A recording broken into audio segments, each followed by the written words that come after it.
cause they can't tame me. Here come the censors, like the Avengers, and they assemble like Prince and intern. A word like ginger, until the N-word. All these pronouns, I can't remember. They of them, theirs, his or him, hers.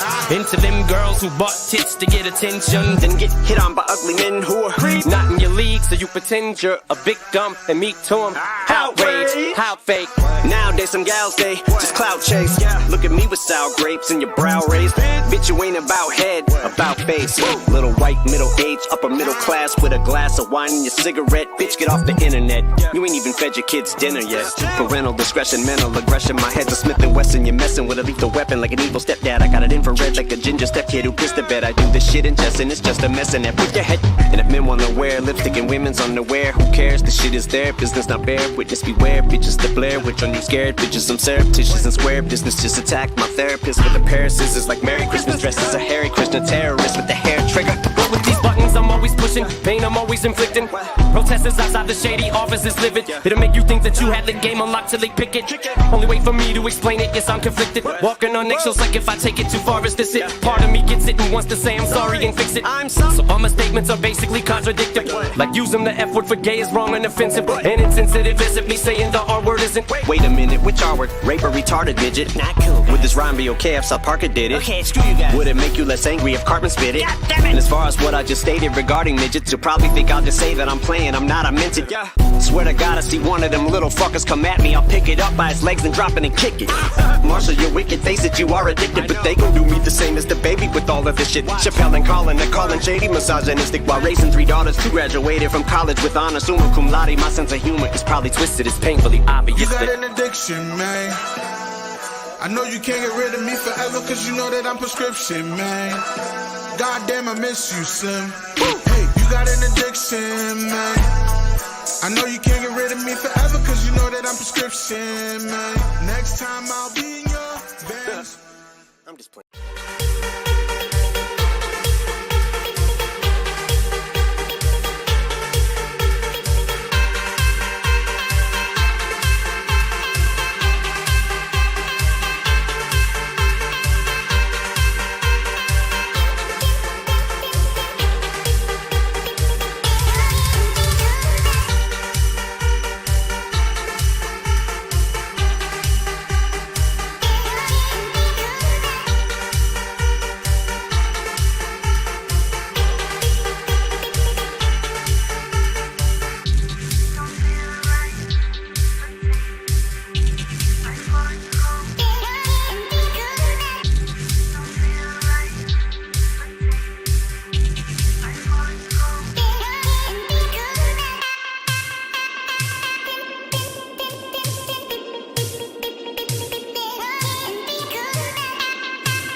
All right. Welcome,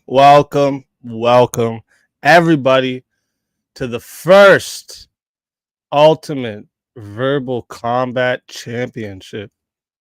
No, just Verbal Championship. Sorry, I fucked that up.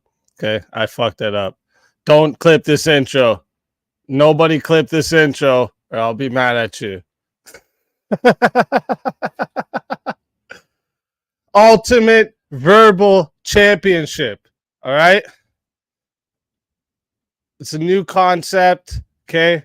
It was inspired by an idea we had with Wally and Teriak, and they will be our first contestants.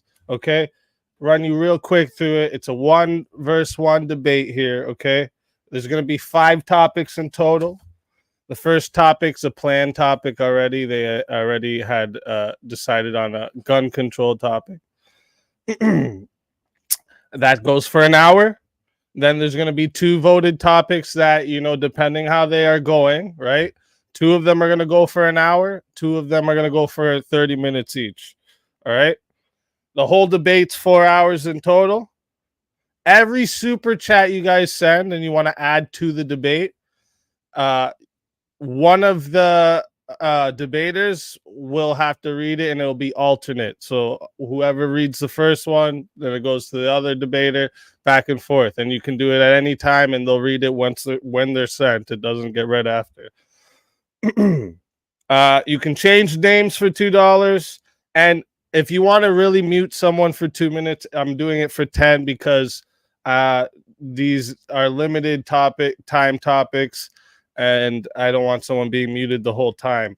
So because of that, one of the rules is also there has to be 5 minutes in between mutes, so you can't pile on mute. You can't do that. Obviously, the only rules: stick to the terms of service, no attacks on kids, listen to the moderator at all times. Okay. And, I did make a little something for this. So, let's get into it. Good evening, ladies and gentlemen. Welcome to another night of UVC. These are your fighters for the night. And without further ado, Bruce Buffer. And now, for those in attendance and UFC fans watching around the world, this is the moment you've truly all been waiting for. Live from the sold-out T-Mobile Arena in Las Vegas, it's time! 5 rounds for the undisputed UFC Lightweight Championship of the World. All right, gentlemen, we've been over the rules. Protect yourself at all times. Follow my instructions. We're going to keep this clean. Touch gloves now if you wish to. All right, let's do this. Welcome.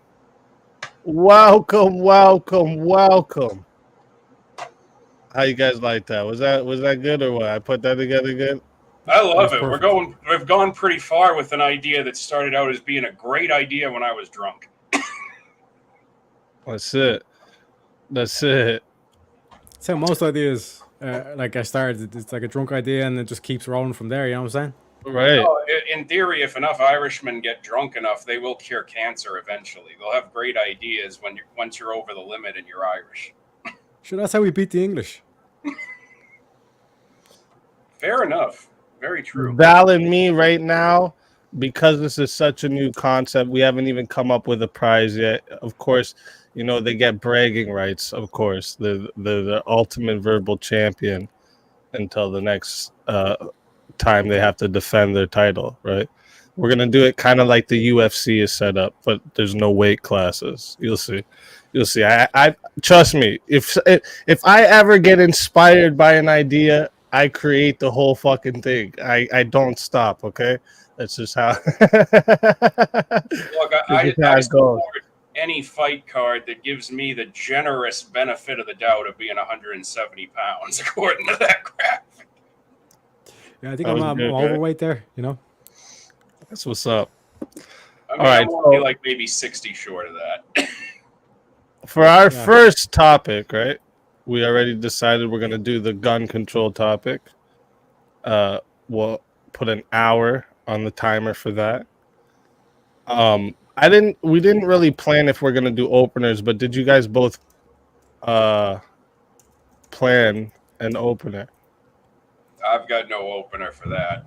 I wasn't sure if we were going to stick with that or just go straight into calling a vote. So I was fine either way. You're speaking to Irishman here.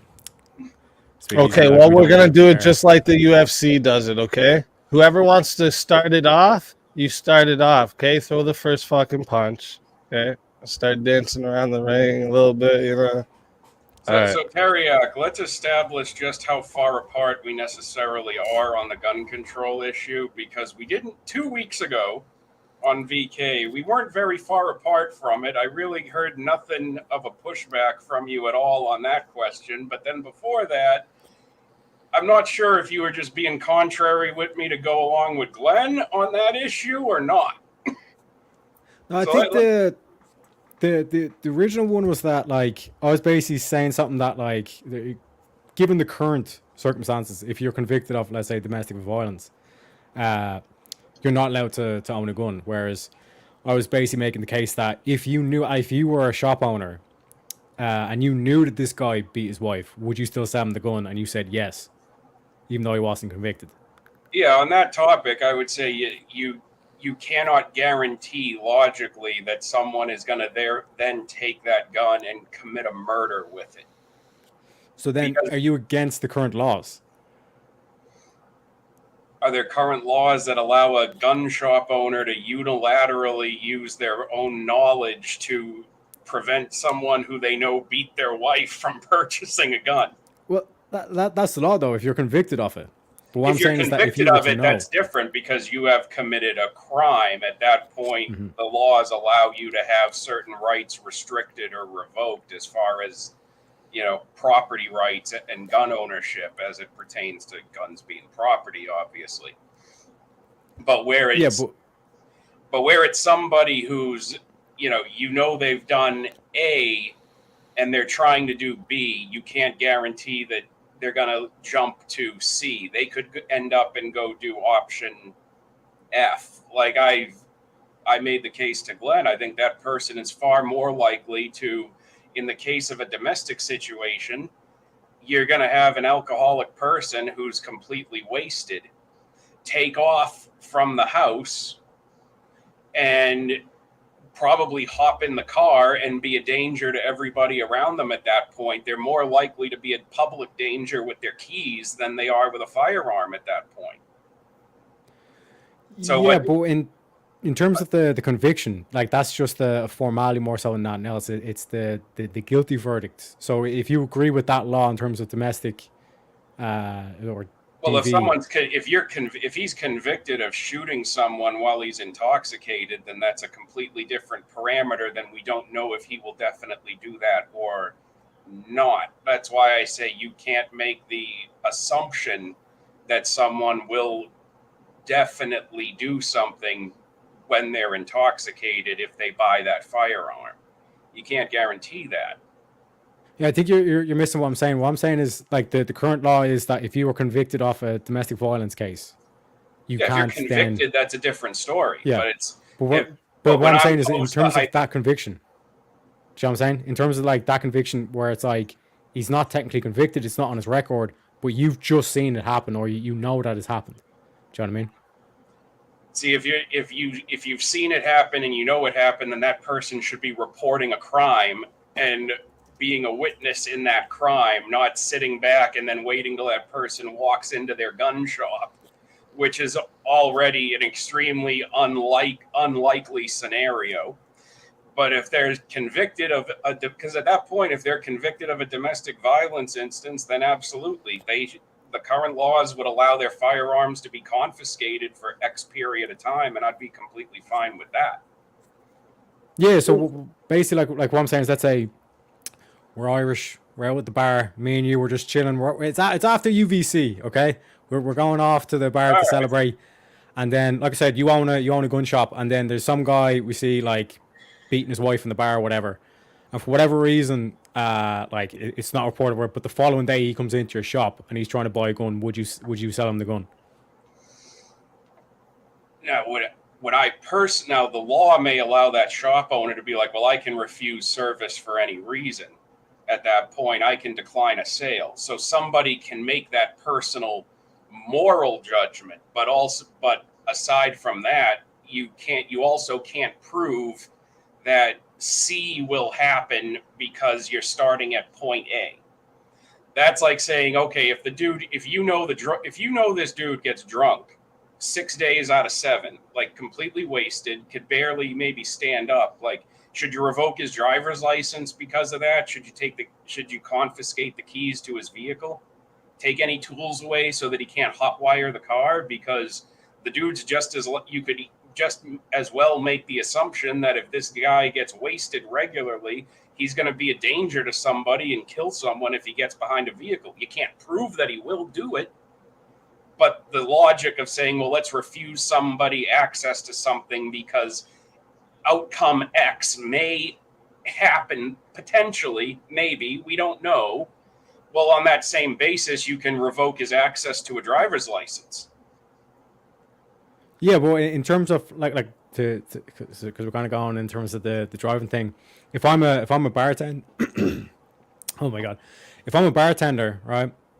Well, I was a bartender, but if I seen someone like put their keys on the counter and then they're ordering drinks, and they're like clearly wasted, if I see them like leave with the keys, I'm supposed to take the keys off them and say you're not driving with this because I know that you're drunk. Because at the end, in Ireland at least, the pub will actually be liable if there is something to happen in that situation. So like I said, going back to the kind of we're out celebrating, we see this guy. Let's say we're on the way home and we see this guy. He's about to get in a taxi and he's just beating the shit out of his wife. And yeah, we call the cops or we report or whatever. But the following day he walks into your shop. Are you going to sell him the gun? Well, you would have to know if he's facing any kind of charges, because at that point, even facing charges might prevent him under a particular state law from making the purchase at that point. Because I think you're dancing around this, buddy. In domestic cases, as soon as a charge is filed, firearms are confiscated in most states. And so at that point, you don't even have to be convicted; that they're held from you pending trial at that point. So that would also preclude him from making a new purchase, because that charge would be on his record at that point, that it would be pending. You can't now. A gun shop is different from. Would that necessarily restrict somebody from doing a private sale with that person? I don't know 100%, but I would lean towards it would probably be different, because it's not a licensed, establishment. It's a different standard at that point. Because you could say to somebody, I could just say like, hey, Teriak, you want to buy this revolver from me for $150? And you could say, sure. Yeah. And, you just... All right, this is the first one. Somebody call it. Easy to Rocco, Wally to Murphy McManus, Teriak to Connor McManus. I like it. All right. So now, next one will be Teriak. I tried to flip the coin, but... We're getting all the nicknames. We got the Blues Brothers last night. We got the Saints tonight. This is pretty good so far. True that, man. It's a good partnership. You know what I'm saying? But like I was saying, my question is in terms of you, just your point of view. Would you sell the gun? I'm not talking about the law. I'm just talking about you. On a personal level, if I knew the full context of that situation. Because again, it could be one incident. It could be multiple incidents. I could have a personal knowledge of this person. That's what I'm saying. Yeah. So depending on the full context, I would lean toward, if it was something where it's like, okay, I know this happens regularly. I know this happens all the time. I would lean towards, I don't think this is a safe situation to introduce a firearm to, but also at the same time, it's like, can I make that logical leap that he'll definitely do the ultimate conclusion of that? And my knowledge of that person in full context may not bear that assumption out. They may just be a very dysfunctional alcoholic. Because it seems like you're very close to saying yes, Wally. It seems like you're very close to saying was, but you're putting all these kind of Well, qualifiers is. because I understand the term of the hypothetical, but at the same time, like if you know one incident happens and it's a personal question to me, it's like I would have to flesh that out of like, how well do I know that person? How well do I know the full context of that situation? Do I have a personal like friendship with that person so that I would be privy to other information about them? Like I've there you can have plenty of people who are dysfunctional alcoholics own a firearm and never shoot it off on their own property. They take it to a firing range when they're sober, and then nothing bad ever happens with that person. Yeah, like in terms of the, like in terms of like this scenario, it's like let's say you said something like, if you wanted to beat your wife, like you'd use these strategies because then it wouldn't bruise, but it still hurt, or like he said something like that, and then we walked out of the pub and you actually seen him like do it. Do you know what I mean? The following morning he walks into the shop, are you selling it?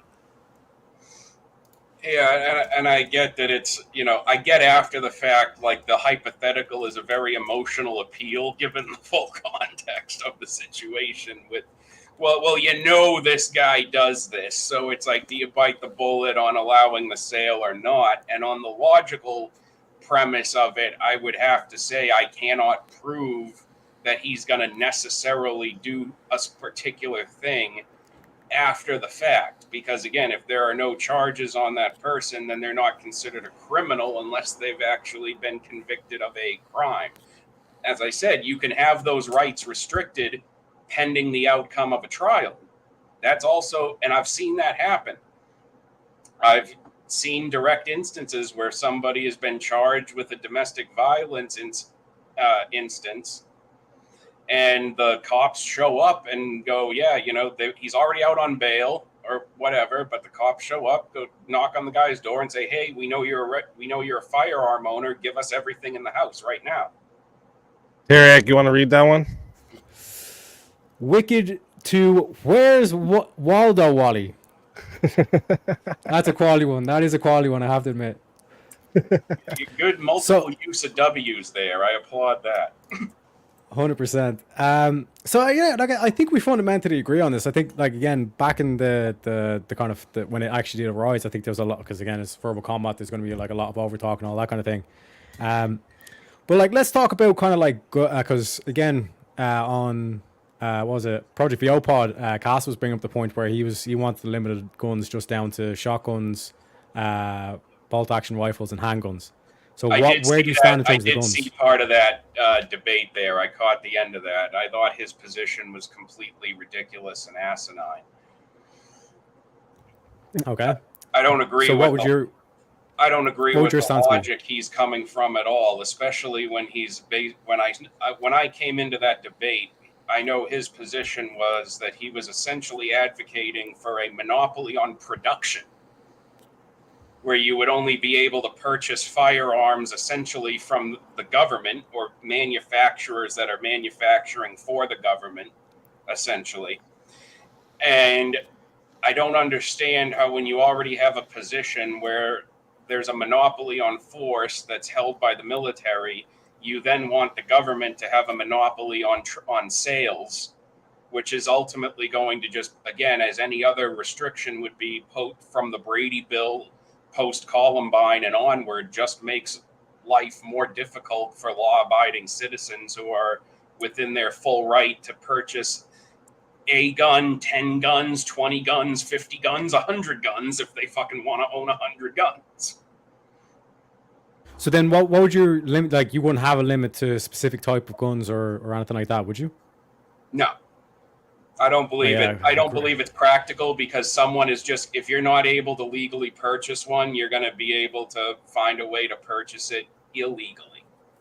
It would be the same logic that would apply to a criminal, where sales restrictions don't inhibit a criminal's behavior at all, because if they're going to go all the way with that, they can only be charged once. What is breaking the law every step of the way to getting there to a criminal? It means absolutely nothing, because they know what they're going to end up doing.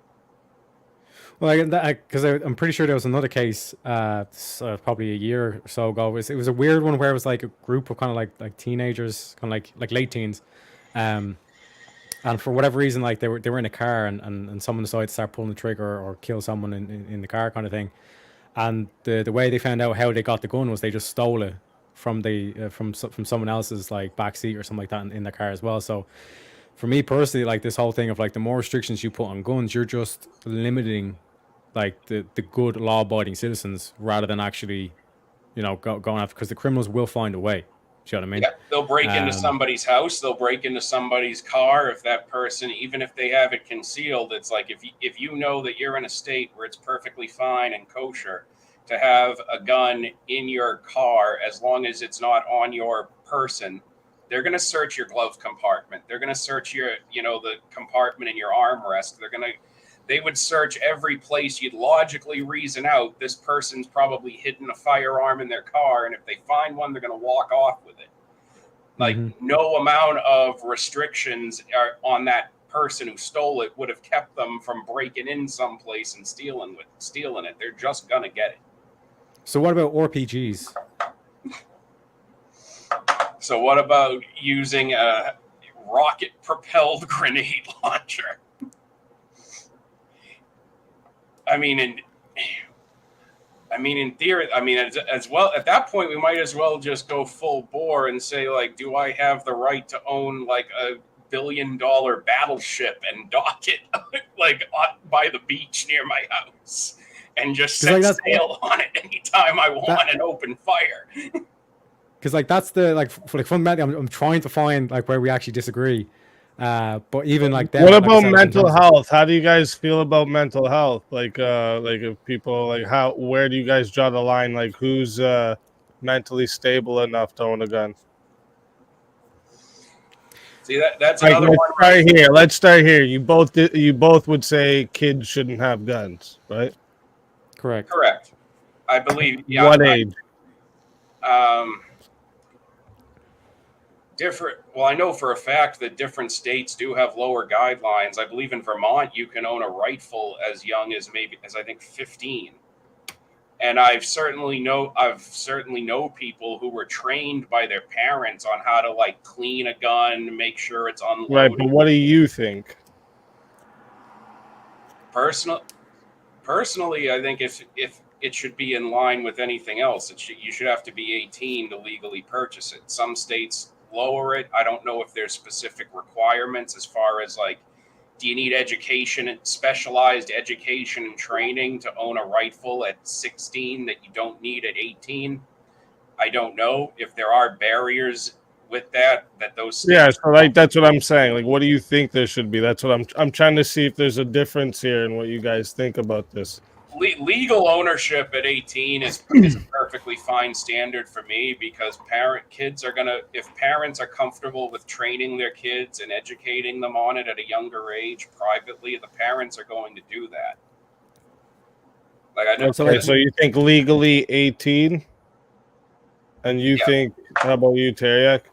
Yeah, like, I think that'd be a good guideline as well. Like, I think in terms of, like, for me, the way I'd go at a person would be like whatever kind of competency test that you're putting in place is, like, that should be the telltale sign, and you should have some sort of mental capacity behind that, because there are some 18-year-olds who are still acting like kids, but there's also some, like, 17-year-olds who are, like, they're actually pretty, like they've worked on the farm since they've been 12, like, they're responsible, all that kind of stuff.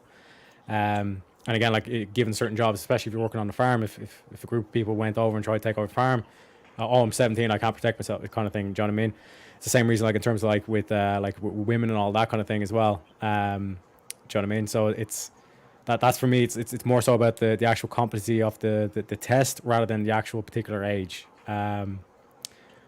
Yeah, because I mean, you could grow up on a farm, and your parents could decide, like, hey, around, like, you could be as young as, like, 12, 13 years old, and your dad could take you out back, train you how to use a rifle, because it's really important that you're prepared to shoot a coyote if one wanders onto the property, and you're by yourself or someone else is cornered by an animal that's strayed onto the property and they need assistance and they're not able to do anything about it. So, okay, so then would it be then So, Teriak, you had mentioned something. There should be some type of like way to test the competency. Wally, do you agree with this as well? Do you think that there should be some test that there is done to test their competency? Like, what mental illness are you willing? Like, is someone that takes SSRIs every day? Are you willing to let them have a license? Or how about someone who's been diagnosed with schizophrenia, or someone who's like, like I'm trying to figure out where you guys would disagree on this. See, the mental health issue with that is a very slippery slope, because you could easily get misdiagnosed by going to a therapist or a psychiatrist. You could have someone, just because you say like, "Oh, I felt sad last week," they slap a warning on you that comes up on your record that suddenly restricts your rights with no real substantive justification for it. You could have somebody who takes particular medications and be perfectly fine, and again, it's similar to the well, just because they have A, B, or C condition doesn't mean we go all the way up to, HIJK is going to happen with that person. We can't guarantee it. So it's no different than saying, oh, well, what if this person gets drunk? Should we let them have a firearm? Well, you're on a slippery slope, assuming they will then commit a criminal act. Same thing as assuming that, a medical condition is going to absolutely lead to somebody doing something with it. And in the case that Easy said with the SSRIs, would you be in favor of that or against that? I would be against that, because I don't know I wouldn't even know what kind of conditions we're impacting at that point. And if they intend to plan something, if you're talking about someone who is mentally unwell and they're denied a firearm, they always end up getting them some other way. It doesn't preclude them from getting their hands on them. Wait, are you saying like you're against selling someone with SSRIs going? Or are you saying you're against SSRIs being a eliminating factor? Again, I don't believe it's a reliable eliminating factor, because people could be misdiagnosed and not have any actual risk factor. Again, you can be put on SSRIs for saying you have anxiety. Should somebody with anxiety, be prevented from owning a firearm? Absolutely not. They could have anxiety because they live in a high crime area and they don't feel safe, so they want to be able to own a firearm at that point. Yeah, but like to the point where they've actually been prescribed drugs. This is where, like I said, I think we disagree, because I wouldn't want someone who's like being medicated because they can't control their own emotions. Do you know what I'm saying? Yeah, that's why I don't think that person was seeking the right kind of help in the first place, and probably shouldn't even been put on those medications in the vast majority of those cases. But it's difficult to prove that something will definitely happen. A diagnosis can be very subjective when you're talking about psychiatric medicine. So I would be very reluctant to say anything that just because a psychiatrist said, oh, this person has some kind of level of depression or has some kind of level of anxiety, they therefore should have their gun rights revoked. I don't believe they should have that kind of authority invested in them as a psychiatrist. Now you could make a legal determination. That's completely different from a situation like if you had somebody, taken to court and there's an actual establishment that this person is mentally incompetent, cannot function on their own. At that point, yeah, they shouldn't be able to own a firearm at that point. But that's different from being declared that you're not mentally an adult. Is different from being a depressed person. A depressed person is not automatically going to use a firearm on someone else or themselves just because of that condition, if we're granting that condition. But again, when you're talking about like SSRIs, you're talking about like actual mental drugs. Like these drugs are there to regulate your things. So if they go off those medications, they cannot control their emotions. So in the case of if they do get pissed off, or if they or the press and all that kind of stuff, there is that very strong likelihood that they're going to use or resort Shit. to. This I don't know how this slipped my fucking eyes. So this one's for you to read, Wally. Teriyaki to rocket-propelled potato. I'm just saying it's an efficient weapon. You know what I'm saying? Very cheap to reload. French fry This that one motherfucker, here you know is what I'm for saying? you to read, Teriyaki. Of course, laws keep guns out of people's hands. Just because they can get them illegally doesn't mean you shouldn't make it harder for them. Your logic is off. Your logic is fucking off, Wally. It's fucking off. I don't, even in some states where they're particularly strict, it's like I've still seen instances where people are able to legally obtain more firearms. They're just going through more complicated hoops to get it. And I don't Wally, see you're tap how dancing that's- like Michael Flatley. You're tap It's not dancing like Michael efficient. Flatley right now. Is it efficient is putting more restrictions in front of law-abiding people efficient? No, it's ultimately just fueling a bureaucracy that's unnecessary and has never prevented a single crime that we can prove. Yeah, but in the case where you admit it, right, you don't think that someone who's like clearly mentally like not an adult or like they're mentally incapable, you would say that like, okay, yeah, like I wouldn't sell them. I don't think they should be allowed to have guns, but they can just get them illegally anyway. So why have the law in the first place? You're breaking rule 2 of logic, Wally. No, it's when someone's not mentally an adult, then we would treat that person as if they were mentally a child, and a child under, as I've said, under a certain age, we wouldn't allow them to even own a firearm to begin with, as True, far but as again, have the ability to purchase it. You seem to be, again, correct me if I'm wrong, Wally, but you seem to be having this kind of catch-all statement where it's like, well, criminals or the mentally unstable can get them anyway, so then why would you have the law in the first place? Why not just open it up to anybody? Well, because overwhelmingly, every gun law they've tried to pass, going all the way back to the Brady Bill, which was proven to be ineffective in keeping guns away from criminals by any reasonable measure. But the more you try to compound on that, and when you can't even effectively enforce laws that are already on the books, how does more laws then solve that problem? We've already proven from a legal standpoint. But we're not talking about laws, Wally. We're talking about your personal opinion. My personal opinion is that we've already proven that we don't have effective enforcement of what's already on the books. So as far as compounding that with any new laws, to me, makes no logical sense. We don't already effectively enforce what we have. Why should I trust the government with more authority at that point?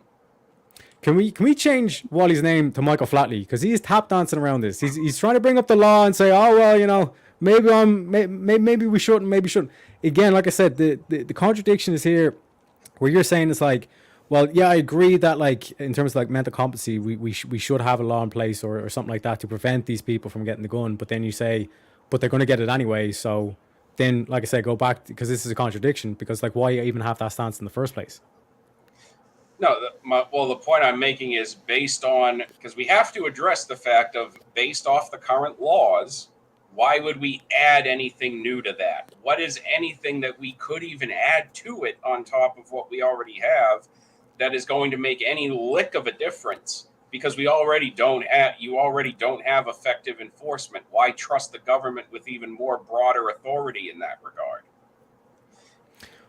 But this is what I'm saying. Like, I'm pretty sure the current law, and correct me, I'm an Irishman. I'm a simple Irishman, an aspiring American, though, an aspiring American. If you're diagnosed with a mental illness, you're not allowed to buy a gun, correct? I do not know if that, because again, that would go state by state, I believe. So I'm not 100%. But let's grant that if that were what was going on, then let me ask you, how many of those people could have been misdiagnosed and have their rights unfairly abridged based off of that misdiagnosis or a psychiatrist's opinion? Is that justified that they have the authority to do that? No. But that'd be the exception, not the rule. It's considering that it's not easy to list off. I'm feeling like X, Y, and Z to a psychiatrist and get a stack of pills. You can have a lot of misdiagnoses because a lot of what we would consider mental illnesses rely thoroughly on self-reporting from someone who walks into the doctor's office, sits down, and lists off their symptoms. Yeah, but again, like I said, this is not the exception, not the rule. Like what we're saying is like, given that like this person does have like this actual mental illness, you agree that no, I don't think they should have the gun. But on the flip side to it, they can get it anyway. So why have that stance in the first place? No, that's why. Well, that is just a reality of piling on gun laws. Is that gun laws do not restrict law-abiding people by any effective measure. It makes their lives more difficult because the criminal is just going to obtain that by any other means. Like you've conceded. Yeah. They're, kids stole a gun and then shit happened. So you've conceded that it's like, yeah, if people want to get something. But given your logic, you would say, we don't even need to have that age. Just remove the age gap. Well, a kid is going to, I think you can set a reasonable standard, but again, if a 16-year-old was going to steal a gun, they're going to steal it. The law is not going to mean anything to them if they intend to walk all over that law and just either, have a gun to keep hidden away in their room, or if they're going to, do something violent with it. It's not going to stop them. They're going to still get their hands on it.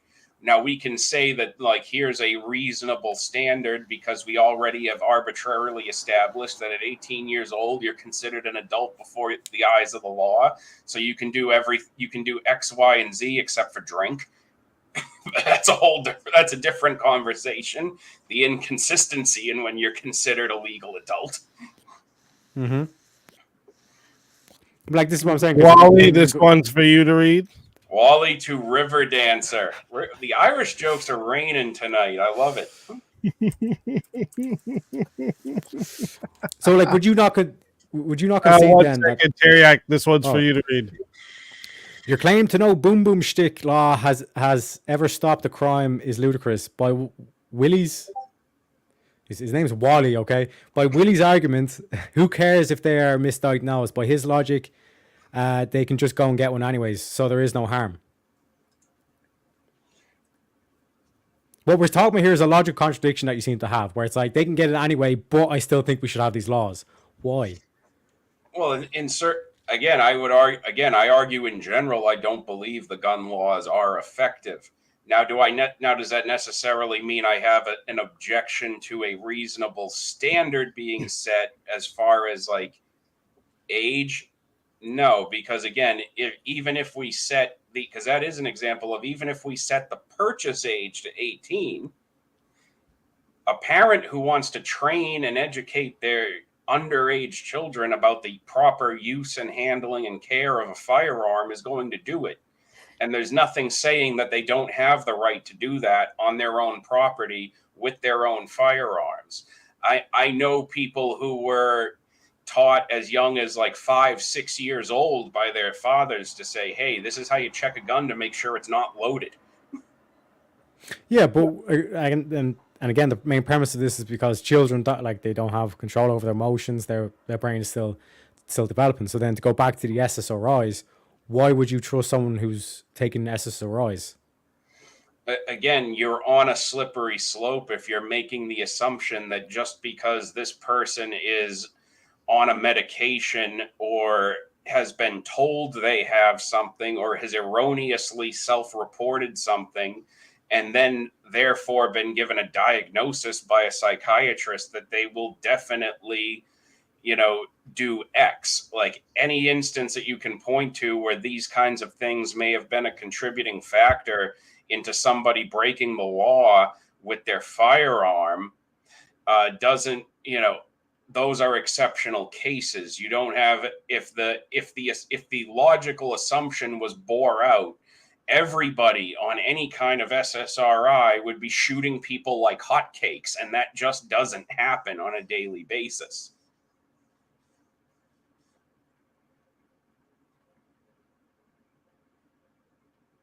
You're muted. Oh, sure. Sorry, thank you.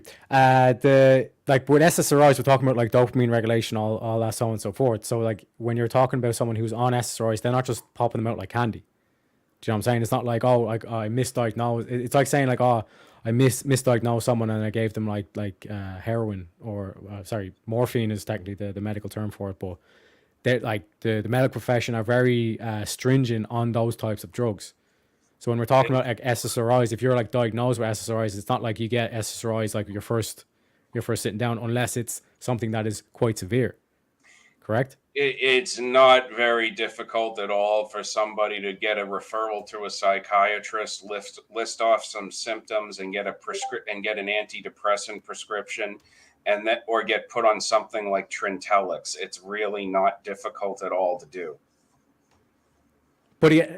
It's like, a little bit of it's a little bit of a process because you're going from one doctor's appointment to the next to get in front of somebody. But yeah. it's not necessarily a difficult process. If you are saying like, I feel XYZ, like I felt like this yesterday, I felt like this 2 days ago. Well, they're going to take you at your word and basically make a diagnosis and a prescription based entirely off not of necessarily. that. Because like you can pull up like clips of like Jordan Peterson where he and the main reason why he fights against these gender affirming care is that it's like you don't affirm it, you're supposed to test it as a professional, correct? There's not really any blood test or anything that's scientifically measurable that you can give someone for anxiety or depression in those instances. But again, you have the conversation. There's not really any. Ultimately, somebody could really commit to a lie and convince someone they have a split personality when they actually don't. They could go to it. You could go to a psychiatrist. But then again, like what we're saying there though is that like in that example, like this person who's like willing to lie just to get dopamine affecting drugs, are we trusting them with a gun?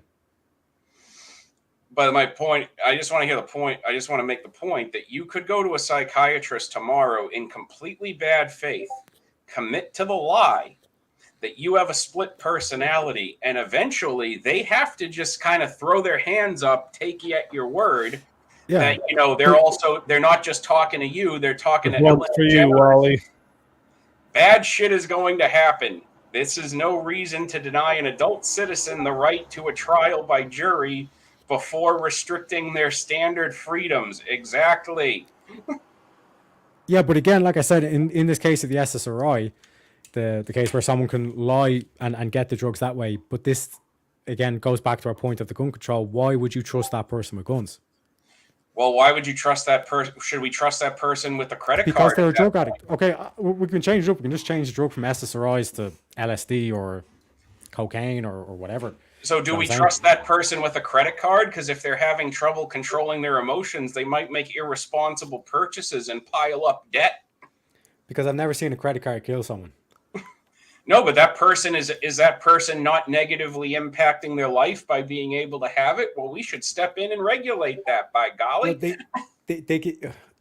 can negatively affect someone else with it. Like usually when you're talking about a gun, you can point at someone else. You can also point a gun at yourself and negatively impact yourself that way. But there's still the case of that person is going to do that as well. There's still the case of other people. If we thought that if we went beyond negative implications to other people and went just on negative implications to a person, do you realize how insanely difficult it would be for everyone to just be able to go to a store and buy a Bic razor? Because you might do something harmful to yourself with that razor, and we got to restrict you and make sure you won't. But again, like the point is that like even if you had a credit card and you're racking up all this debt, it's like your life is not being taken. Do you know what I mean? So again, like when it comes to trusting that, like because what we've basically described is someone who's a drug addict, someone who's willing to lie, say all this kind of stuff just to get the. But if you're going to control for one negative impact to yourself, why aren't we controlling for other ones? Why aren't we just broadening the standard at that point? Debt is a negative life impact at that point, is it not? it can be negative, but it's not life ending. It's not life ending, but it has a negative impact. You could injure yourself with a razor, and it's not life ending. You could also do stuff that is life ending and or life threatening with it as well. But that's why I say if you're going to be on this. Mr. Flatley, to bring it back to the conversation, we're talking about guns. Do we trust these people with guns? So, like, we can switch the SSRI out to something like LSD. Would you trust someone with LSD? Again, you cannot prove that it is guaranteed they will do something negative. You're on a slippery slope when you want to judge one behavior as a definite lead to committing a fatal crime with a firearm. You cannot prove that is a 100% possibility. The person is not you can't treat them like a criminal till they've actually committed a crime. That's kind of how the justice system works. Yeah, but I'm not saying that they haven't been convicted yet. And that was the previous example where we're talking about DV. What I'm saying is in this one, and according to federal law at least, the person who is unlawfully a user of or addicted to any controlled substance is prohibited from accessing or receiving a firearm. Do you know what I'm saying? So in terms of the LSD, like you would be against that, correct? Now, that would be a current law that they are prevented because they are a drug addict. They are prevented from having a firearm. Yeah. So, or is that something where there's actually been a determination that, like, no, this person has been convicted of like felony drug possession, and therefore their rights are being restricted? At that point, the person has committed a crime. It's been legally proven. We have a legal basis. Yeah. To restrict their firearm privileges at that point. That's completely different from just, somebody sits in their bedroom and pops LSD on occasion. We should restrict their ability to own a firearm. That's it's, that's Minority Report logic. Yeah, but again, like I said, they have been just to read off the thing is like, according to federal law, a person who is an unlawful user or addicted to any controlled substance is prohibited from possessing or receiving a firearm. LSD is classified as a Schedule 1 controlled substance under the Controlled Substances Act. Therefore, an LSD user cannot legally buy a gun in America. So, like, it seems like the only... It's not the fact that they use LSD on its face. They have to have actually been convicted. There has to have been criminal charges. They're not... if you are high on LSD and you are caught and you possess an amount that they are going to press charges on you, that is a different standard. You have been convicted of some kind of felony level drug possession because... Yeah, but see, again, Mr. Flatley, what you're doing is you're tap dancing in between personal and law, because then you're saying he has to be convicted of the law, but then what I'm saying is just the act alone. You're saying you seem to have a different opinion. This is a second logical contradiction, it seems. No, because you're making an assumption there with the person that you're saying, this person, to say that this person is a drug addict. Well, it had to have been legally proven, or their privileges would not be getting restricted. You can't. Even if you're an unlawful user, so even if you're just caught, like they bring you in, they test you, they know that you've taken LSD. You can apparently why would a person be getting caught and brought in for drug testing if there's no evidence? Because the police thought they were drunk and disorderly. Yeah. So the police thought that they were. Police thought they were drunk and disorderly. They find out no, it's not actually alcohol. It's actually LSD that's in their system. Yeah. So then they would do an investigation. They'd go get a warrant. They would search the person's house. If they find a criminal amount of LSD in the house, you're going to be charged with some level of drug possession, at which point you can there may be statutes in that state that would allow them to either confiscate your firearms immediately pending that trial. And then if you are if you're convicted of a felony amount of drug possession, your firearm privileges are going to be legally restricted. I'm not saying you can't legally restrict someone's privileges when it comes to their ability to own and possess a firearm, but there has to have been a criminal conviction. There has to have been evidence presented. just because you think somebody has, someone may have used LSD at some point. Well, you are not a court. Yeah, so let me give you one of those hypotheticals, okay? You're in your gun shop again, okay? I'm in the gun shop again. Okay. Please donate to Wally so we can finally get his. For you to read. Oh my god, teriyaki to popcorn vape lungs. The names are on fire tonight. The names are on fire tonight. I know you're trying hard, Teriak, because I know you're dedicating tonight based on the sad news I saw today when I woke up. I know you're dedicating this match to your hero, Richard Simmons. Hey, well, what are we doing here? This is not home. Well, I suppose it is. It is the UVC. It is the UVC, so it is allowed. It is allowed. Encouraged, in fact. But yeah, let's go back to this. Like again, and please donate, like, subscribe to Wally so he can finally open up his gun shop. But yeah, like you're there, right? And there's a guy at the counter, and he kind of looks a bit dodgy. And then you kind of say, "Are you okay?" And he goes, "Yeah, no, I'm just tripping balls in LSD." And you're like, "Wait, have you been convicted of that?" And he goes, No, I always get away with it. Would you still sell your gun? Before we even get to discussing a sale, I'd be telling that person to get the fuck out of my store in general, because that's what somebody would do in a barber shop, pharmacy, liquor store, convenience store, Walmart, Target. You wouldn't allow that person to remain in there in any case. You wouldn't even get to the point of discussing a sale with that person.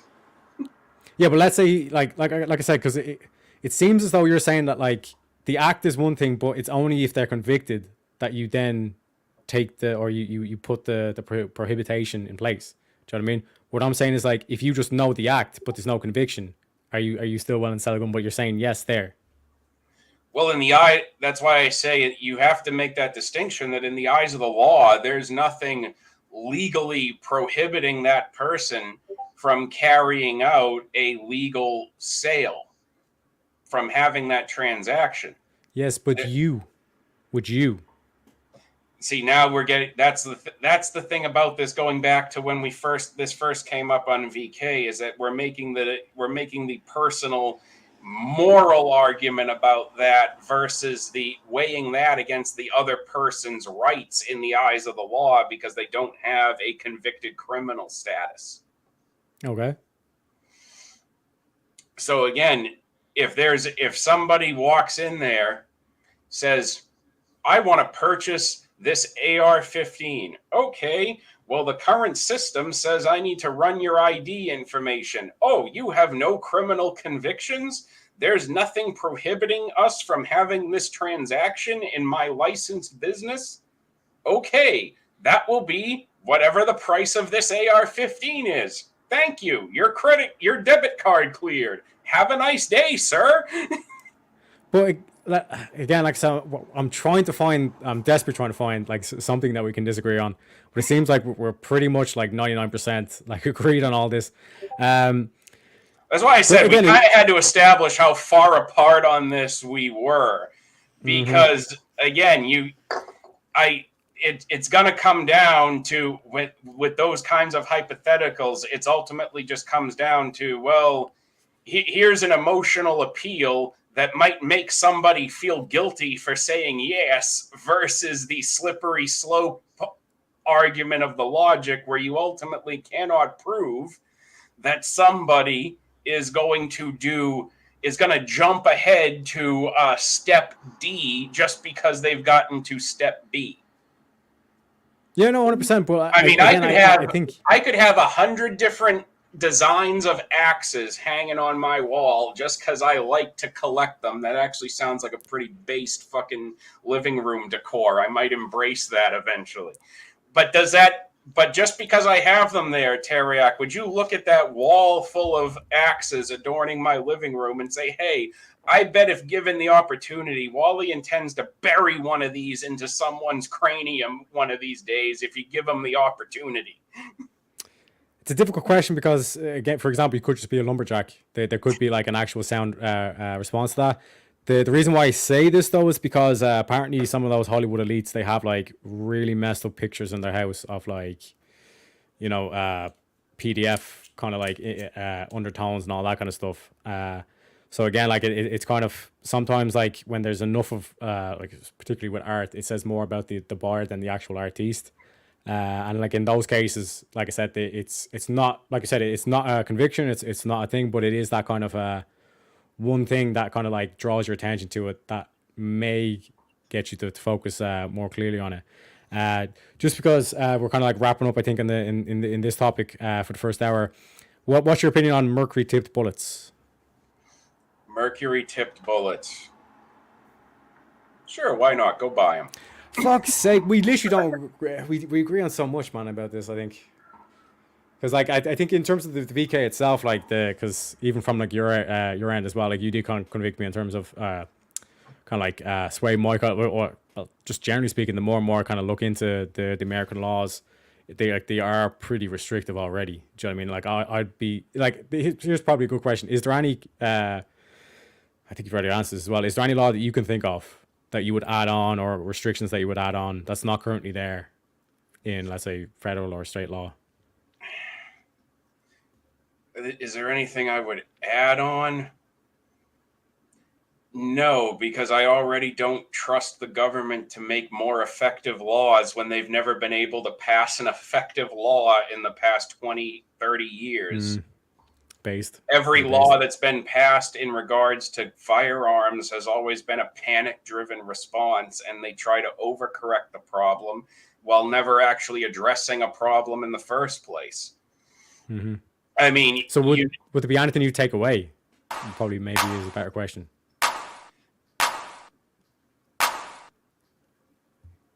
$10 minutes left. Now 10 minutes left. You almost got us there easy, but I didn't. I had no reaction. I heard fireworks earlier. It didn't work. It didn't work. It's supposed to be a clapping sound. I'll step that up. Okay, I could have just did this. You know this. You know what I'm saying? I live around instead of a 10-second clapper, you get the 10-minute clapper. You know, let you know it's 10 minutes left. Okay. Like some of the people I heard fireworks going off not even in like 2 hours ago outside my house because in chat the topic is in the 3 choices for the next topic. It's in the poll, so vote on the poll for the next topic. I'm gonna end the poll in the next 5 minutes. Oh, this one, that list is good. I like that one. I think there's a good time on any of those 3 topics. 100%. I think very, very good topic select, or even just in terms of the choice as well.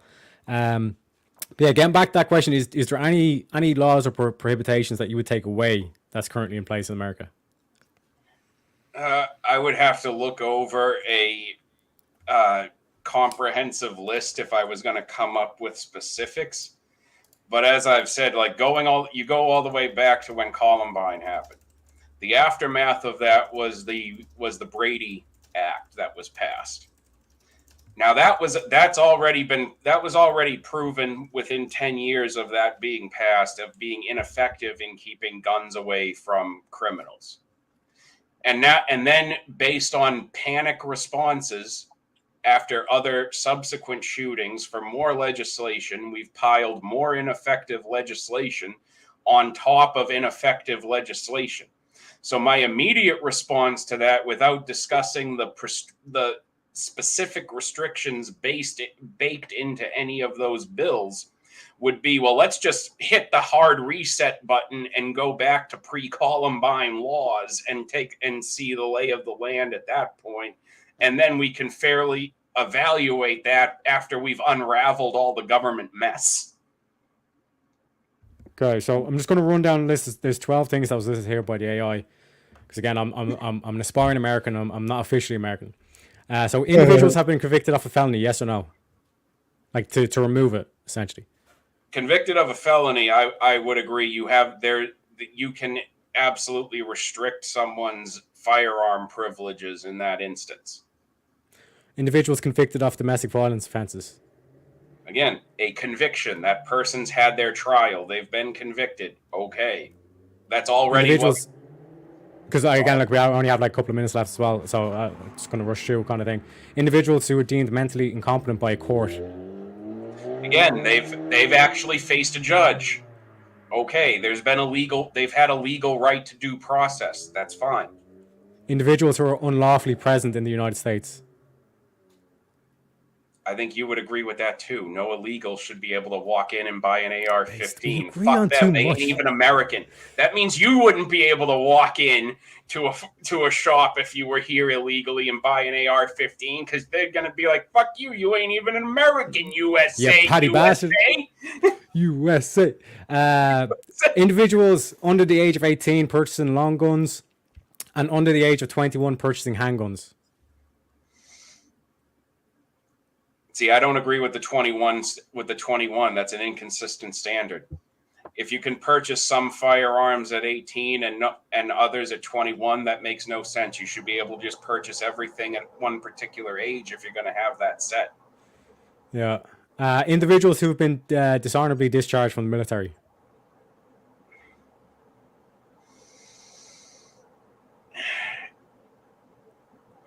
That's a tricky one. That's a tricky one because on the one hand, you've been dishonorably discharged from the military, so fuck you. But on the other hand, like, I don't see a violent crime in there necessarily that would mean that as a private person, you should have a restricted right. That doesn't mean like you...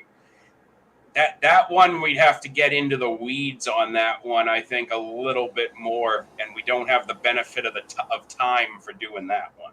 Yeah, I think that's next VK, maybe easy. That'd be a good one. Again, just to rush down through the rest of them. Individuals who've renounced their U.S. citizenship. Yeah, fuck them. You don't have a Second Amendment right under the Constitution at that point. You renounce your citizenship. Here's the boat to get the fuck out. Good luck to you. Based. Individuals subject to certain restraining orders. Again, that's tied into the domestic violence conviction. Like I said, you can have your guns confiscated pre-trial, pending the outcome of the trial. That's done that's if you have that restraining order at that point, normally there's already a prosecution process that's in place, so I'm perfectly fine with that. Individuals who have been convicted of a misdemeanor crime of the domestic violence.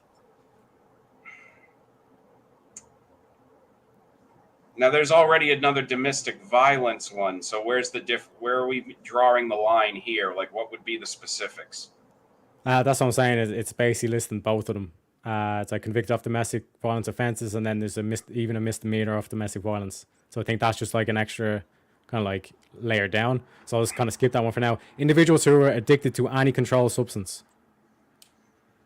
Again, that would be if there's an addiction, there has to be a determination made. So if that's going to just be blanket, like, oh, hey, I smoke weed a lot.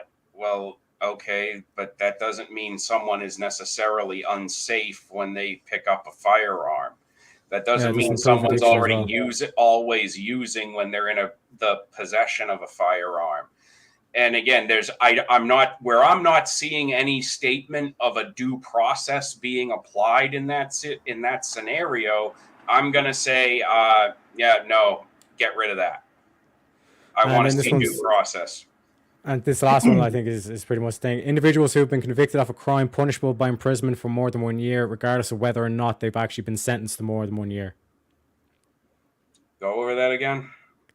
Individuals who have been convicted of a crime punishable by imprisonment for more than 1 year, regardless of whether they were actually sentenced to more than 1 year.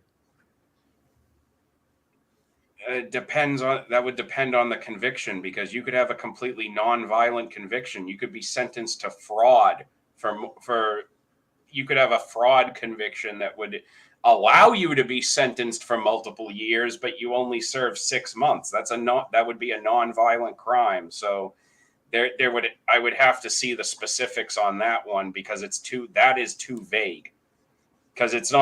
Where it's not differentiating non-violent versus violent, I can't get on board with that.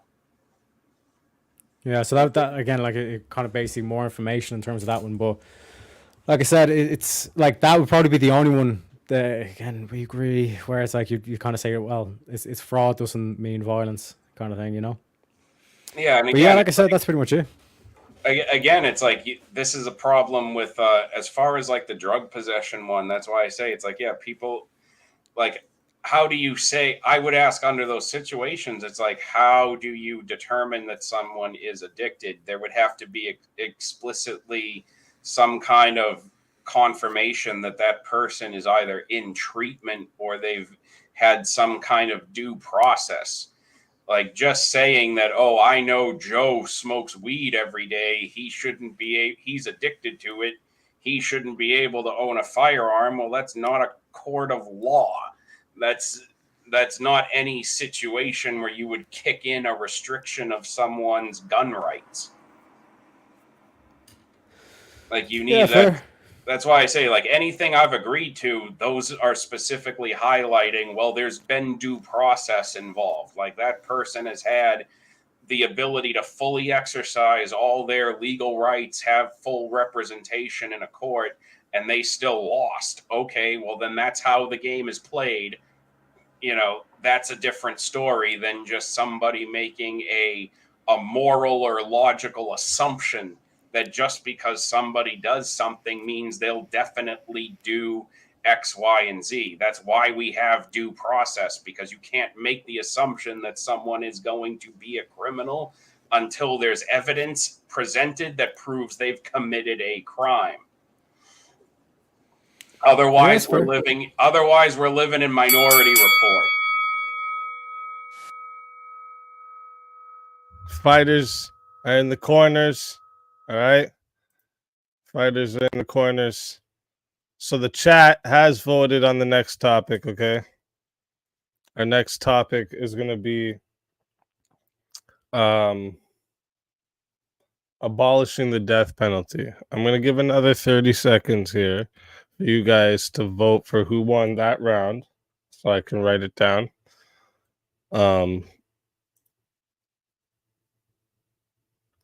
So the next topic, again, so everyone knows, we're going to be doing abolishing the death penalty. Remember, both the debaters are streaming. So if you want to go visit their streams, give them a like, give them a view, sub up. That would be helpful for them. I got this fucking versus thing sitting in my face. All right. So it's almost 30 seconds. About to end the poll, guys. About to end the poll. Shit. Okay.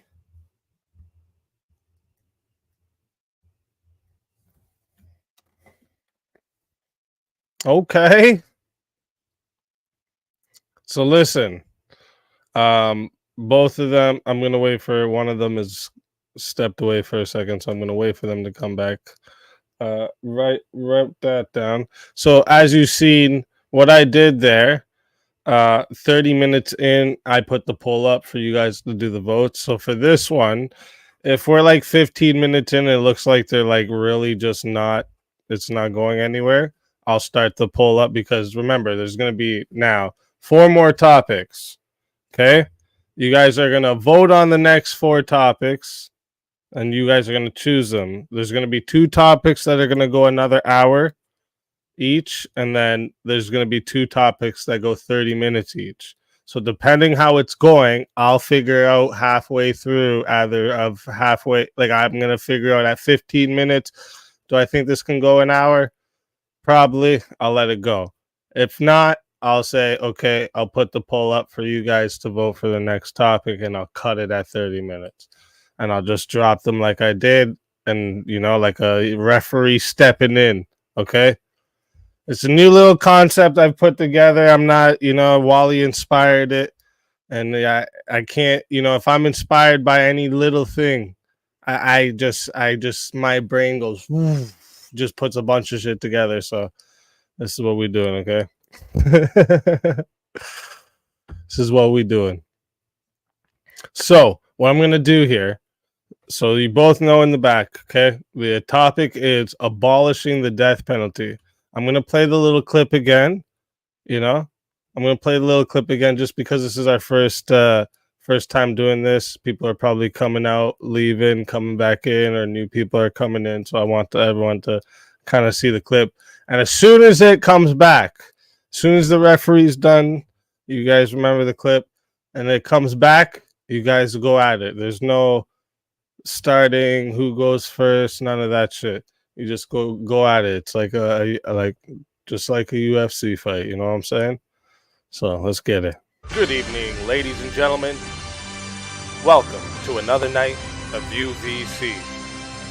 These are your fighters for the night. And without further ado, Bruce Buffer.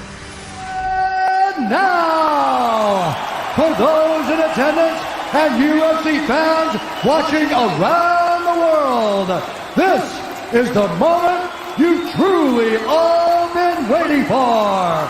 Live from the sold-out T-Mobile Arena in Las Vegas,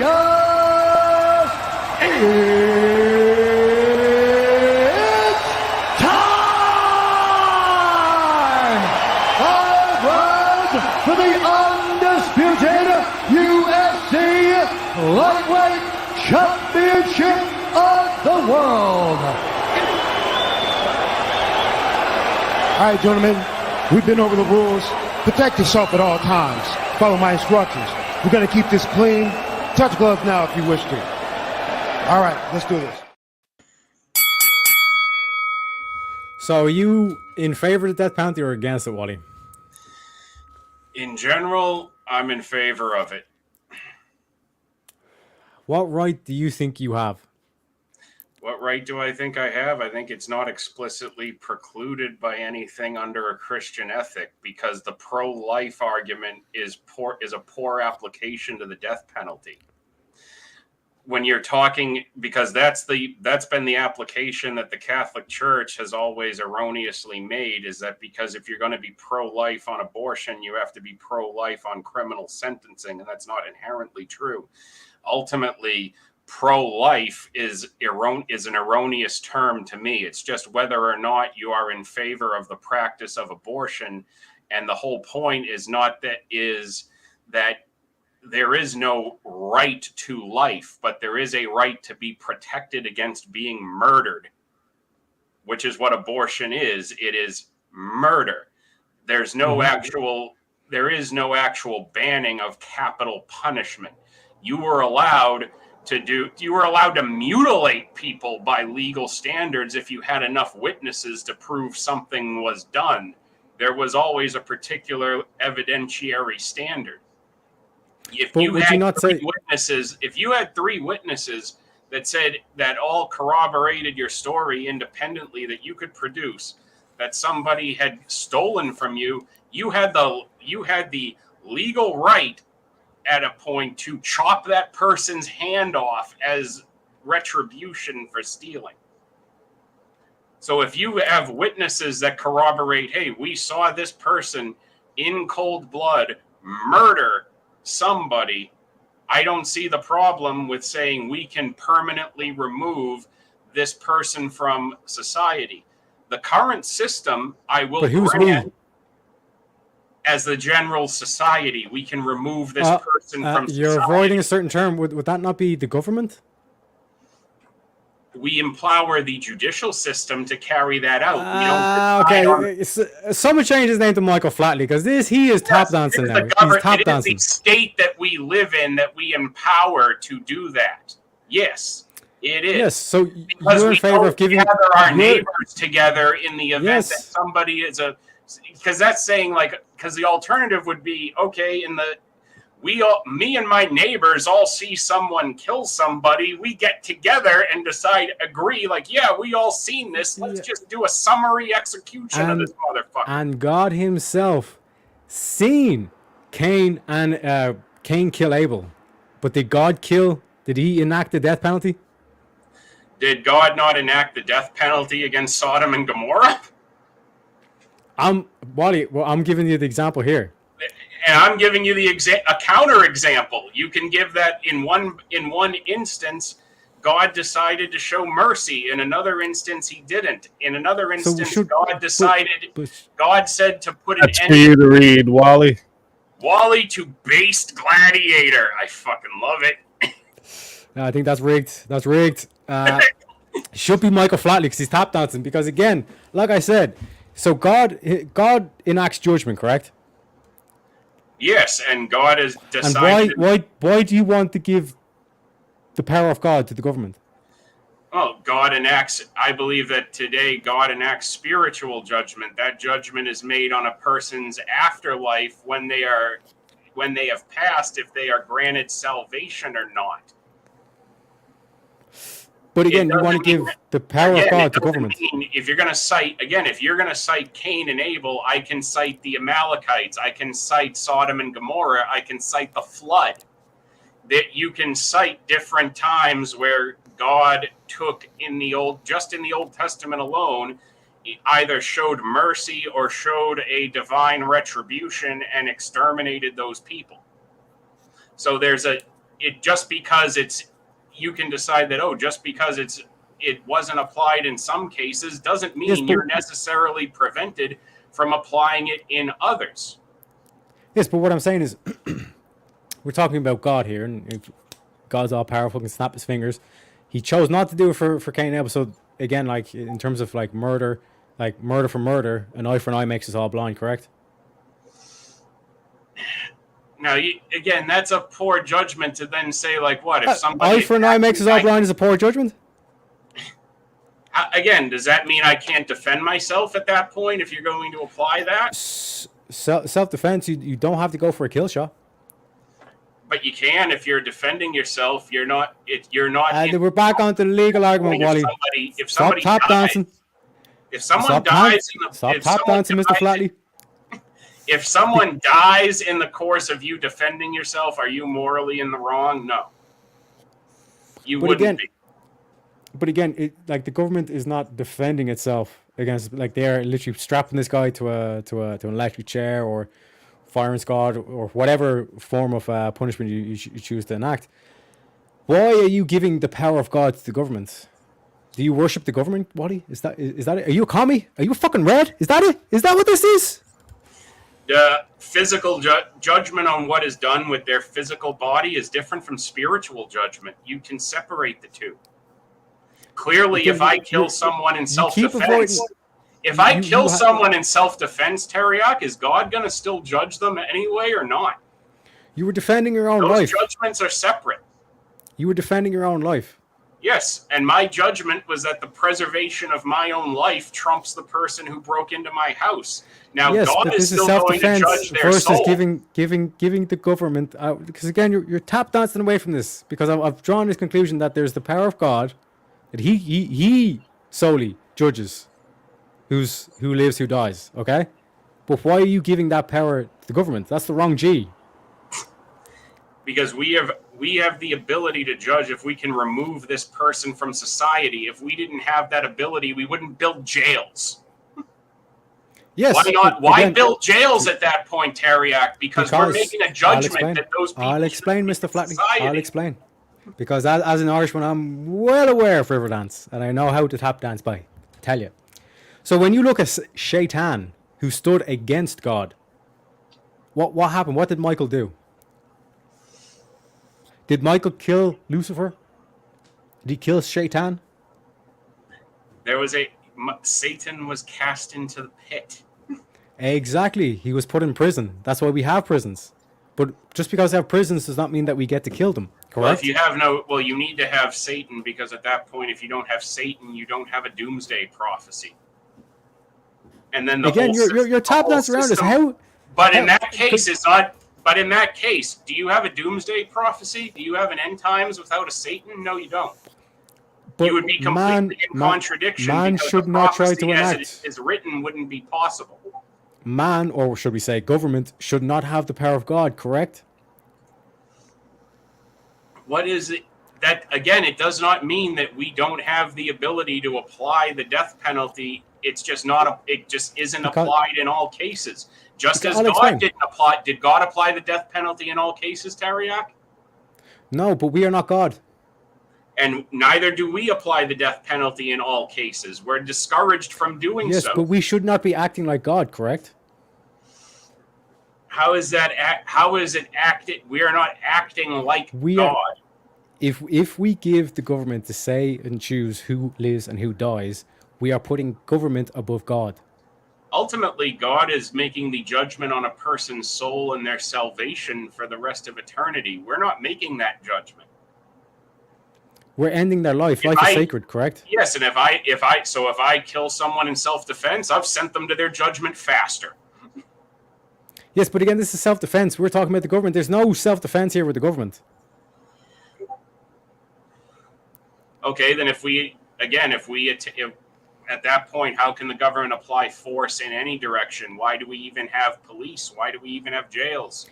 But we're not taking a life. This is the God death penalty, decided Mr. to put Flatley. Satan in jail. Mr. Does that Flatley, this mean is if the we death put- penalty. If we put someone in jail, aren't we then being God? If God put Satan in jail, Teriak? But he's not taking your life. Are we playing God? God put Satan in jail, Teriak. Don't start doing a river dance back at me here. We God invented put the river Satan in dance, jail. Mr. Flatley. Jail is if jail, tossing Satan into the pit, is a creation of God, are we not playing God when we put someone in jail? We are not taking their life. Are we playing God? God condemned Satan to prison. Yes. So we are playing God when we send people to jail by the same logic, correct? So long as you're willing to admit that you're giving the government the power of God. You're giving the government Say power it, of God to Wally. put people in Say jail. it. Say it, Wally. Say Your it. s- You're your red. You're system fucking doesn't. red.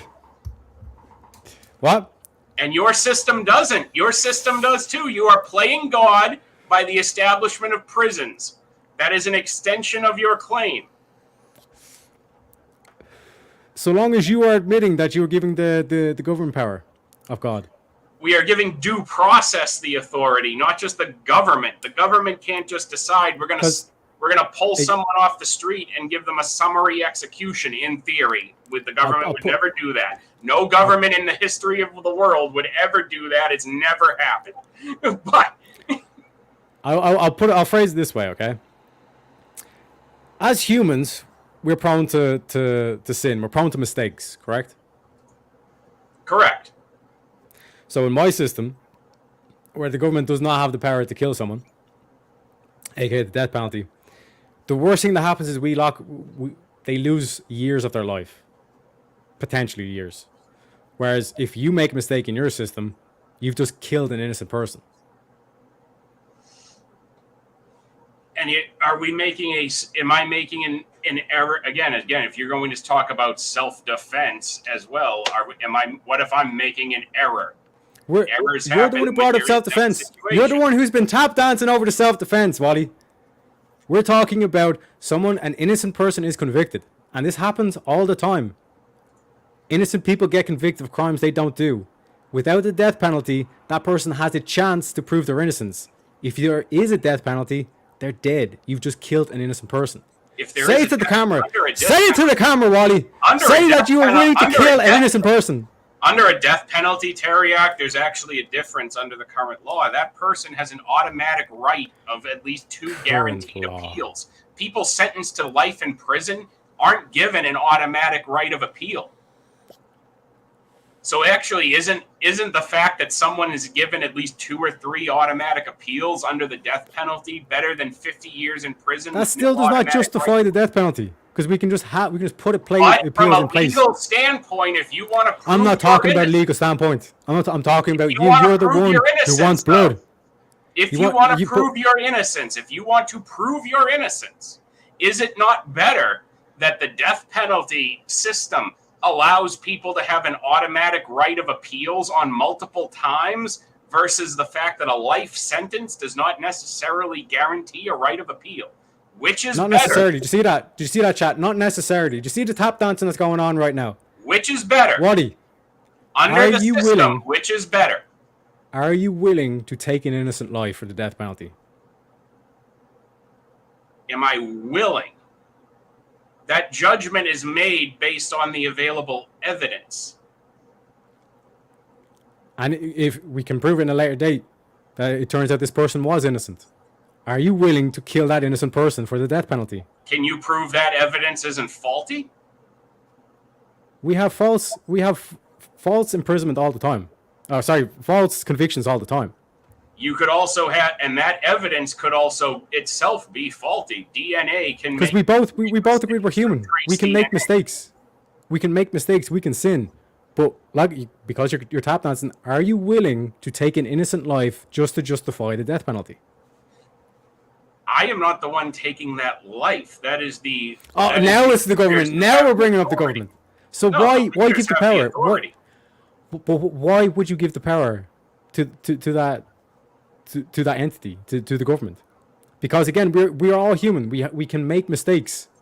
So by process, having the death penalty would mean that you are comfortable with taking an innocent life.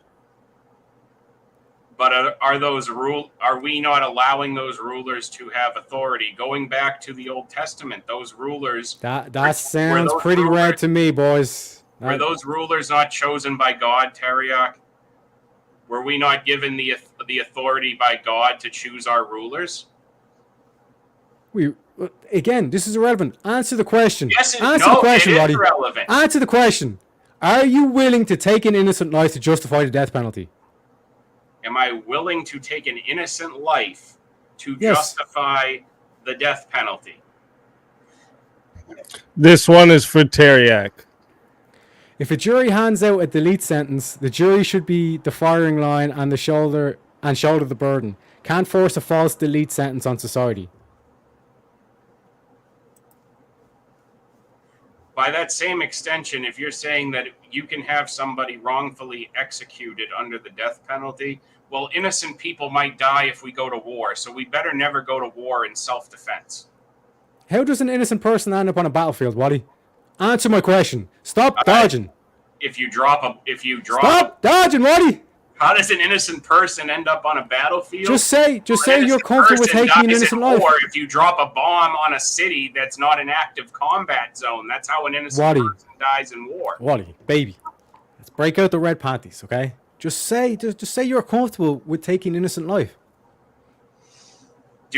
I am comfortable with the fact that mistakes happen under the system. We have to be comfortable with that, or the system can't stand. So you are comfortable with taking an innocent life? You cannot if you can prove that the evidence after the fact is not faulty. We have false convictions all the time. We have false convictions all the time, Wally. We are human. We are prone to mistakes. We're prone to sins. Yes, and that is a natural part of the human condition. So that doesn't mean we can't therefore have our functioning system that still serves its purpose. So you were comfortable with taking an innocent life? Just look into the camera, Wally. Look right into the camera. Just look at me. And just admit you are comfortable with taking an innocent life. True or false? Mistakes can happen in multiple systems. That's exactly what can happen. Yes, and in my system, you cannot take an innocent life. In your system, you can. Under what other system can mistakes not happen that cost human life? I'm not saying about not making mistakes. I'm talking about innocent life. And with the death penalty, you have to be comfortable or be willing to take an innocent life. Okay, under your system, under this logic, an innocent person could die because a doctor misdiagnoses them or gives them the wrong medication. You have to be okay with going to a doctor because a doctor could end an innocent life. I don't have to be okay with going to a doctor. You don't have to be okay with it, but are you going to go to a doctor if you need treatment? Your innocent life. If I break a bone, maybe. But again, breaking a bone, that's a cast. That's the thing. Getting back to my question, are you okay? If you don't take care, if they don't take care of that properly, Teriak, you can get a clot in that cast. You can have a massive heart attack or a stroke. Clot in the cast. Can we just point out how far away? We're in Narnia with all this fucking tap dancing. Seriously, man, make a broken leg and do nothing. Yeah, you could say it. Well, how were we able to recover from broken That bones ER before could doctors? make a mistake and cost an innocent man his life with his broken leg because he could get a clot. I will say it once again, Wally. Just look in the camera and tell everyone at home that you're comfortable with taking an innocent life. I'm You comfortable. can't do that, Wally, can you? Can you? Can you say that you're comfortable with taking an innocent life? Yes. You can't say it. That is a knockout. That is a knockout right there. You are. I just said it. I'm comfortable with the fact that you can have a mistake made in the system and an innocent person may die. No, you didn't say that. Look at this. You could really open here. a baker all these waffles that you're saying, Wally. Say that you were comfortable with taking an innocent life. Yes, I am comfortable with an innocent life being taken if a mistake is made in the system. Fine. And you're That's a comfortable flaw in and you're the comfortable system. giving the government that power. I am comfortable Say with it. giving the government that Say power. it. I am Oh my comfortable God, with investing Wally. authority in the government to have that power. We are not Wally. precluded from being able to do so under any kind of Christian ethical system. Forgive him, Lord, for he not know which way he speaks. This, Wally, you cannot take an innocent life. What are we talking about here, Wally? Come back over to my Was team. the man. Come on. the whole world guilty when it was flooded, Teriak? Can you prove that? Well, do you trust in God? Oh, so you're going to trust that innocent people you were okay with innocent people dying in the flood, though? Wally, It's this not one my- is for you to read, bro. Wally, quit dancing around this. Kill shots, please. So again, it is not my judgment to make, Wally, correct? Oh, but you're saying innocent life is a mistake being made is the worst thing in I the don't fucking world, want the Teriak. government to be able to take an innocent life. You don't want the government to be able to take an innocent life. And in my system where there is no death penalty, they cannot take an innocent life. So so you would then be comfortable with, paying out the ass for, child rapists to live 50 years in prison? Yes, because there are fates worse than death. Why should we all have to shoulder the burden of keeping them alive? Yeah, you don't have to shoulder the burden. You can feed them gruel, throw them in solitary confinement, or some messed up place, some dark pit. Because even Satan himself was thrown into a dark pit. Correct. So we're playing God Correct. when we throw them in the pit, Teriak. Who's more evil? That's the problem. Who's more evil? Who's more evil, Wally?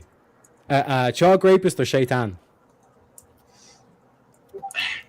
What the I'm fuck telling are you, boys, round 2 is Teriaks. What the fuck are you even trying to prove with weighing something that is? I'm proving weighing that we're playing God when we throw them in prison. By your logic, Teriak, we're playing again, God. Only God again. could decide to throw Again. Satan in a pit instead me- of kill him. Our Father So who art we in are heaven, playing hallowed be God. thy By- name. by your Thy logic, kingdom come. we're Thy will playing be God. done Let's let on him earth go. as it is in heaven. So By once again, Teriak's Wally, logic, there is no standard where we're not playing God. in We should my just logic, let the everybody government can't go take an where we're innocent life. playing God by applying in judgment. my system, the government can't take an innocent life. In your have the- system, they can. We are not precluded from That being sounds- able to make righteous judgment on people. Does that mean we make mistakes in that judgment? Absolutely, but we're given the ability to do so.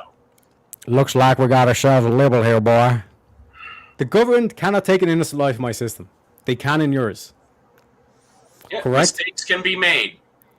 Mistakes were made. Do you honestly think if you're on heaven on high and you're standing in front of God and God saying, well, mistakes were made. Do you think that's an adequate response? Rather than saying, no, I fought against the death penalty. I don't think these bastards. We're all going to face our spiritual judgment no matter what we do. There's no escaping it. Everyone will do that. Yes, but I know for a fact that I won't have an innocent life, an innocent blood in my hands. You cannot say the same thing. You clearly don't believe that even in the instance of serial killers or child rapists that the permanent solution can be the best there are solution. fates worse than death. There are fates worse than death. Yes, and let's get them to those as efficiently as possible. Yes, so Because don't give them the out. The Don't only give them the thing out, Wally. worse than death would be the damnation awaiting them after death. That would actually be far worse than 50 years in prison. So are you telling me that there aren't fates where people become I don't know if we could say the word, but like self-deletion idol kind of shit? Do you know what I'm saying? Elaborate on that here. Let's see where you So go. like what I'm trying to say is like for the child rapist, for example, you say they live for 50 years, but every single day, multiple times that day, they're getting raped in prison by a big fucker called Jerome. So how is that more humane than just putting them out of their misery? Oh, we're talking about humane, but you said you were perfectly willing to take an innocent life. Well, if that person's not innocent, which would be more preferable, executing them or giving them 50 years of that? At that point, wouldn't you say the gas chamber is more humane than that? But you seem to have some sort of moral condemnation for them, but now you're giving them the out. I'm saying let's get them to their final judgment as efficiently as possible, because ultimately their judgment in the next life will be far worse than 50 years of Jerome. In order to do that, you have to be comfortable with putting innocent blood on your hands. Yes. Mistakes can be made. Mistakes were made, It's folks. a calculated Mistakes risk we make. Wally, like I said, like we can bring this up more in the VK again, but I'm shocked that you're saying that answer. Mistakes were made. That's not a good enough answer. You know that's not a good enough answer. Because again, we can't turn around and say in terms of the whole kind of like prospect of this, that it's like, yeah, mistakes were made. We want to fight against government corruption and we want to limit government, but then we're perfectly willing to allow government to dictate whether or not they're. Because again, bear in mind, like. Now that's not to say you can't tighten the evidentiary standard, but again, we have under the current system, we make improvements and we try to control for those errors to the best of our ability. As I said, they get automatic appeals that people sentenced to life in prison don't get. What's a better outcome? What is the better outcome? Why do we give like trials and all that process? It's so that we make sure that we do the best possible, that we don't convict an innocent person, innocent until proven guilty. Correct? Yes. So again, why are you willing to take an innocent life? Because we have a standard in place on top of that to control for those errors as much as possible. Yes, but either way, we know we're prone to sins, we're prone to mistakes. You get X amount of appeals. You get free, absolutely 100% free legal lawyers that we all pay for before we put those people down. They get far better legal benefit and assistance than people sentenced to life in prison. People sentenced to life in prison don't get an automatic right of appeal. They don't get guaranteed free lawyers. They can appeal that decision at least 2 or 3 times before the sentence moves forward. But you can be dropped in. Now, what is at that point? If you are an innocent person on death row, but you have all of this stuff in place to help you, whether or not you succeed, isn't that better than being sentenced to life in prison, not able to get a free lawyer, not able to get an automatic appeal? The state made a mistake, but you just sit there. But again, the reason why it's so tough to convict someone of a crime is because the evidence has to be that. So because we do as best we can to not even put an innocent person in prison. But as you say, mistakes can be made, correct? But why would you made? But we've made far fewer mistakes than we've done successful executions. Why would you allow the government to take an innocent life? Why would you want innocent blood on your hands? Because you can't guarantee that person might also always be innocent just because they were sentenced to death. But what I'm saying is across the spectrum. We don't have all of this and part of this is we don't have the amount of benefits in place for people who are sentenced to life in prison that we have for people who are sentenced to the death penalty, because nobody cries for those people sent to life in prison. They're not given automatic rights of appeals. They're not given free access to lawyers. Nobody cries for someone who has their life taken away in an 8x10 square for the next 50, 60, 70 years. Nobody cries for those people. We cry for someone who might get a lethal injection. That's why they get as much assistance as they do. And we all fucking pay for it. Are mistakes still possible at the end of that? Absolutely. But we have executed far more people with proper justification than we've made mistakes.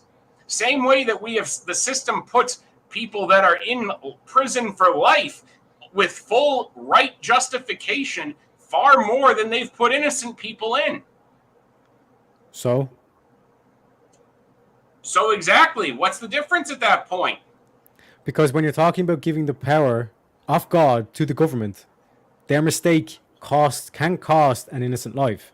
Whereas if they don't have that power, you don't have that price. God imprisoned Satan. So you are giving the power of God to the government to put people in jail for all of their physical life on this earth. It's the exact same thing. It's not. Because you have appeals. No, you don't automatically have a right of appeal if you're sentenced to life in prison. You're talking about a specific right to appeal, but you can appeal. You can appeal, but you're not guaranteed to get it. So you can still appeal. But you're not guaranteed. If you're put on death row, your appeals are automatic. But if you're an innocent person... It's 10 minutes, or 5 minutes left, sorry. Just let you know. To sum up, like I said, in the case that Wally's making is that there's such like evil people in the world that the humane thing to do to them is to kill them. But if they're evil people, why would you want to be humane to them? While also risking taking innocent lives in the process.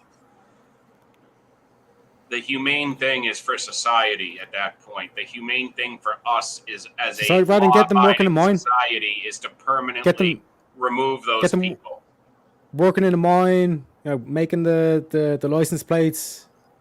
So put them in a mine where they could, in theory, escape and go. Use them for labor. Yeah, correct. Use them for labor. Put them in a mine where they could escape and then start raping and killing more people than they already have.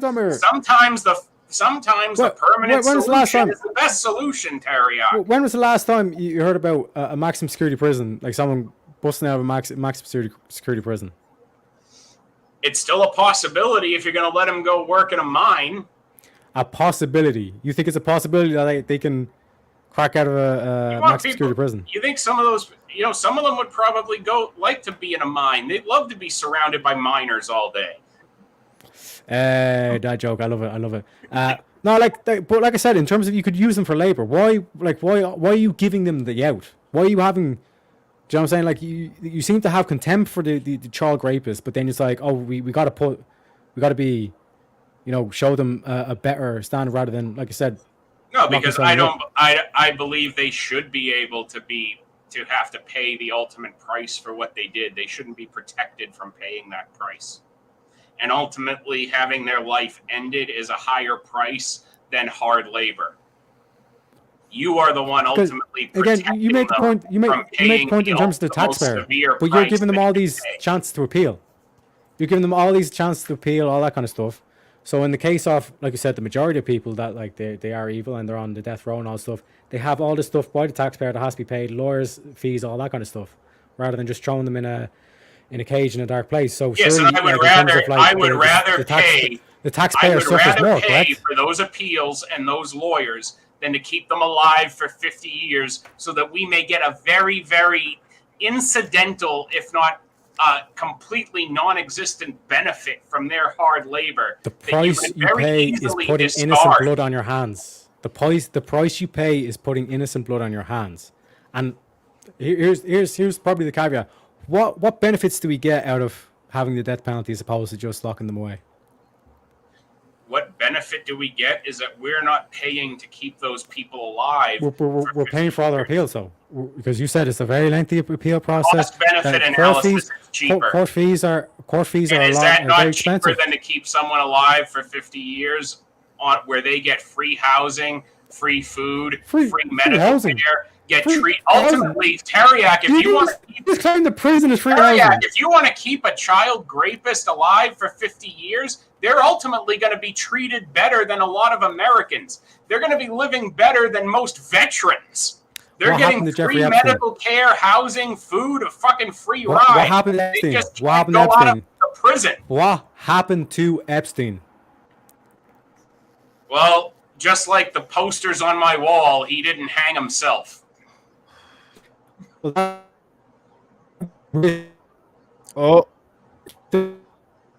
you're roboting.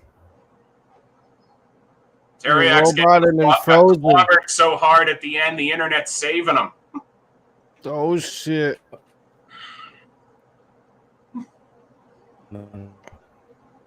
Teriak, where are you?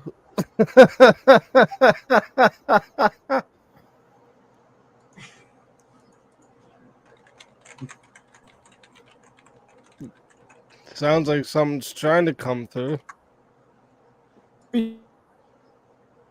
Yeah, we can't hear you. You're frozen and roboted. I know what happened. Is Oh. that? Oh! Is that a knockout? Oh, and you know what? That's actually the end of the round, too. That's the end of the round. Listen. Listen, that's the end of the round. He must have to load back in. I'm sure he will be back in a moment. I'm sure he will be back in a moment. Okay. Let's close up the poll, see what you guys voted for. Okay. Okay. So the next topic. Oh, what did I just do? Whoops. Oh, that's not what I wanted to do. Damn, bro. Okay. So our next topic here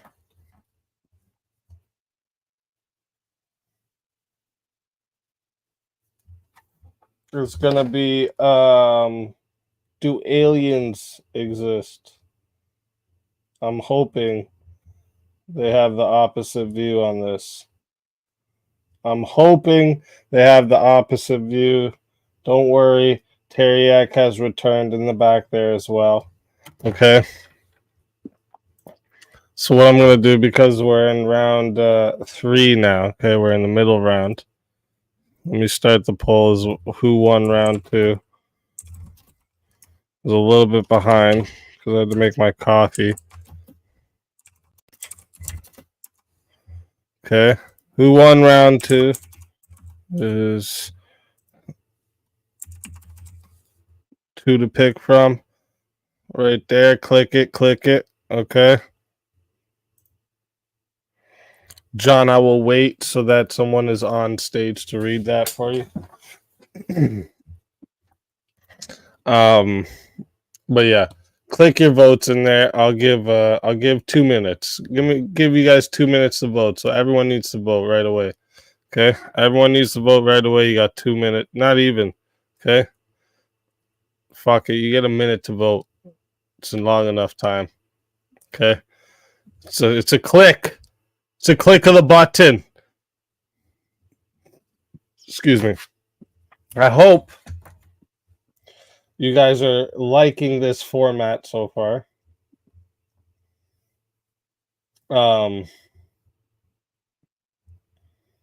Like I said, it's a Wally inspired thing. Wally gave me the idea. You know, he had a loose idea to do like a voting for the topics. And I was like, it can't just be that. That's how my brain works. I was meant to invent shit, okay? I think I was meant to invent things. That might be right. I did always say I'm gonna invent something that keeps my heart pumping forever, and that's how I'm gonna live forever as well. Maybe it was real. All right, that's a minute and 30 seconds. That's long enough. Let's see. Let's see. Why isn't it popping up? Why is the poll not popping up for me?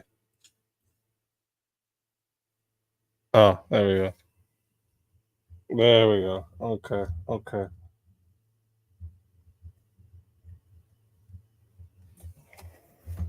All right. That's what she said. Ha. Listen. So I remember our next topic in the back is, do aliens exist? Okay. I'm hoping you guys have an opposite take. You know, you guys could just take the opposite take if you want, just for the fuck of it, if you realize you have the same take. But this is what we're gonna do. Right when you guys get up, it's gonna be the same. I'm gonna play the little. I'm gonna have something better for the between the round things. You know, like I said, this seems like a good little concept. I'm gonna build on it a little more and make it a regular thing. I'll have a better video to play in between the rounds. But for everyone that's just getting in here and hasn't got to see the intro and everything yet, you get to see the intro. And fighters, okay? As soon as the intro's done, y'all get right into it, okay? Just like a UFC fight, but this is the UVC, okay? The Ultimate Verbal Championship, okay? I hope y'all liking it so far. So let's get into it. Good evening, ladies and gentlemen. Welcome to another night of UVC. These are your fighters for the night. And without further ado, Bruce Buffer. And now, for those in attendance and UFC fans watching around the world, this is the moment you've truly all been waiting for. Live from the sold-out T-Mobile Arena in Las Vegas, it's time! 5 rounds for the undisputed UFC Lightweight Championship of the World. All right, gentlemen. We've been over the rules. Protect yourself at all times. Follow my instructions. We're going to keep this clean. Touch gloves now if you wish to. All right, let's do this. Oh, Teriak, you're back. Glad to see your internet recovered from how hard I hit you so bad that your Don't internet even felt start. You got saved. You got saved by my it. dodgy Saved! fucking I internet. hit you so hard your internet felt it. I'm just saying, I need to get some of that like American broadband. You know what I mean? You guys never seem to have any struggles. So it's no bullshit, man. My American internet didn't need shit. It was all me. It was all me knocking out your punk ass Irish internet. I'll tell you exactly what happened. Wally hit the DDoS button he has in the background. You know what I'm saying? He was fucking attacked by internet. He knew he was like, he has me stuck. He has me stuck. He was like spamming it. You know what I'm saying? It's ridiculous. Yeah, I got a button. Oh yeah. You're right. Teriak, you got a Wally to Whiffling Wally. Whiffling Willie. Whiffling Willie.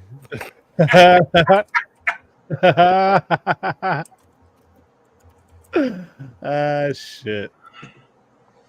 You ready to have some fun with this one after the first 2 rounds, Teriak? Yep. Guys, do aliens exist? I believe that if aliens do exist, it's a demonic manifestation on Earth. We are actually seeing demons, not space travelers. That would be my first take. My other take is that if aliens in the space sense are real, we wouldn't want to meet them because the presentation of them as being something akin to Independence Day would most likely be what's correct. They'd be coming here because they've graped and pillaged their galaxy and they're looking to harvest us for resources and blood.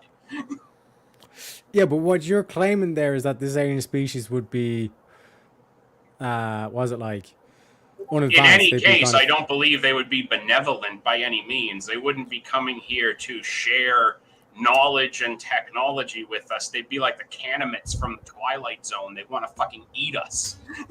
But is that not like the Roswell case? That was like a sacrifice, or that was like a token of offering? That's where we get like the Well, that's laser different. Where like the Roswell photographs were debunked as a hoax, if I'm not mistaken. But do you actually believe they're real or not, Teriak? Stand on the damn topic. Yeah, no, I don't believe the aliens are real. Although So I do you believe, also wouldn't believe that they could be a manifest. That if they're not in, like, even if they're not real, in the sense of like how Megatron here is an alien by all definition, or like in the Alf sense, where an alien's gonna crash into your roof and hilarity ensues. By the way, rest in peace to Benji Gregory. Alf was my childhood, and I just heard he passed away a few weeks ago. But moving on. if you were to read Enoch and to believe Enoch is would you true, be open to considering that if they're not spacefaring aliens as we understand them could actually be demonic manifestations appearing on Earth? Could that not also be possible? again, not necessarily, because if we were to read the Book of Enoch, are we to take that angels? Could they be aliens? Then you would be, if you're going to say that angels manifesting on Earth could be aliens, then you are conceding that aliens exist at that point. Potentially, that's what I'm saying. Like in terms of like what do you define, or like, well, I guess this is the first rule of logic. We need to identify what we're talking about with aliens. Yes, I'm saying that aliens could be a possibility, whether it's in the traditional sense as we all understand them from a science fiction standpoint, but I believe it's equally viable, if not potentially more so valid, that those aliens are in fact a manifestation of demonic and angelic presences on Earth that we are witnessing. Yeah, so obviously there's also illegal aliens. So it could be a category error, but it wouldn't make it any less true. You could see big glowing green shadowy figures walking through your backyard in the middle of the night, disappearing into some kind of portal, and think that those are aliens as you understand them as a science fiction concept, but that doesn't mean they couldn't also be demonic instead. They could be both as you would understand them logically. Yeah, correct. And there's also, like I said, technically there's illegal aliens as well, so I mean, we know it. I mean, the only people who will tell you that illegal aliens don't exist are the mainstream media. They're just undocumented Democrats. workers. But that's what I'm saying. Like the Decepticons and the Tentacle Boys from Independence Day aren't alien invaders. They're just undocumented armies of aggression from outside the galaxy. But and that's the other thing as well. It's like, if are we to say that like angels, if you do believe that they exist, or that they are real, like would they not be classified as aliens? They would be. They could be classified as aliens as we understand the concept, because we have instances where people believe that they, or have reported that they have had either angelic beings have encountered them, or demonic beings have encountered them. And if someone were to believe those were true, by that same concept, those would apply to a lot of the criteria that would be present in how alien sightings are classified. Correct. So are you saying that you do believe in aliens? I believe that aliens are a possibility, particularly as a fact that we have miscategorized them, and that they are actually angelic and demonic manifestations that are making themselves present on Earth. So I think we agree on this. But in terms of the Book of Enoch, for example, like that's where we get the story of the angels standing against God and God reenacting the punishment and all that stuff. So if we're to, again, just as kind of I don't want to go too far off topic, but do you believe that there's any truth to the Book of Enoch? I'm not well read on the Book of Enoch's particulars myself, so I couldn't fairly speak to it. I would have to actually spend more time looking into what's actually in there. So I couldn't say if any of that were to personally to me make sense. I know it's a good fodder for a lot of fiction that people have written on it, as far as like, the content there, as far as I know, it's made for a lot of movies and TV concepts that people have adapted. Like, wasn't a lot of the Russell Crowe Noah movie adapted from from concepts in the Book of Enoch, if I'm not mistaken? But like that's where we get the story of like Archangel Michael standing against Satan. Like that's basically where it comes from. And even Genesis 5:23, I think it is, where basically like they're saying that where God took Enoch never died because God took him up. And like the whole story of like where basically like Enoch's basically looking down on the earth and all that. And that would fit in line with how a lot of people would categorize alien abduction. This stuff could be completely legitimate, but also completely misunderstood because people want to view alien life through a scientific lens, a scientific concept, because that's what, pop culture has trained people to believe in through different sci-fi novels and, your Star Trek and Star Wars kind of shit. And that's how people have a view of alien life. But there's definitely a case to be made that it's all been miscategorized. It could be no different from demonic encounters that people have in their homes or when someone is possessed. Could be the same thing as like, oh, aliens took over my body. Well, that sounds like an account of demonic possession. It's just a completely different categorization of it. Yeah, so and as I've said, like my other sideways belief on that were to be like, if you say that all of that is completely wrong, let's say there are no category errors, that demonic and angelic are completely separate from the, scientific alien.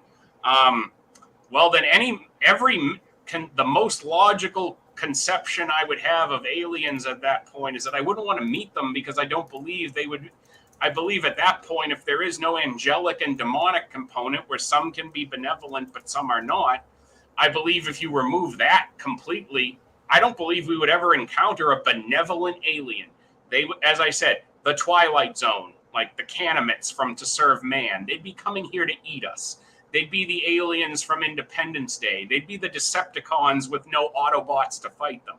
They're only here to pillage our planet and harvest our resources and potentially us. We wouldn't want contact with them at that point. True, but again, like even Stephen Hawking has conceded before in a couple of years before he died, when he was asked about the potential of alien life, he said, "I can't firmly say that aliens are real, but if they are," he said, he gave the Independence Day example. He said that presentation of alien life would be the most correct, because if you were going to operate purely within the scientific model, aliens from other galaxies have no reason to be here. They have no reason to travel this far, certainly not for benevolent purposes, certainly not to establish a star fleet. They're here. They would be here because they would be pirates. They would be desperately searching for resources that could augment their own because they have burned through everything they have available, and they're just looking to pillage. So he's, at the very least, he said the idea that benevolent aliens exist, you can throw that right out the fucking window. But then why would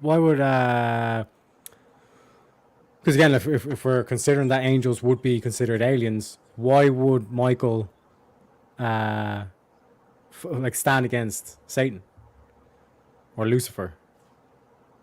Well, that's when you're talking about Lucifer's fall from grace and the war amongst the angels. That's, it would make, at that point, that's completely separate. That would be just those are events that predate humanity, where Lucifer was cast out.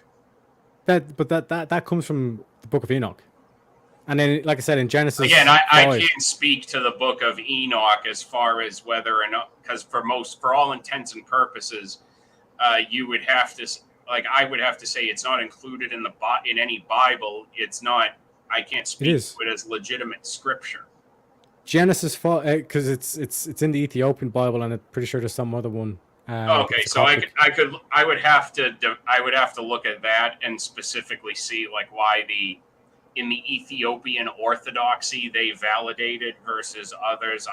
I'm not well read on the subject of how that canon is different and why. But if I were to grant that it's in the book, I'll grant it for the purposes of the dialogue. Okay. But what I'm saying is that even in other verses, for example, Genesis 5:22-24, it says, after he became the father of Methuselah, Enoch walked faithfully with God 300 years and had other sons and daughters. Altogether, Enoch lived a total of 365 years. Enoch walked faithfully with God. Then he was no more because God took him away. Why is that mentioned in Genesis 5, but then we do not accept the Enoch story? Well, again, I can't make apologetics for the differences in why some Bibles include it and others don't, even if it's only the one Ethiopian Bible.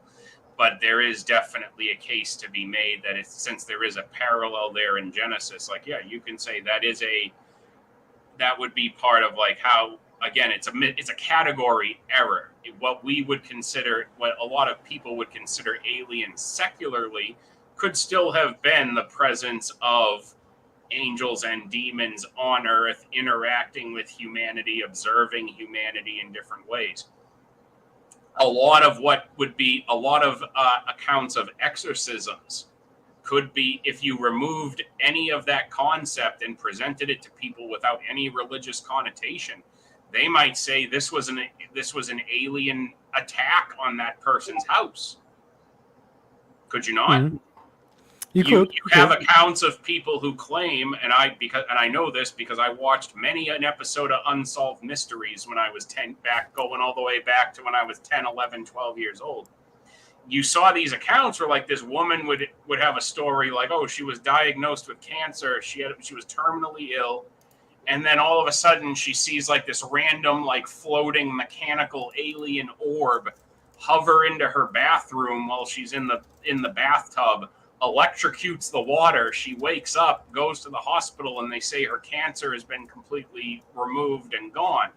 That could easily, now that's attributed as being an alien encounter, but that sounds like that could also be an angelic intervention where that woman was healed if you applied a different category to it. Okay, so again, I think we agree on that, but like when you were mentioning that, like if or are you just talking about the secular notion of these aliens, where it's like if they did exist? Yes, I'm saying if you took the secular notion of aliens and you recategorized it, everything would easily fit either a benevolent angelic encounter or a malevolent demonic encounter. Yeah. Yeah, no, 100%. Like I said, I think we agree on this.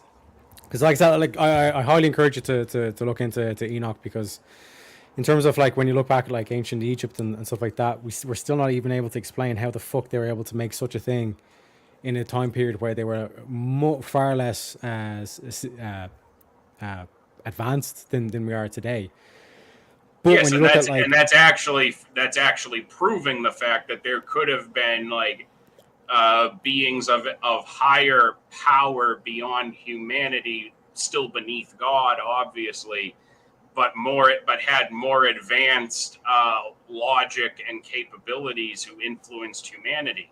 Now that could also be in a secular frame of reference interpreted as aliens. Mm-hmm. But and like I said, in terms of the whole thing of like if they were able to be that advanced and they were able to make these builds and all this stuff, if they were able to have, let's say, space travel, then there is the potential that there would have been a lost civilization that went and traveled and then never came back, and then later to a later date they come back. Do you know what I mean? Yeah, it could have been like alien. Like when you have reports that are actually of people claiming, "Oh, I was taken by aliens," and so on, and I was examined and whatnot. Well, that can directly parallel instances where it says like these people were taken up body and soul into the sky in multiple instances in the Bible. So I do believe that aliens exist, but I primarily believe they exist as a category error to the actual angelic and demonic presences that manifest on Earth. If aliens are real outside of a category error, as a sentient alien race, I don't want to meet them because they're probably going to eat us. Yeah. Now, again, like it's just as argument. Now it's also equally possible, like there could be bacteria and viruses that exist that are floating around in like bodies of water on another planet, and by that category alone, even if there isn't like six-legged giraffes or like bipedal cows like riding on big alien rhinoceroses, that's still alien life on another planet. Like and I would at the very least have to admit that anyone would have to admit that even under very limited circumstances, the fact that you could have microscopic level some kind of life on another planet would be alien life. It doesn't have to have a mothership. It doesn't have to be an invasion force or an exploration force. There can be alien life on another planet purely by the standard of having a virus or a bacteria. Like I mentioned earlier with the joking thing, is like there's also technically legal aliens too. So you know what I mean? So it's like it really depends on what you actually mean. Like if you're talking about like little green dudes that like flying around in these like saucer ships and all that kind of stuff. That's demonic shit. That's far more likely to be, to me, that's far more likely to be actual demonic shit than it is Star Trek. Yeah, so but like usually when people say that, it's like that's what they instantly think. But as we kind of like given multiple cases there, like if you believe in aliens, aliens, like you gave the example of the bacteria, like that's technically life. That's not off this planet, but it exists outside. Is that part and parcel of it? And then, like, do you know what I mean? It really depends on. Yeah, you can have alien sightings that, depending on the context of the situation, depending on the context of the witness reporting them, could just as equally be an angelic presence or a demonic one. It just matters if the case sounds like that encounter was more benevolent or malevolent, depending on the context.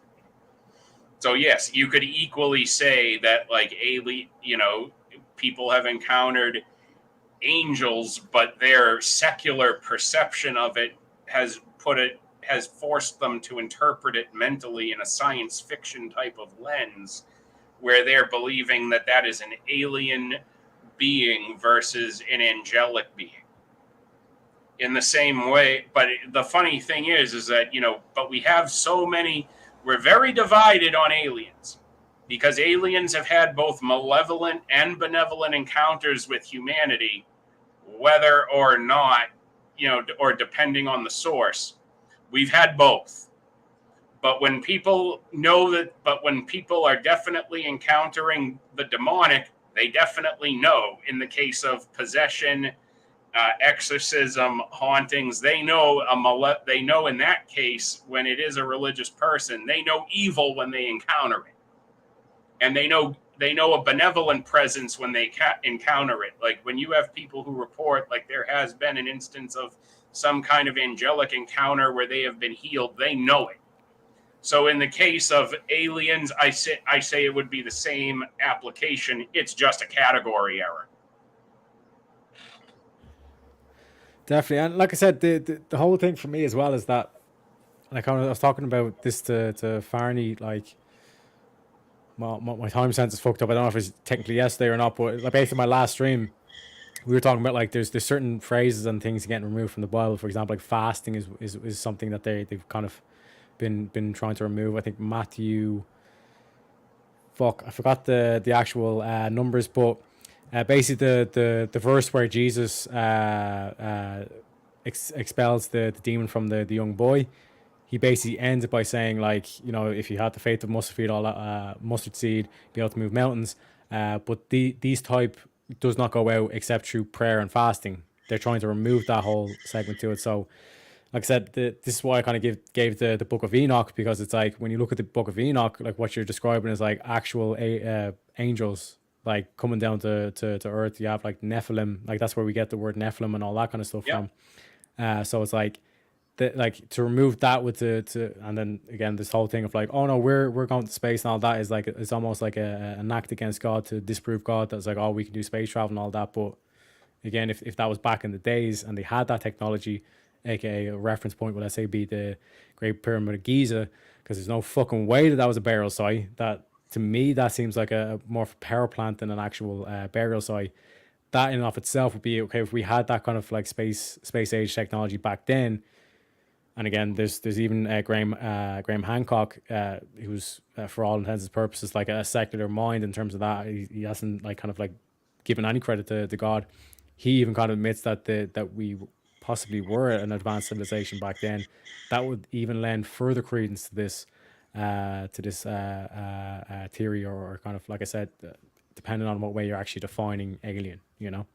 Yeah, and that's why I'll make the secular distinction that you could also say, like, look, clumps of, you know, algae could exist in a body of water on another planet. That's alien life. It may not be intelligent, but it's alien life. It may not have a complicated organization as a life form, but it is alien life, and that's just as possible as space pirates. True. So, like I said, like. But again, if an actual mothership drops out of the sky, you ain't gonna see me. I'm hiding until you've all been barbecued, and I know I'm safe. Oh, you wouldn't want to do an Independence Day? You know, rally the troops, get the speech. You know. Yeah, I'll come out afterwards when it's time to, you know, mount a resistance, because with all the movies I've watched and all the games I've played, I've been prepping for this for over 30 fucking years. I know how to fight them in any context. I'm ready to go. 100%. Like I feel like I'd be like the guy, like especially with my internet, it's like, I'm back, you know, and just like drive. This one is for Wally to read. Change Teriac to Teriac. Phone home. The names are on point tonight. W chat. So from the very beginning, just for the record, you have absolutely conceded round 3 that aliens are possible just as a category error. Oh no, so yeah, like in terms of the whole thing, like aliens, yeah, like depending on what way you do, like illegal aliens, like like you gave the bacteria example, and then there is a lot of kind of, like I said, even biblical evidence that would suggest that there is something. There's something that exists. It's just that what we would call like the close encounters of the third kind, like ALF, ET, all that kind of shit, would just be a secular scientific category error. That doesn't necessarily contradict 5 minutes anything biblical for demons and angels. I'm going to claim total, absolute, undisputed Wally victory on this round. How is this a Wally victory? I'm the one who brought up Enoch, okay? You started by like, I don't know. You were on the fence about aliens unless they were coming in from South America. Yeah. Technically they're aliens. Yeah, technically they're aliens, and I started out with the angelic and demonic position, and you couldn't come up with anything to disprove that. I don't have to disprove it. We can agree on this topic, okay? I'm just saying, like, we can agree on it, but who took the lead? Was it the man with the masculine beard or the one with the frosty blonde tips?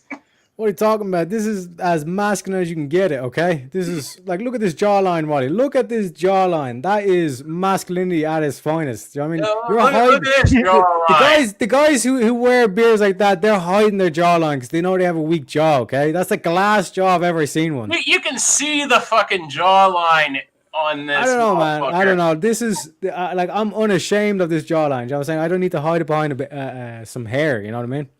Look, you've been you can see the jawline right here. Like this Nah, this is man. a fresh summer trim, only a few weeks old. Everything's Here's the thing, though. visible. Like Look I'm, at I'm, I got the chin like right here. I'm fucking pinching it, man. I've no issue because I guarantee you, if you shave that beard off, you'd look like Baby Wally. It'd be like we could have a whole merchandise Well, you're franchise. You know what I'm correct. So here's the thing, Teriak, is you are correct. Like if I started growing facial hair when I was 22 because my cousin thought I was still in high school. Because that's how much not having facial hair de-aged me. I've always been told I look very young for my age without it, so I'm actually quite proud of that. I could probably take a good 8 to 10 years off of my face if I shaved this all off. So, and if I did that, not only if I did that, but if I also shaved off the entirety of my hair, like up top and back, I would probably be the most bitchin' IRL kingpin that ever lived. Possibly that could be the next Halloween costume. I'm saying, if you want to dress up, I think you could pull it off. This one is. I mean, I'd have to go get a white suit. Teriak. I don't own a perfectly pristine white suit, so I would have to do that. Teriak's got to read this one. Yeah, Teriak to Thomas Matthew Crooks. I don't even know who that is, but I'm guessing it's something got to do with Backstreet Boys or something like that. Ironically, Teriak, that actually was an idea I had when I actually did used to still go clean shaven here and there about 10 years ago. There was an idea at one point. We were going to go to a Comic-Con when my son was much smaller, so there was a bigger height difference on us. Now he's 15. He's almost 5'9", 5'10", and I'm 6'1". Fuck. They grow fast. But back then, going back 10 years ago, we did kick around the idea at one point of going to a Comic-Con with him as so much smaller than me, but in a Daredevil costume while I was dressed up as Kingpin. And just we wanted to see how many people would have wanted pictures of us squaring up, there was going to be a battle at the Comic-Con. Yeah, man. Like I said, obviously nowadays, because like I said, he's growing up. Do you know what the fucked up thing is? I'm 5'8", yeah. All my relatives on my father's side that are one's 6 for foot Wally to plus. read. Wally to baby-faced Kingpin. I fucking love it. But yeah, like I said, in terms of this whole topic, I think it's pretty similar to the gun one, where it's we're kind of struggling to find something that we disagree on necessarily. That's when you're supposed to fucking just do it just for the fucking fight, bro. To be a fucking champion, okay? This is the ultimate verbal championship. You couldn't even mount a respectable resistance against my logic on this when I took the lead on it, Teriak. You were just kind of oh, well, yeah, and then this too could kind of... Nah, like I said, I brought receipts. Wally brought no receipts, okay? I brought up the Book of Enoch, okay? We're talking about Nephilim, we're talking about all sorts of crazy shit. I also brought up the illegal aliens. Which only built upon my entire opening thesis statement on the subject. I didn't have to... All right, fighters to the corners. Fighters to the corners. All right. Listen. We have it in the poll, guys. The poll there. Who wins round 3? I need you guys to put that in. You guys are the judges, okay? You guys are the judges. Put your votes in. We got to see who wins round 3. Our next topic. Seems like the chat's wanting to stay in space today. Okay. Our next topic is, have we been to the moon? All right. This is our next topic, folks. I hope the fighters are ready. I'm not giving you much time to get your votes in. Get your votes in.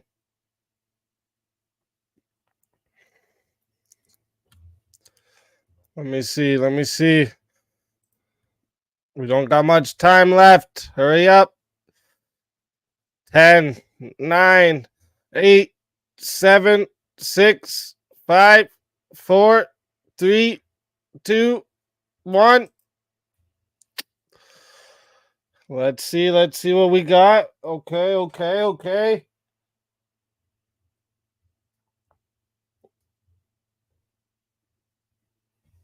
Okay.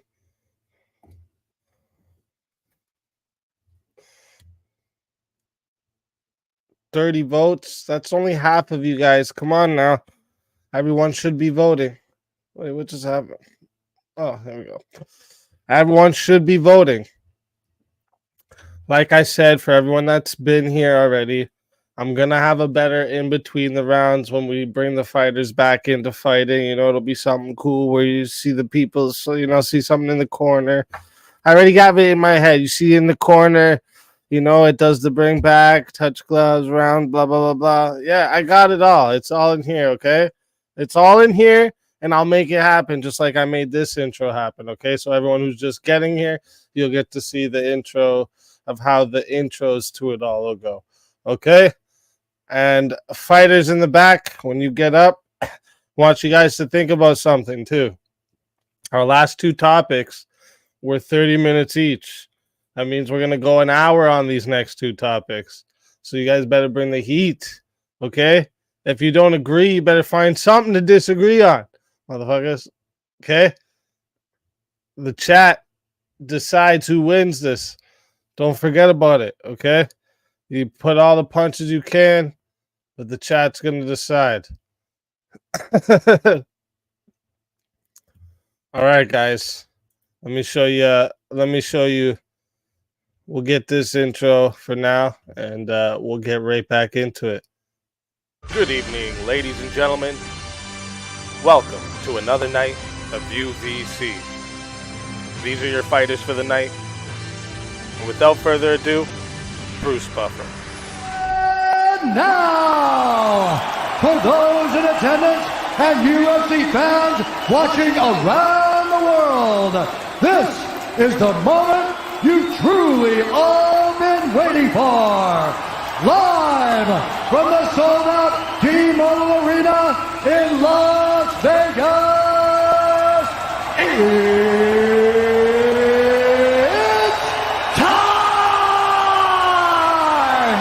5 rounds for the undisputed UFC Lightweight Championship of the World. All right, gentlemen, we've been over the rules. Protect yourself at all times. Follow my instructions. We're going to keep this clean. Touch gloves now if you wish to. All right, let's do this.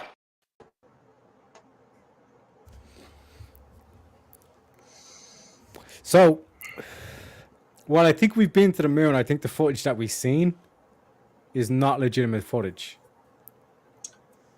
You think the footage is not legitimate. So would you apply the same thing to the photographs? What you mean by photographs? Well, I've heard like the skeptic case as far as the moon landing, where people will say like, oh, well, there's no stars in the sky when they're in the photographs of the moon landing, when the counter to that would be, well, the astronauts didn't go to the moon to take pictures of the sky. They went to the moon to take pictures of the moon. So they used film that was set to a daylight exposure, not a nighttime exposure. So the terrain is crystal clear, but the stars are not visible when they're taking those pictures. Same thing as like people will say like, oh, well, the flag doesn't flutter. Well, that's because of the atmosphere. You don't see the inertia in the footage necessarily. It's just, oh, okay, like they may hold it out for a picture, but then it might fall right back down. But in general, there seems to be that is something I think that people who are skeptical really hang their hat on, is the fact that, you know, there's no stars in the pictures that were taken during the moon landing. But then, okay, so then why? The live action footage is can be different, but I would say like the actual still shots, there are like a lot of the skeptical observations can be easily explained by the choice of the film, which is mainly like, okay, why can't we see stars during the moon landing? Yeah, That but in terms, just an exposure setting to be fit. yeah, true. Because like light pollution, all that kind of stuff. For example, like if you try to take a picture, like of even from Earth and all the shit, it's like very hard to see. The So like, how would you rationalize that? Like, what was it? What year was the moon landing again? By NASA? Let me double I think it's check. like 1960s or something like that. Yeah, I don't remember the exact date off the top of my head. Let me Google machine this. Let's see. Yeah, 1969. Yeah. So like, what's your explanation why we didn't go there again since, or NASA's never sent someone there since? I mean, in general, there's the case to be made that if they collected the samples they needed from as far as the terrain, like where there's no water and we didn't discover any evidence of even like microscopic life forms residing within those samples, then there's what incentive do we have to go back onto the moon at that point until we've established the technology that would allow us to colonize it? If there's nothing discovered from the initial samples, then there's really no profit or incentive to go back there unless we could actually establish, the Futurama, cities on the moon, like theme park on the moon. There's no profit incentive to go back. Now, if we had detected that there might have ever been any kind of microscopic life on the moon, even to that extent, or we had found indication that maybe there are bodies of water beneath the surface, we'd have an incentive to go back. But until we find any kind of observable evidence that something is present there, well, then we're just going back there to stand on a rock. You're muted. Muted. Thank you. In terms of the general principle of the whole thing, it was like when Christopher Columbus went down to America, he just didn't there to collect some samples, plant the flag, and then fuck back off home. Well, Christopher Columbus was trying to find a way to the east by sailing west, because the way to get to the east at that point was you either had to go completely down around the Horn of Africa or you had to go through the Red Sea. So there was an idea that was based on the idea at the time that the continents that comprised the Americas didn't exist. We didn't know they existed at the time. And so he landed in the Indies because he was looking for a way to India. So he was hoping that either he was going to end up in like what we would consider India or China. Like he was going to be there someplace in that general vicinity. He wasn't expecting to find like an entire continental body separating Europe and Africa from Asia. Yeah, but still, so at least there was an incentive to go back there because, you encounter people, you encounter resources. There are minerals, there's lumber, and there's minerals in space. There are animals, there's stuff there. Like when you go to the Caribbean islands, you go to the South America, North America, from an outsider, there's stuff there. You can establish, mechanisms to harvest those resources and build settlements and send them back.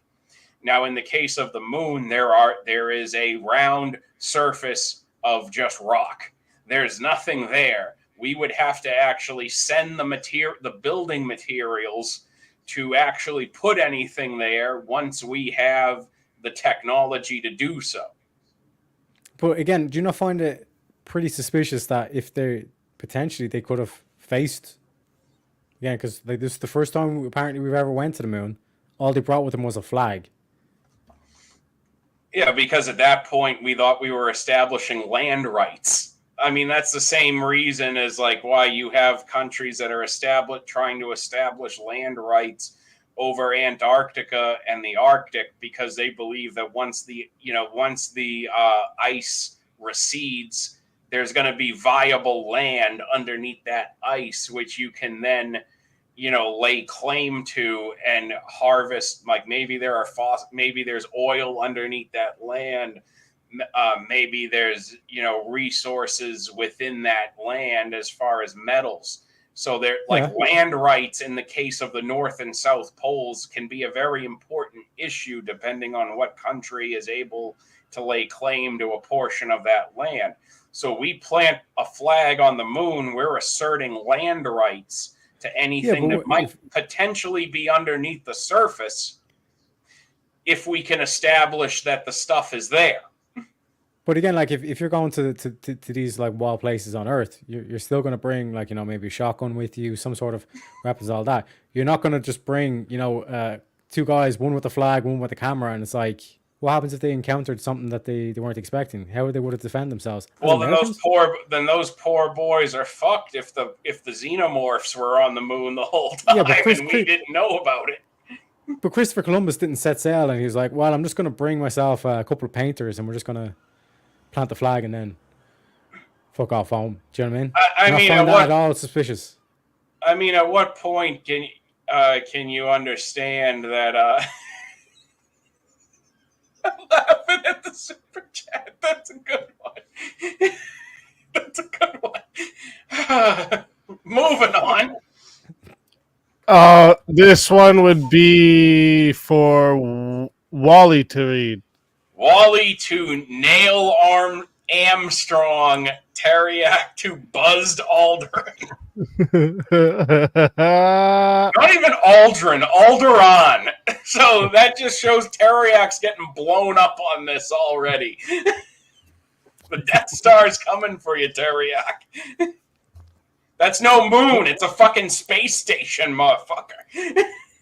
Because like again, like to realize, like I do believe that like we have been to the moon, but I just don't believe. I mean, you look like you got a suspicious looking moon in your background there, if I'm not mistaken. That's the thing. That's maybe why the internet connection, is so dodgy. That I'm actually extraterrestrial. You know what I mean? You know what I'm saying? Yeah, that's no moon. That's a fucking space station. You're just part of the lie. What can I say? No, but like I said, for me, like the footage just doesn't relatively make sense. Like the way that it's kind of the footage can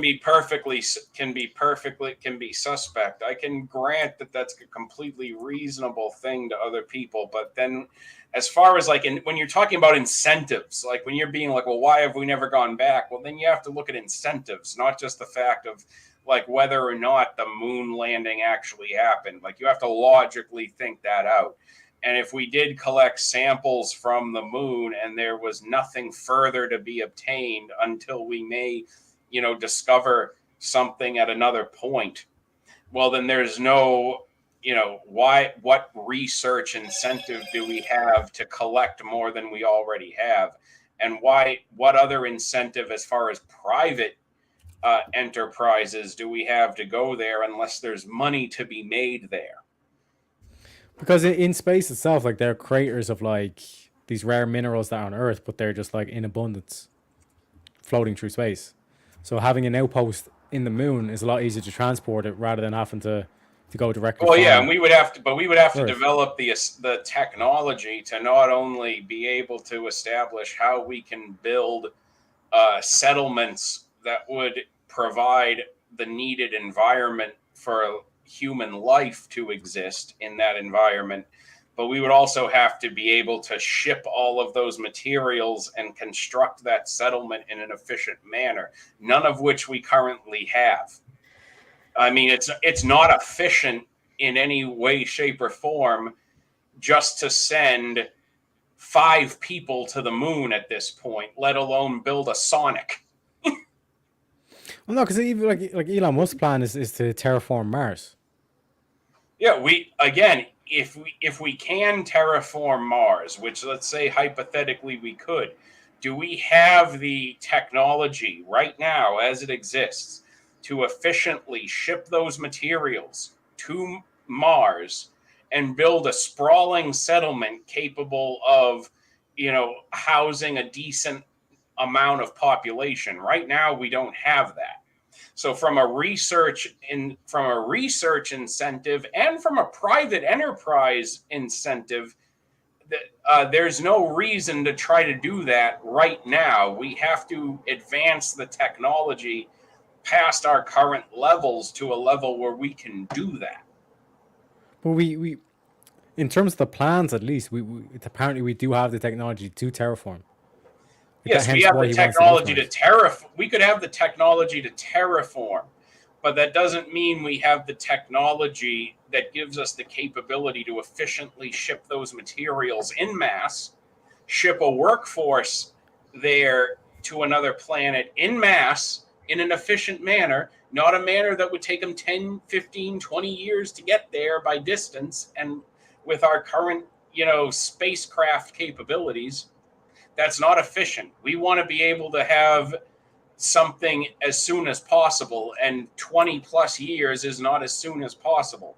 So there's no incentive, there's no immediate return on investment, whether you are doing it for research purposes or for the purposes of hey, Elon Musk is going to generate money by chartering flights to Mars with SpaceX. You kind of have to have something already there for people to see and for people to engage with when they get there. Otherwise, there's really no incentive to just going onto a planet where there's nothing to do and it's not habitable. Well, no, because again, like I said, in terms of being able to take minerals that are rare on Earth and to transport them back, do you know what I mean? There is an incentive there. It might not be, like you said, in terms of what me and there you, is an incentive, two but as Irishmen. far as the capability of establishing that kind of mining operation efficiently and effectively, we don't really have the technological capabilities to do that today. We still have to do more. I would say there is still more research that needs to be done if we're ever to determine if we're ever able to even do that from any point of feasibility.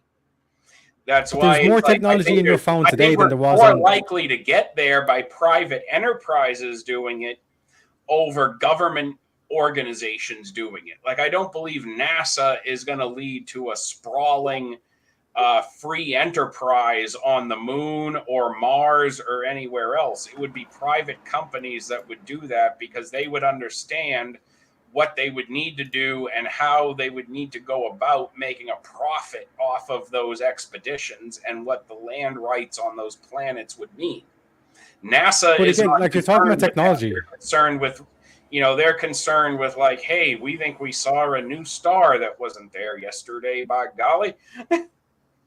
But you're talking about technology, but there's more technology in your smartphone that you're holding or you have there on you than there was in the first, apparently, in the ship that went to yes, but a smartphone like this is I can't take this smartphone, even though there's a lot of technology in it. Would you admit you can't build a city with the components that are within the smartphone right now? Just with this, if this was the only smartphone I had and I took it up there with me, can I build a city with the components of my smartphone? Which came first? Which came first, cities or smartphones? This one here for Teriak to read. Actually, we do have the technology. We had it since the 60s, and it's done nothing but get better.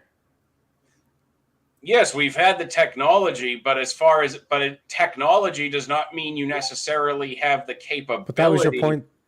That was your point against terraforming. Well, it's technology coupled with capability. You need to be able to ship if you're going to establish a settlement, you need to be able to ship vast amounts of resources and materials to that location and be able to ship the amount of people needed to do construction and the tools that would be needed to build those settlements on another planet in a different environment.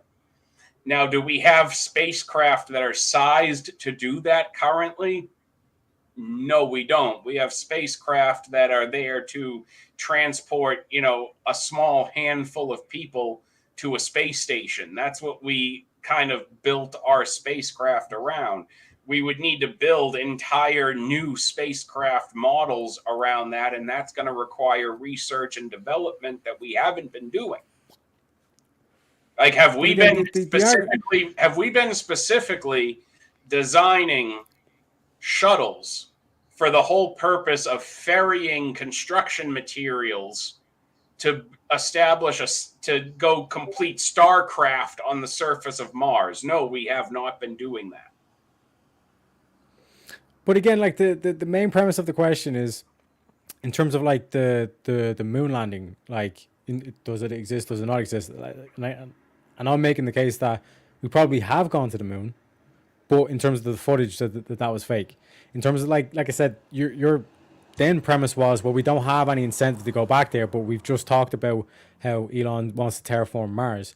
And then in terms of the craters and the minerals that are known to be out there, there is a clear incentive to want to be able to pursue this path as well. But again, if we were to say, that's why I say I would put more weight behind a private enterprise saying we want to develop X, Y, and Z for the moon. And, people in the scientific community may decry that, why would 50 Elon years, Musk want to go to the moon? There's no money in it. Well, I think a private enterprise would be more. This one here is for Teriak. You only need a few people to work on and maintain the automation. Automation does the rest. The tech is used to make underwater and underground bases currently. It's all public knowledge tech. And this is what I'm saying, Wally. This is 50 years that they have not even done anything. So you're going to tell me that we have the technology, we have the capability of shipping large construction vehicles that would be able to put these settlements together on the moon and ship them there efficiently and effectively. Have you not seen the BF4? We have self-landing rockets, Wally. This is what we're talking about in terms of automation. We may have self-landing rockets, but it's a matter of like, well, what incentive does NASA as a research body have to establish those settlements if they didn't find anything? Right, so let me go for the kill shot then, Wally. This one's for Wally. Wally. To get a pound of anything into space costs $25,000. We would need a space elevator that would lower the cost to $100 per pound. Exactly. We have not come to the point even if we have the technology as general technology, we don't have the technological capability to do it in an efficient manner, in a highly effective manner. But again, like look, I want Exo Squad. I want what I grew up on in the 90s. I want terraforming on Venus. I want mining colonies on Mars. I want mech suits for everybody. That would be great. Do you want spacemen in Uranus? No, that sounds pretty fucking queer. Pretty gay. I'm not gonna lie. Fitting that you make that joke on the day of the passing of your patron saint, Richard Simmons. But it is what it is. But no, like I said, I think I loved Exo Squad as a cartoon when I was a kid. That's a pretty based space warfare kind of future. I wish we had it tomorrow. But there's a lot of infrastructure that's designed in making that a possibility that we have to be able to build out. But again, like the main premise of the technology is micro-robotics building larger The technology is micro-robotics building larger robots and maintaining it via field engineer control. The cost of getting resources to the ground from space is minimal and easy. Rocks do it all day. Because again, like the premise that you're saying is that like it would cost too much, but what you're not considering is in terms of the gravity that we are under in terms of Earth compared to somewhere like the moon, where the spacemen are there like lofting around. So it requires far less energy to go from the moon to Earth than it does from the Earth to the moon. Correct? So again, like I said, we have all this technology. You have more technology in your phone that was on one of these original space ships. But it's again 50 years ago, they have not done anything outside of that. All they've done is like, oh, we have a space station. That's it. Well, that's why I'm saying. Why? Because again, like I said, to give the reference of Christopher Columbus, it's like saying it's like we went there and then like in 50 years later we haven't even bothered going back. Yeah, but when Christopher Columbus landed in the Caribbean, there was stuff. When we went to the moon, there was a lot of rocks, but that didn't have anything valuable within those samples. That's why we've never gone back there. Yeah, but it's the size of a planet. Purposes. How is like you were saying there, it's the size of a planet. So how do you know there wasn't something on the other side of the moon? Well, the moon is a satellite of the Earth. It's not a planet in its own right. But in terms of size, though, it's a ball of rock orbiting around the Earth. Like there's again, if there was a plethora of natural resources that we were able to ascertain was there with any viability and accuracy, we'd have had an incentive to send the equipment there to harvest those resources. That's why we planted the flag there, to assert that we had property rights there over the Soviet Union at that time. Yeah, but again, the main premise that you're saying is that like two guys landed in one spot on, let's say, Easter Island. He looked around and said, oh, it's just the ocean around here. And then they flew back and that was it. Because again, like I said, you don't find that suspicious at all. Again, if Columbus had happened to land on a complete desert island devoid of anything, no grass, no trees, no rocks, no people. Easter Island. Because that's in the middle of nowhere. Easter Island at least had proof that there was a settlement at one point because the rock for the monuments existed. But when people went there. But if Columbus went to, let's just say, a random island in the Caribbean that happened to be completely devoid of anything valuable, and he thought that this was all there was, and he went back home and he said, yeah, I found a little body of sand within the ocean and there was nothing there, they would have said, okay, we're never trying this shit again. That was pretty fucking dumb and wasteful. I reckon the king would have been like, you're talking bollocks, we just paid you all this money to go over this thing and you're saying there's nothing there. I'm gonna go there myself. Yeah, and if they followed the exact same route and ended up on the exact same island, then they would have been like, okay, well, I guess he was right. This was a huge waste of time. But you agree that he would have went himself, though, correct? I mean, maybe the king would have went there himself, but I mean, the whole reason we ended up in this whole moon thing to begin with was that it was a Cold War morale booster initiated by JFK to put us over the Soviet Union, to be like, hey, we're fucking better than you, USA. Look at us flex our technology over yours. We landed on the fucking moon.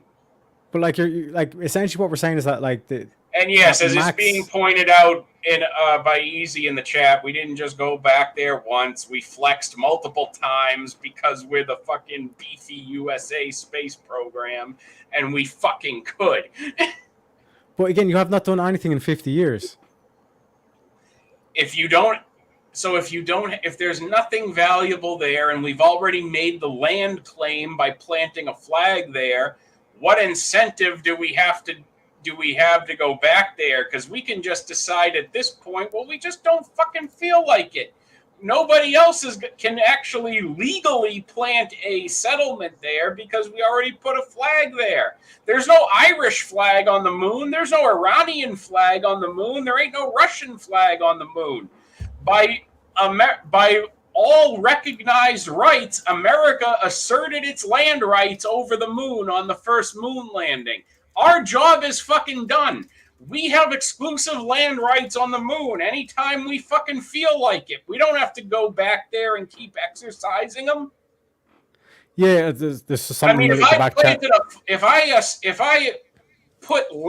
I asserted my claim on land, is it still legally my land rights, whether or not I live there or not? No, I still have asserted a claim over that land. But again, like I said, land rights belong to America, Teriak. my main premise again, like I said, I do believe that we have gone to the moon, but I do think that the footage is suspicious because, like I said, if you do send people there, you're talking about landing on a This one's planet-sized for object. Wally. Why risk a human life when we can send robots? Exactly, and it would make more sense to improve the technology that we're able to do that when the construction can be carried out by complete automation at that point.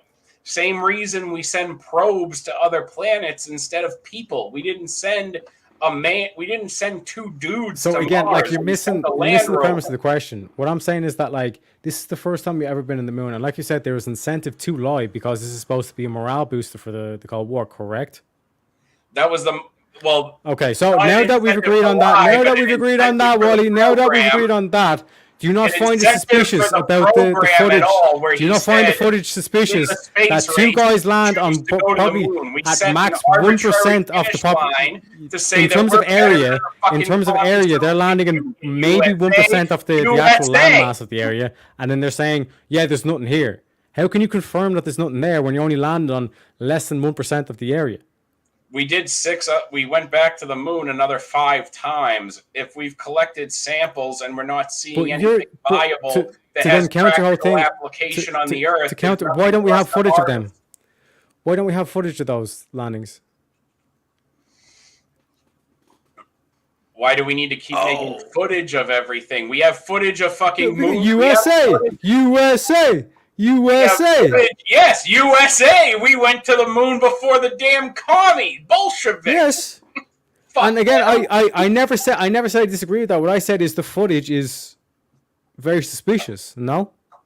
Well, we also have footage of the rovers that have landed on Mars. So it's the fact that we didn't take more footage of the moon doesn't prove or disprove anything. But again, why send the robot? Nobody's saying we fake the Mars rovers. Nobody is saying like we fake the space probes. People are only trying to say we faked the moon landing. Why is that?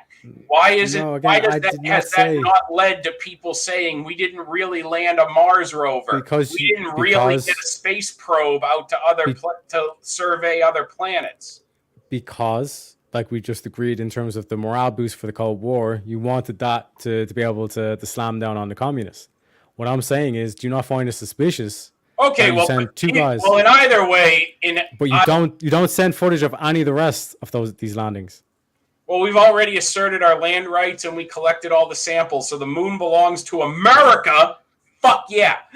Yeah, I don't disagree with that. Prove. The flag is there. The moon is American. Why not? Why not? Because again, how much more? Because if you're going to spend all this money putting they're doing these missions to Mars, and like you just admitted, there were multiple other missions to it. Where's the footage for that, Wally?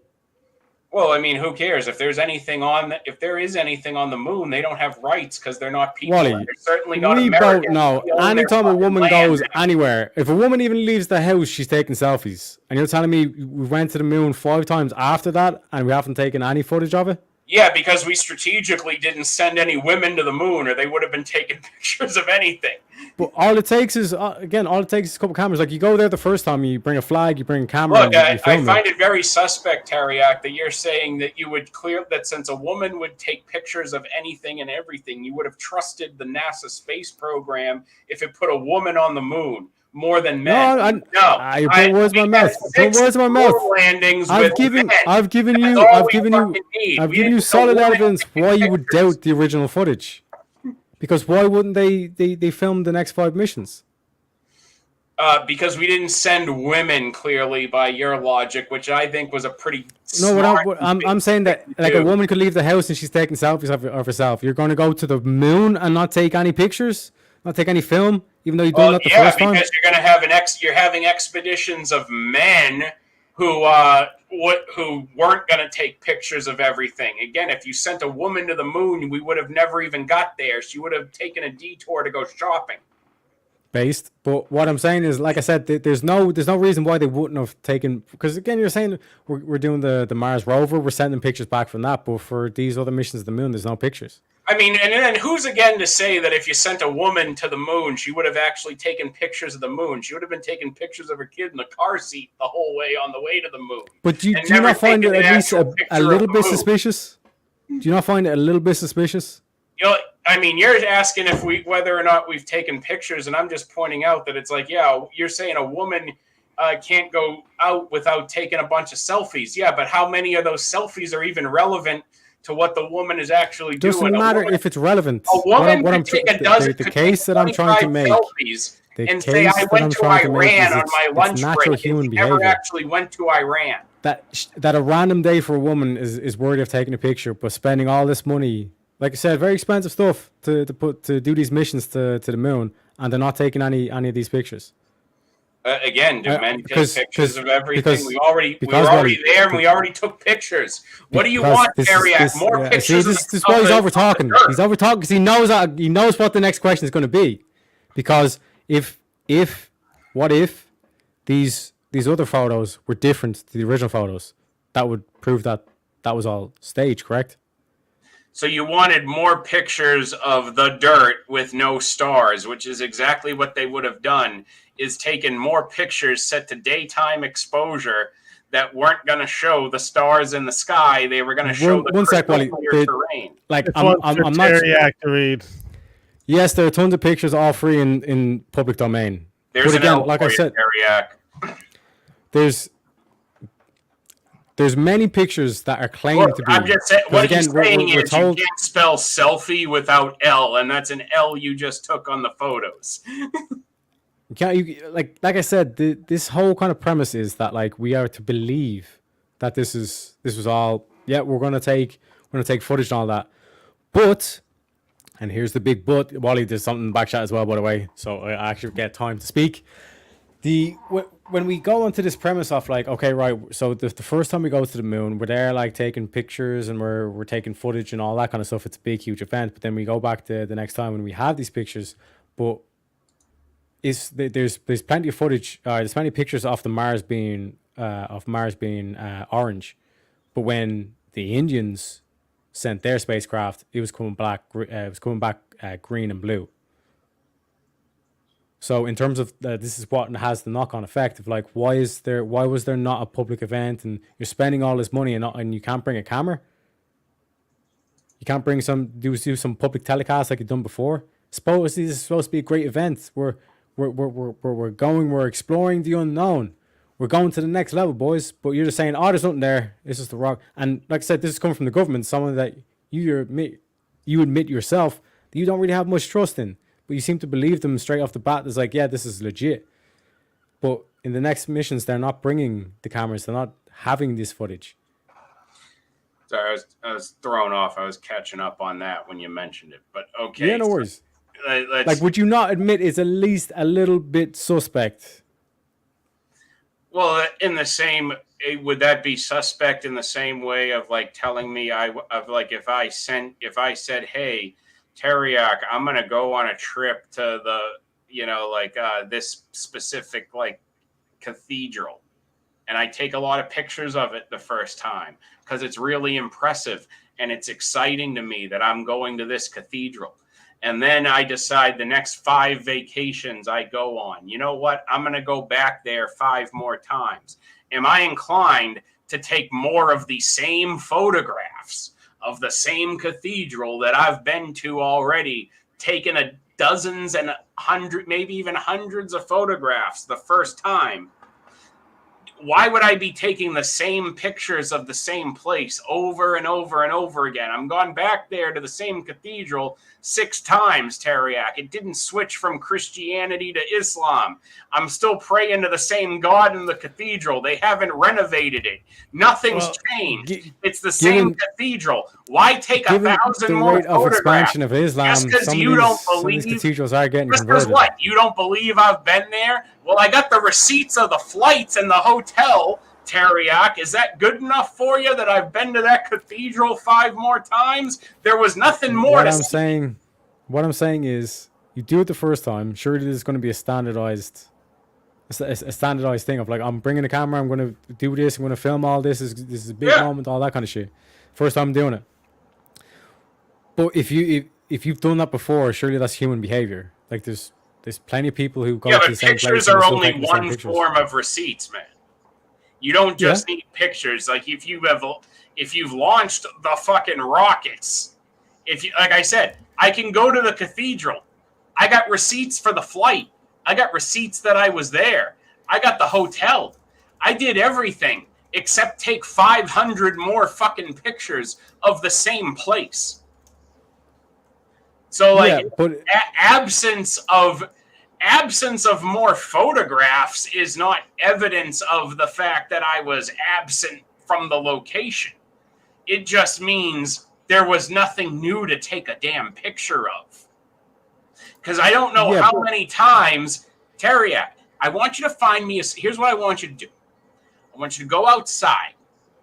I want you to find a decent area, like maybe let's say an area of like at least like 3 by 3 feet. I don't know what that is in metric because you're in Ireland, but we'll just say a 3 foot by 3 foot, a patch of dirt, and I want you to take a lot of pictures of that patch of dirt. And I want you to show me how excited you were to be on that patch of dirt, to take pictures of that patch of dirt. Talk to me like that patch of dirt changed your fucking life. Then I want you to do that. One sec, Wally, because I don't know if I'm able to actually like present stuff on the screen or whatever. But would you say that the color of Mars is orange, correct? Correct? The color of Mars, as I've always understood it, is referred to as a red planet. It's a red planet. I don't know if you can pull up that picture or not, but they named a movie about it called Red Planet. It was pretty okay. And since the Indians sent their spacecraft there, now all of a sudden we have discovered strange blue structures that glow on Mars. That would be an incentive to do further research, not of a big gray orb that has craters and dirt. And nothing else there. Yes. So what I'm saying the fact is you're providing an example where our understanding of Mars and the terrain may have changed over time, which would warrant further research and examination. The moon has not changed, Terriac. How do you know? How do you know? Because when you look up in the sky, Wally, let me interrupt. Wally, what you have to say now is because you believe your government. So go ahead and say that. No. That is exactly. Not why. So why do you believe them? We've already made 6 trips to the moon. It hasn't fucking changed. Yes. There's not new bodies of water. If there were new bodies of water, we'd fucking research them.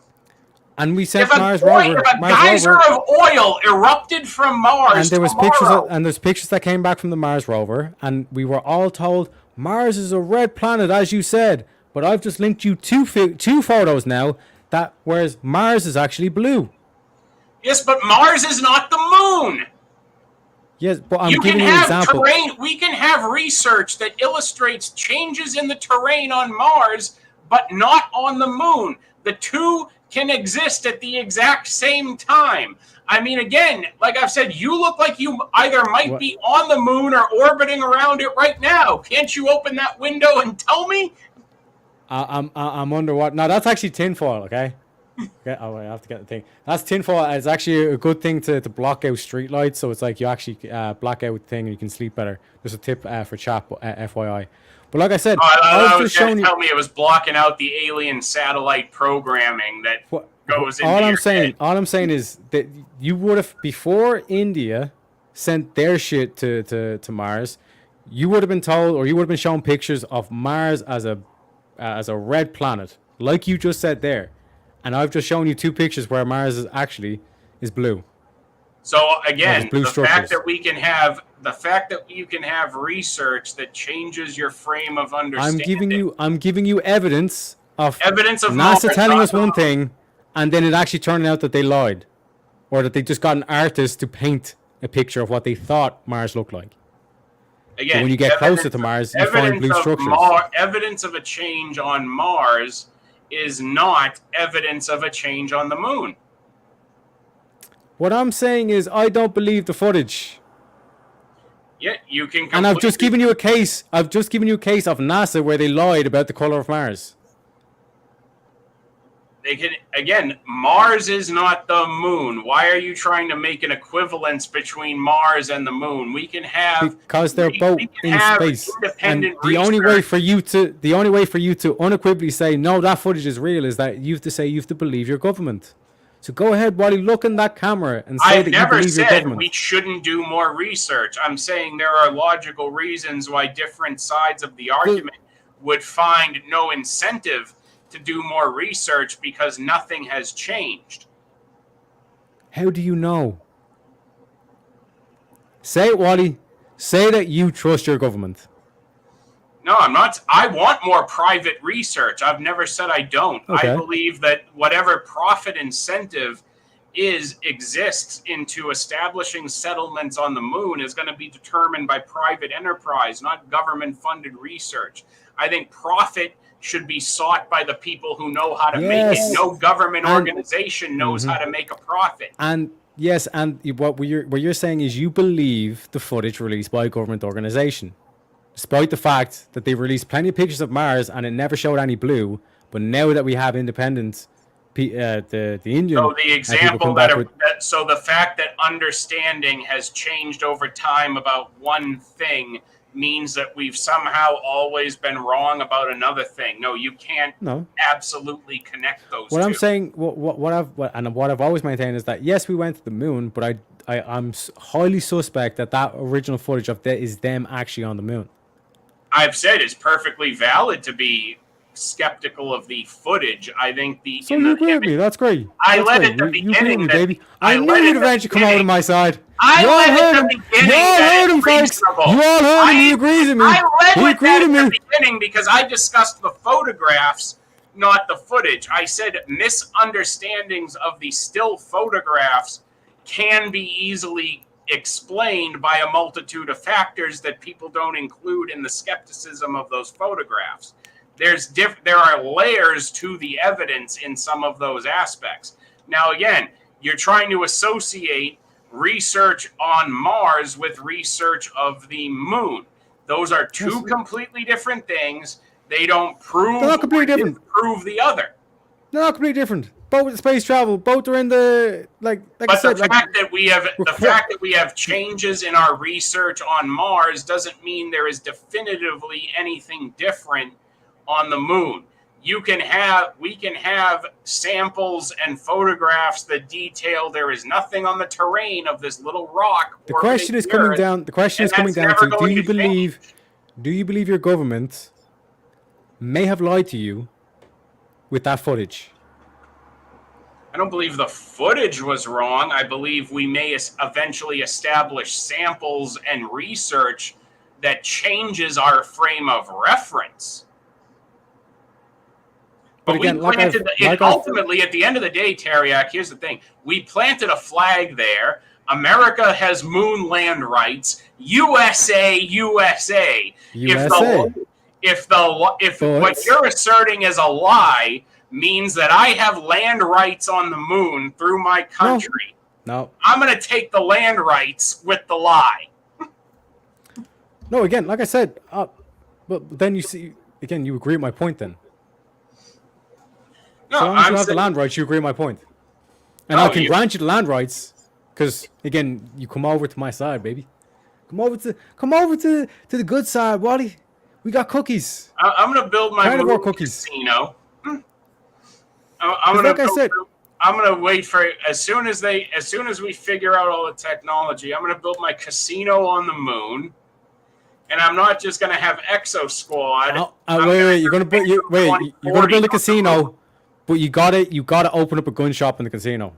Because you gotta make sure that the Martians. You know what, Teriak? I'll open up a gun shop in my casino. How about that? My man. That's what I want to hear. So you want gun shops and casinos on the moon? So I'm right. Thank you for agreeing with me. If we do take the stuff that I linked there to be true, that NASA only started releasing or started telling us that there are blue structures on Mars after Indians went there. Why do you put so much trust in that the footage that they originally released off the moon landing is real? Look, Based on, you have to show the incentive. If the available research shows like the incentive was that they were under so much tremendous pressure from the Cold War that they could not fail this mission. So, for all intents and purposes, like I said, they could have went to the moon and land rights, all that. I can grant that. But in terms of the footage, this could clearly be false because they have an incentive to lie. Well, then show me any evidence that would indicate that Because doctored. I asked you You're what the one color. asserting the claim. If you're going to assert the claim that Yes, the footage was manufactured, And I can't answer if you're over show me talking. the evidence. I can't answer unless you let me answer. Show the Okay. evidence that they So show the evidence. I have linked you 2 pictures of Mars actually showing blue structures. Okay, But show me NASA the never evidence made- of the moon landing footage being doctored is what I'm asking for. Because You are because they're claiming the both footage they is are suspect. I both want to see the okay. evidence. Because again, I asked you what color was Mars, and according to you, by you believing in NASA, a government agency, Wally does believe the government. Hashtag what the fuck. You said that you classified that Mars was a red planet, but there's blue structures on it. I classified Mars as a red planet within my Because you believe your understanding of- government. Just look in the camera, Wally, and say you believe the government. You trust the government. No, I'm saying I understood that is the frame Right? of reference. Sorry. I had, absent Sorry, I other had evidence to being write down presented. something. 1 second. I had to write some stuff down, and then I stepped away to make another coffee. But did I hear a request for footage from the moon? Yeah, go for it. Just so we can see what we're looking at here.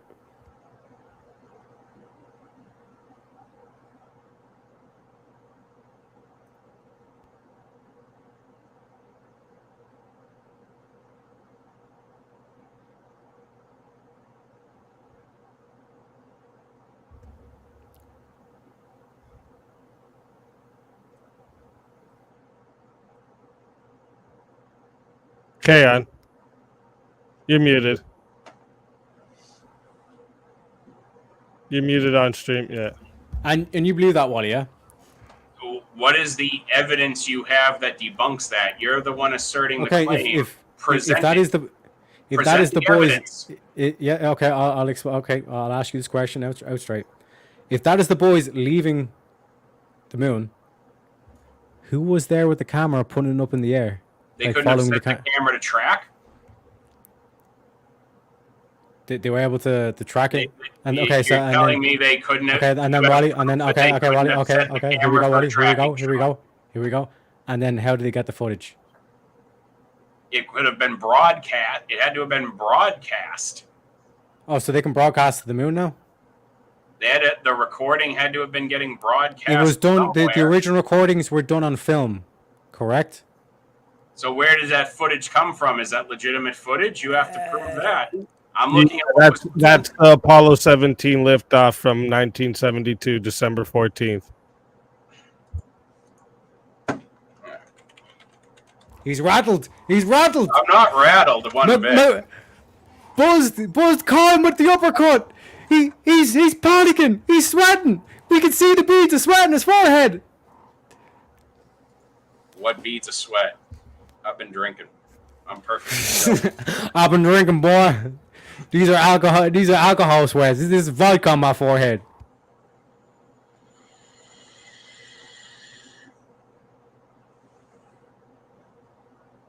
Let's see.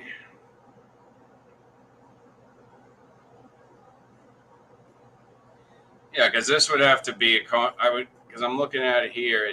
And you have to look at where exactly was the footage obtained. Like I don't have a breakdown of broadcast equipment for that. So now you don't trust the Well, I'm source of the saying I footage, can't. but you trust it. Can I You trust the 10 footage. minutes left, boys. 10 minutes left. Get it in. I'm saying, can I explain where the footage came from because I have an in-depth knowledge of how the recording equipment worked in the 70s and how they harvested the footage? No, I don't. You can Wally, have direct transmission. You're shook, Wally. You're shook. Because like I said, in terms of this whole dynamic here, You are trusting that this footage was legitimate, and now all of a sudden you're asking closed easy, where's the circuit- source of this so footage? closed circuit satellite broadcasts weren't a thing in the 70s, Teriak. I'd like to know how Elvis Presley did a live pay-per-view. From the moon? That was satellite.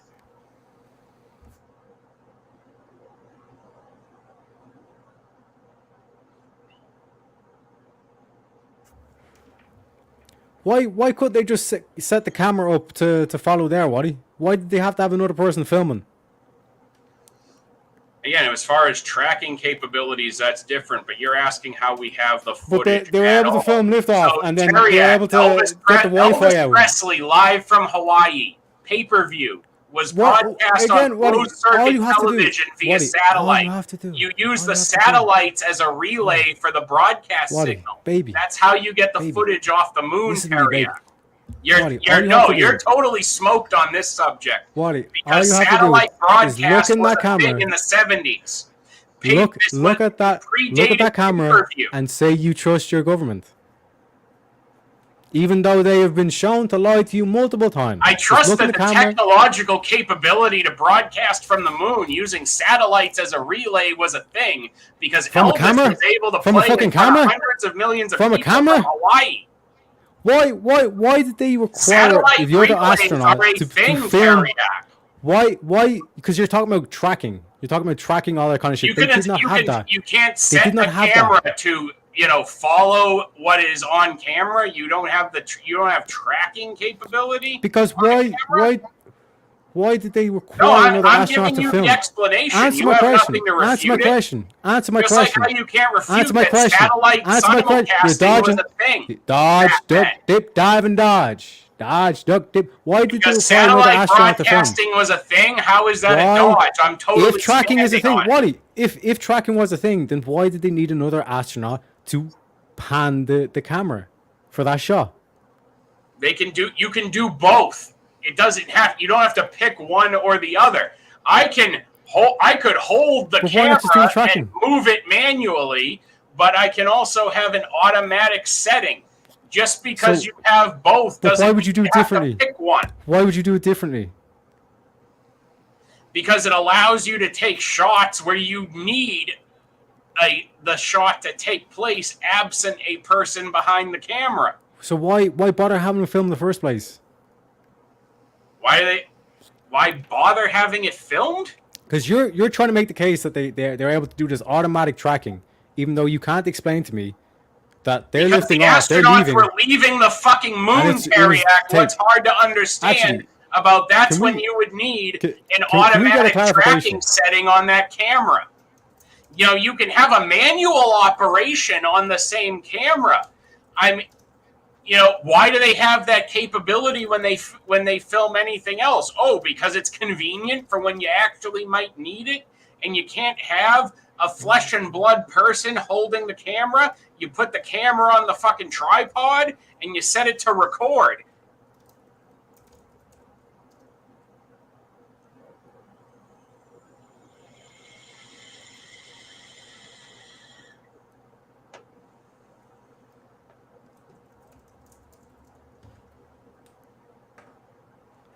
It's getting a confirmation of what type of film. Yeah, so it's 16mm film. Okay. So this whole thing, if they had a broadcast set up and they were able to hook the Wi-Fi up and all this shit and send it back. You can have it Explain recorded as you're how feeding they the got that signal footage off off the a relay. liftoff if they're returning Relay. home. Signal relay. What are you talking about? Relay. Okay, they filmed live TV shows, but they still broadcast them live at the same time that they're being recorded on film. You bounce the signal off of a satellite. They recorded Elvis Presley's Hawaiian pay-per-view concert that was closed circuit via satellite. It was the largest pay-per-view event in history that was not broadcast on traditional pay-per-view because it predated cable pay-per-view. It was satellite relays from Hawaii. Yeah. So it was recorded on 16mm film, but you're saying that this was like broadcast on satellite, even though the Again, You we don't have wouldn't any. you couldn't We don't have any simultaneously- infrastructure on the moon. We don't have any infrastructure on the moon. So we're basically able to film the shuttle taking off, and is able to automatically track this thing taking off, broadcast the signal. and they're able to broadcast that back. But for the first mission, they needed someone else to. Wally, to this stand one's there you. and go. Wireless communication. You know, that shit your phone does. In modern day technology, yes, but this was 50 years ago. Again, they had the technology in the 70s to relay broadcast signals via satellite, Teriak. I've given you the biggest On Earth. example. On biggest, Earth. So you So can't then relay why- satellite signal in so space. why- when so you have why it did even, it when you require- have it even more on the moon, Why? where there is Why less did- atmosphere, why- where there is less Dodging the question. Why? the moon is a more why direct beeline to did it those require- satellites than being on the Earth. You can't bounce a Why signal on did satellites. it require a second person? to Technology. Do you understand? film? But why did it require a second? If they have this technology, why did it require another person to film? You can have multi-functions on a camera. You're not married to picking one or the other. But would you not just have one setup rather than have two? Why would you require a human to, if you have all this magical technology? Because we use manual operation and automatic operation of cameras. We always have. Like are you choosing to be deliberately ignorant of how technology works? You can relay No, because signals you're saying, from okay, satellites. we have all this magical technology that's doing this like automatic. Okay, how do you But think then camera when feed we're- from a space station get to Earth? It's the same thing. They have to bounce those signals off of a satellite. You need a broadcast signal. But again, You're talking about broadcast signal. You're ignoring the whole point of like they have all this automatic technology. I'm granting all that. They have all the best technology in the world. USA. Yes, So then why are they requiring a person to film? Why can't they just have automatic tracking and both of them are in the car? Because again, you can use both functions. You have it there. It's an option Teriak. to choose. That wireless tech data has been around since before Tesla passed in 1943. Just because it was theorized doesn't mean it actually exists. It doesn't mean you have the infrastructure to actually pull it off. This is my whole Again, point. this is the 70s. Because Teriak. again, on We the had the moon, biggest- you we have had to get a the human biggest to actually closed do all this circuit tracking satellite and follow it. broadcast of all But time. we don't have again, because like you're trying to like talk about technology and we have all this theorized. I'll grant all that, but Well, why weren't they using that? Here's the Why funny would they? thing. This was in this particular Apollo landing was in the 70s, correct? Correct. Okay, well, the biggest closed circuit pay-per-view event of all time, the Elvis concert, was actually in the 60s. On Earth. In On the Earth. 60s. A decade On Earth. earlier. A On decade Earth. earlier. So On Earth. within that decade, we couldn't have the capability of using a satellite relay from the moon, Because we have the infrastructure on Earth. and we could have the infrastructure to broadcast the signal from the moon to those satellites. But You but don't again, have this- there is this- no big extension cord from the satellite to the camera, Teriak. It had to get there somewhere. But again, why are they using a human to do the automatic So tracking? there but was then just 100 figure out million all that? miles. All right, fighters to the corners. All right, fighters to the corners. Listen, we hit the hour mark on that one, okay? I need everyone in the chat. Make sure you vote. The poll says who is your round 4 winner. Okay, that was the 4th round. I need you guys all to vote. I'm gonna give you guys I'll give you guys a minute here to vote. I got the timer's already going, so you guys got a minute. Get those votes in, all right? Get those votes in. Because we got one more round after this.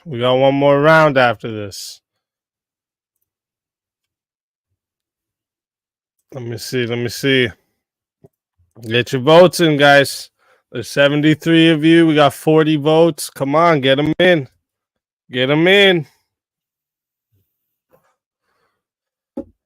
While we're waiting for you guys to vote, I just want to say thank you to everybody who has come and participated in this new show we're gonna do. I've seen actually 2 people now say you got to do more of these already, so we're definitely gonna have to set up more of these. It'll be definitely good too for people that like we know have like complete opposite views on like everything. So then like those fucking that'll be a crazy time. So we're definitely gonna do some more of these as well. This has been fun, and I've been fucking brainstorming as they're going. I'm brainstorming in my head, all the different things I can do here. Okay, I already went past the minute, so you got 10 seconds. 10 seconds. 5, 4, 3, 2, 1. Hits the end of the poll. Hits the end of the poll. All right. So, okay.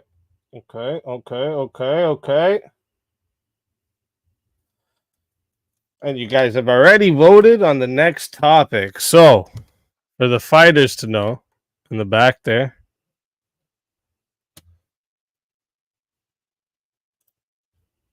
for the fighters to know in the back there, the next topic is what should the minimum age of employment be? So, how young should you be allowed to go and work an actual job and like get paid and all that, right? So this is a good one. I kind of think you guys are going to be a little bit different on this one, but I may be wrong. I may be wrong.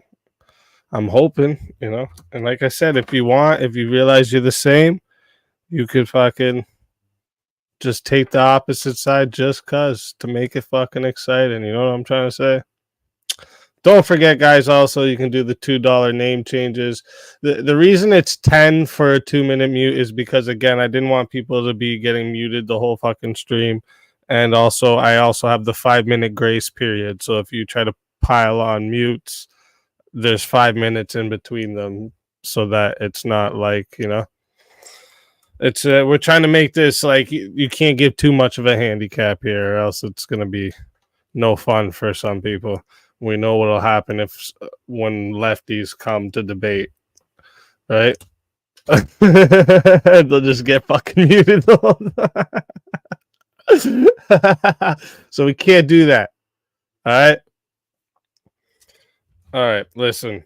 Also, I'm going to repeat it just for all the people who are coming in new. I see some new names in here.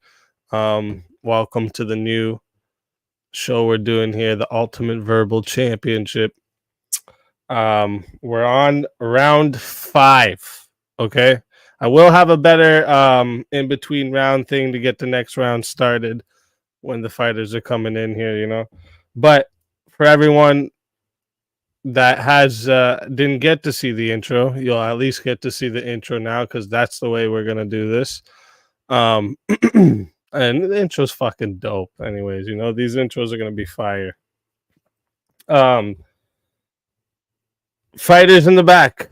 Remember, right when the intro's done, the timer will be started. So get right to it. The topic is what should the minimum age be for employees? Alrighty. Let's get this little intro here. Good evening, ladies and gentlemen.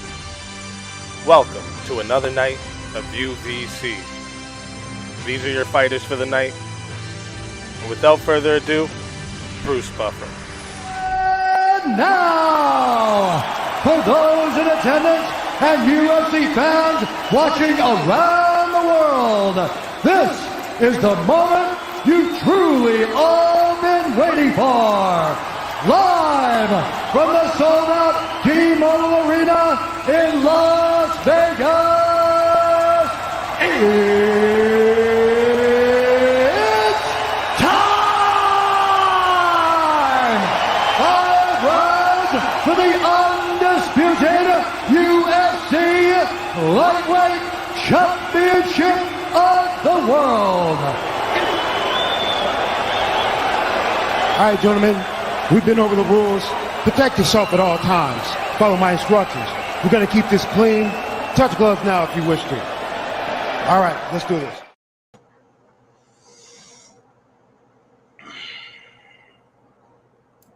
All right, buzzed. All right, Niall or Nail. So in terms of my opinion about this, I think like as young as the job requires, like paper boys and all that, like you can be like as young as like 12. Back in the day, like they had like the whole kind of like you go to like cinemas, like they'd have like there was like kids that would like take you to your seat and all that kind of stuff. So I think the younger you get a kid working, the more responsibility they'll have. Teach them responsibility with finances and stuff like that. That's a Wally one to read. Wally name change to J.P. Snorgan, Tariac to Sweatshop Ellen.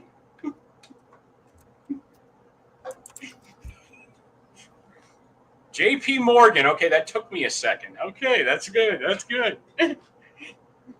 The names have been on point tonight. W chat. I mean, there are instances where it's like even you see like, you know, when you get in, because this is inevitably going to lead to, I can already tell because of the topic, it leads into the discussion of sweatshop labor.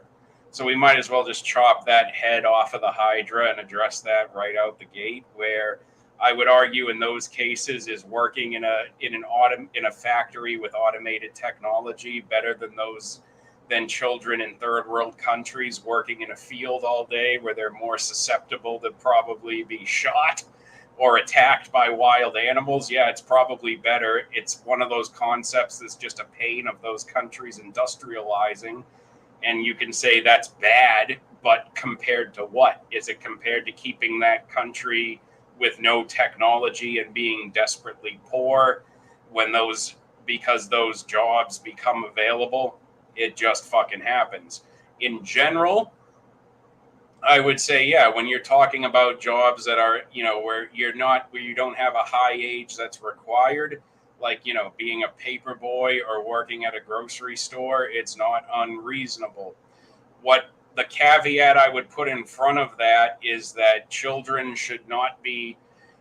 their income should be safeguarded in the case where parents are allowed to legally prostitute their children for work in Hollywood and modeling.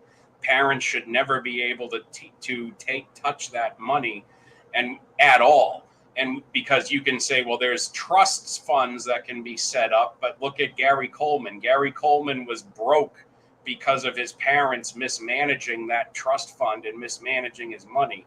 The parents shouldn't be able to touch those funds at all. They shouldn't be able to profit off of prostituting their children to the Hollywood system. So Wally agrees with me. So this is going to be an easy final round.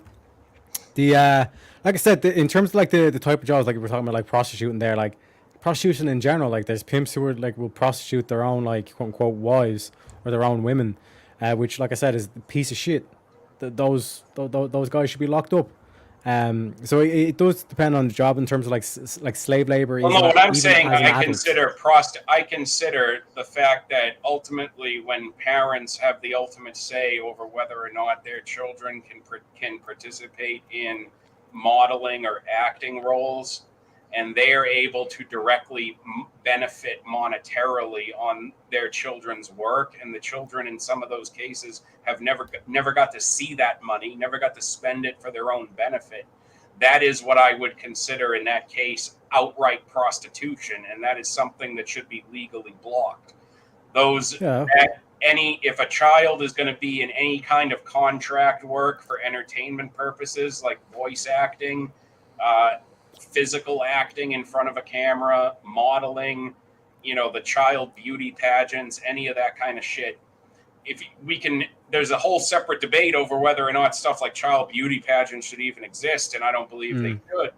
But as far as how the money is handled, that money should be placed in in the hands of a completely neutral trust that the parents aren't able to exercise. It should be locked out until the child is of age, and they can spend that money how they see fit. It shouldn't be up to the parents to be able to just sign their kid up for a modeling contract or an acting role, and then the child actor is subsidizing the parents' lifestyle, not their own.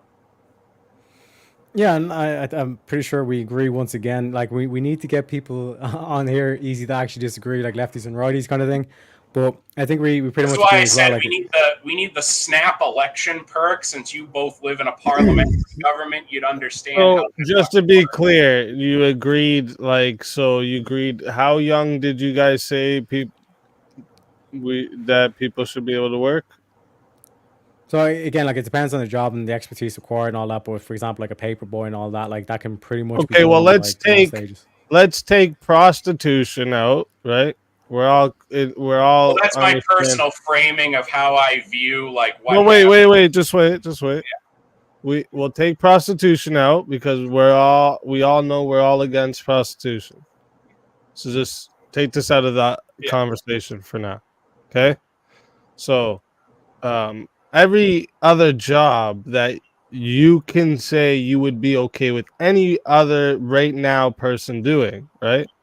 Normally the normal jobs that people are allowed to do, construction, fast food restaurants, to fucking doctors, all of these different jobs in between, right?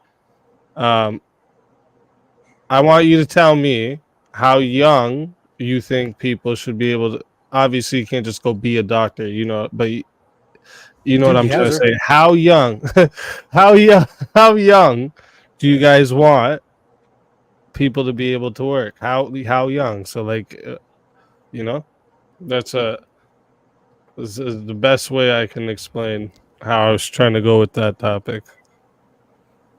Yeah, so like in things like that's why I say part of that is like you have to establish in certain cases, like I think it needs to be legally established that in cases where children are able to have lucrative employment, which Hollywood is lucrative employment, on what you could be getting paid per appearance, that the money is specifically set aside and placed in trust for when those kids are older.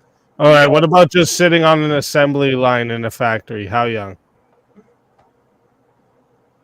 Just fucking putting shit together. That would depend on the skill. Again, it would depend on the skill level required. It's nothing. Yeah, if there's no skill required and you're just operating a machine, why shouldn't a 15-year-old be able to be trained to do that and then be able to have the responsibility of learning to work that job and be responsible with the money they earn from that job? So 15? Yeah, I would say if you're able to be trained competently on a machine, that would be specific to that job. Like I would argue, you couldn't train a 12-year-old to be competent on operating an assembly machine. Yeah, but like to give an example, because like my dad, for example, like he like dropped out of school like when he was 12, and then like he just basically worked in the pub. But, like he wouldn't there's certain laws in place where it's like you can't have kids in the pub like after like a certain time. So it's like 6 o'clock or 9 o'clock or some shit like that. Yeah. But like during the day, like he'd come in, he'd do a shift, he'd like be like, doing like lounge boy kind of shit where he's like picking up the glass and all stuff. He's not actually physically pouring the points. So there is, but again, like we're getting to that whole thing of like there's alcohol involved and all that kind of stuff. So, again, very very stereotypically Irish, I will admit. But like in terms of like I said, like the main premise is like I think like 15, obviously sound mind, all that kind of shit. But like when we're talking about like you're saying kind of doctors and all that kind of shit, it's like that kind of it already takes years to kind of develop. But how about on a roof, construction? I actually went onto a roof when I was 13 and helped do the laboring for. Or a farm, growing up on a farm. What do you think?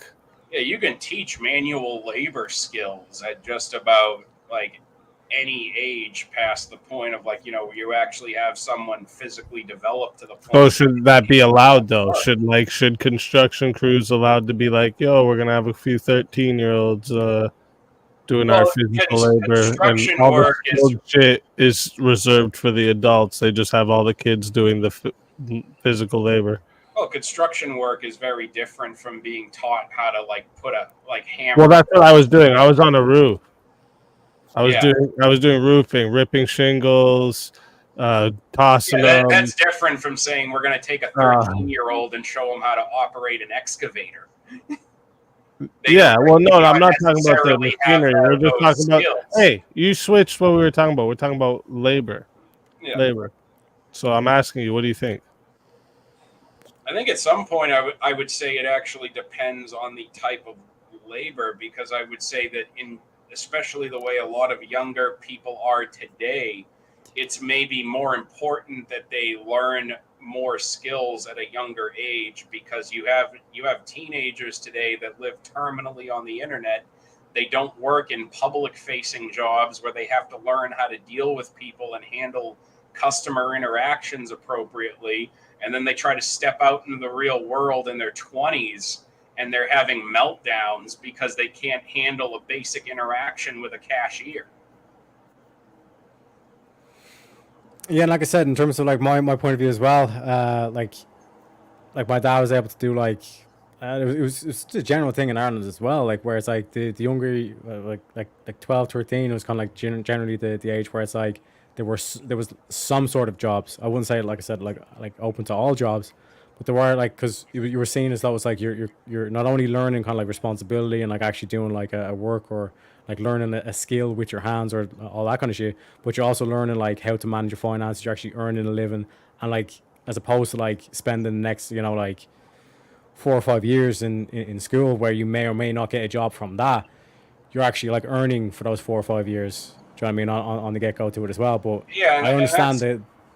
And that's kind of why I said like there's an inevitability of this where you have to kind of place the historical role of sweatshops existing into this conversation, because we like kids today, for the most part, by and large, are growing up without access really to anyone who remembers a time when pre-industrialization labor was the norm. Well, this is what I would ask you guys, right? Because like, if you're gonna allow 13-year-olds to work in factories, say, like, I'll give you an example. I went. I think I don't know if you guys have been around. I went and worked at Ferrero Rocher before. I got upgraded to the Tic Tac and ran a whole fucking place by myself after. But you start out when you go there. Your first few days is just learning about the different positions. Your first like week, you're doing different shit each day, and one of the positions is literally the box comes down the fucking line. You have a plastic fucking lid, and you put the lid on top and fucking let it keep going. Like that's literally the job all fucking day, right?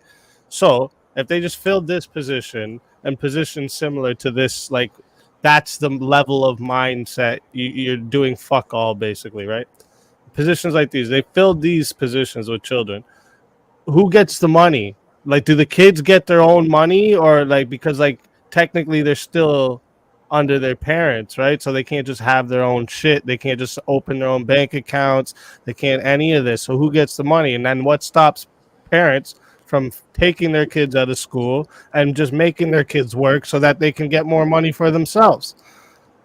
This is where I want to, if you guys, because you guys have seemed to agree. Wait. You guys have seemed to agree here on, you both are okay with that level going down to like the ages of like 13. So now, even 15. So now, what's the solution to this type of stuff?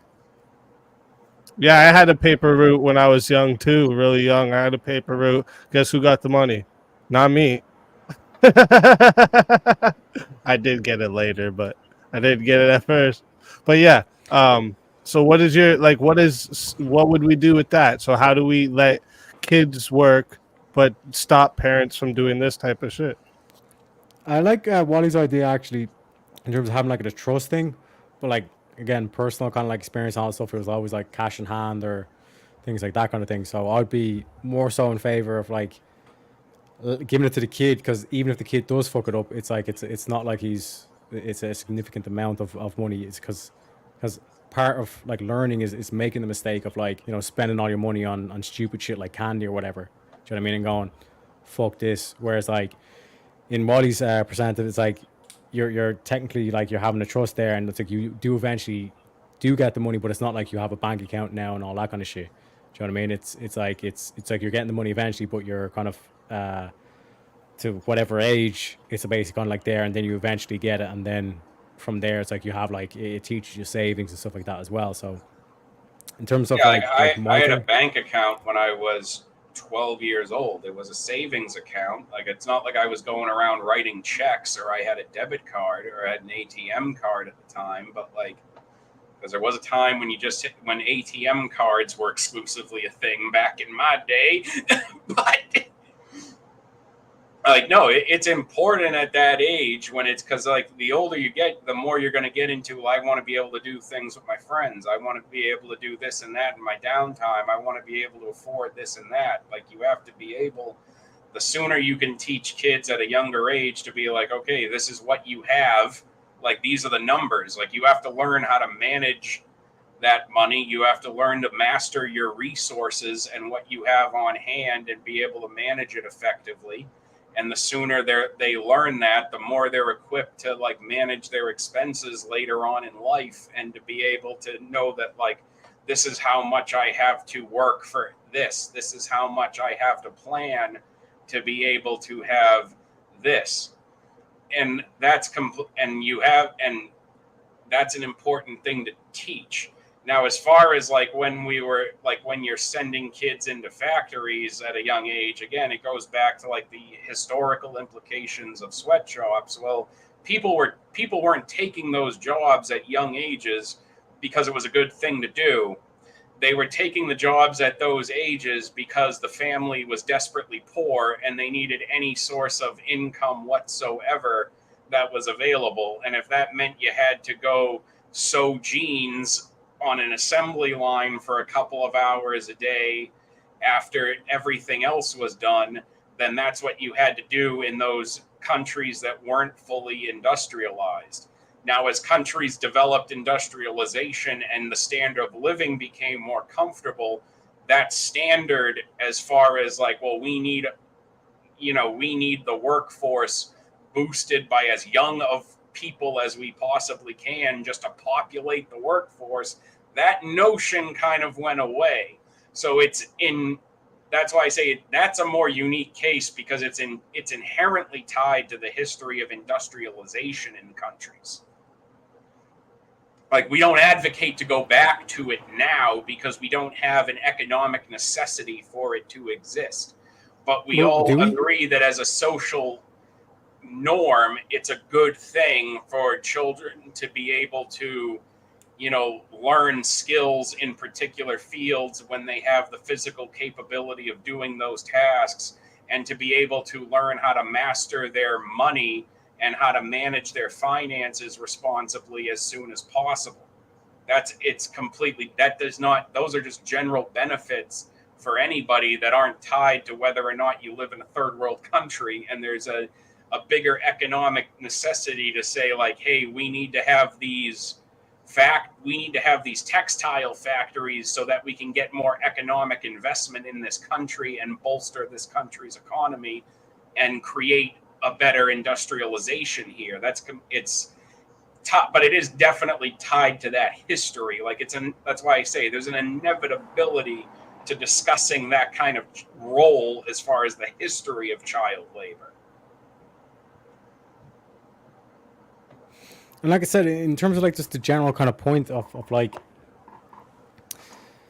the like when you're talking about kind of like the whole kind of like situation I'm finding now, where it's like all these people are like coming over the board and all that, because it's like companies low key want that because they know they'll work cash in hand for like way less than what it would take in terms of actually paying all stuff. Whereas, like you said, if you had kind of like that kind of the, like, we'll call it like the Child Labor Act or whatever, where it's like, okay, it's like all above board, but you're not kind of like detrimenting your own culture and all that kind of stuff by importing in who God knows who kind of thing. It's like the same thing of like you pull around to your local kind of DIY shop, and it's like all the like orderly and all that kind of shit. Do you know what I mean? Because like that again, it's all cash in hand. Well, and do you know what those countries weren't? You know what those industrialized or countries that were in the middle of industrialization weren't doing? because the child labor practice was common back then, they weren't importing mass immigrant labor to solve the workforce problem. They were keeping it all within that country. They didn't have to bring in hundreds of thousands of migrants to work in those factories because they just sent the 13-year-olds to work. Yeah, and even when you look at the likes of at the McDonald's, time, you could easily say that was ultimately a benefit for those societies, and they benefited faster from it than having to import labor. So even like if you look at like McDonald's, let's say for example, like you could say it's like skill to operate like a till, but like all is till. All you're doing is like literally like touch screen, and the kids are using phones at 12 years of age nowadays anyway. It's like all you're doing is standing behind a counter like with a touch screen thing, just typing in an order, turning around, picking up the order, putting it in the bag, and giving it to the thing, taking the money. Do you know what I mean? So it's like, in terms of that, and like I said, there is that whole kind of like exploitation, but exploitation can happen to adults as well. Like slave labor, all that kind of stuff. So it's like this whole argument that like always gets thrown in, where it's like, oh, the kids are being exploited, but adults get exploited in this field as well, you know? Right. Yeah, I get what you're saying there, but my thing was like with the adults, they're making their own choices where the kids could literally have their parents say, "Hey, you're not going to school no more. You're going to work. We need more money in the house." And like that kid could have no choice because they have to listen to their parent. Unless you guys are saying the government should step in and not let that happen. That's what I'm trying to ask you guys. Where do you guys stand on that? So again, like it comes down to who gets the money. So if it's the kid getting it, and then if there is like a whole thing of like so we're gonna have bank accounts like in the kids' names, and like they own it, and only they can touch it. Nobody has ownership over it except the kid. I mean, when I was in terms of 12, bank account, I want to limit like they're not able to take out loans and shit like that. So, I had a savings account. When I had a savings account, like you actually back then you needed the physical, passbook of that represented the savings account where they had to record the transactions. Like my mother could deposit money in. Yeah, kids can have bank accounts, but they're still linked to a parent. I think they should. I think if it's a case where it's like, okay, there's cash in hand, like if a parent wants to deposit that money, they should be able to, but they shouldn't be able to just blanket withdraw from it. Like a child should still be required to make a legal signature on a withdrawal authorization. There shouldn't be a higher standard where it's like, okay, well, money is different when it belongs to a 15-year-old, but it's at a higher standard in a couple of years when you're 18. Like, no, like someone's money should be their money.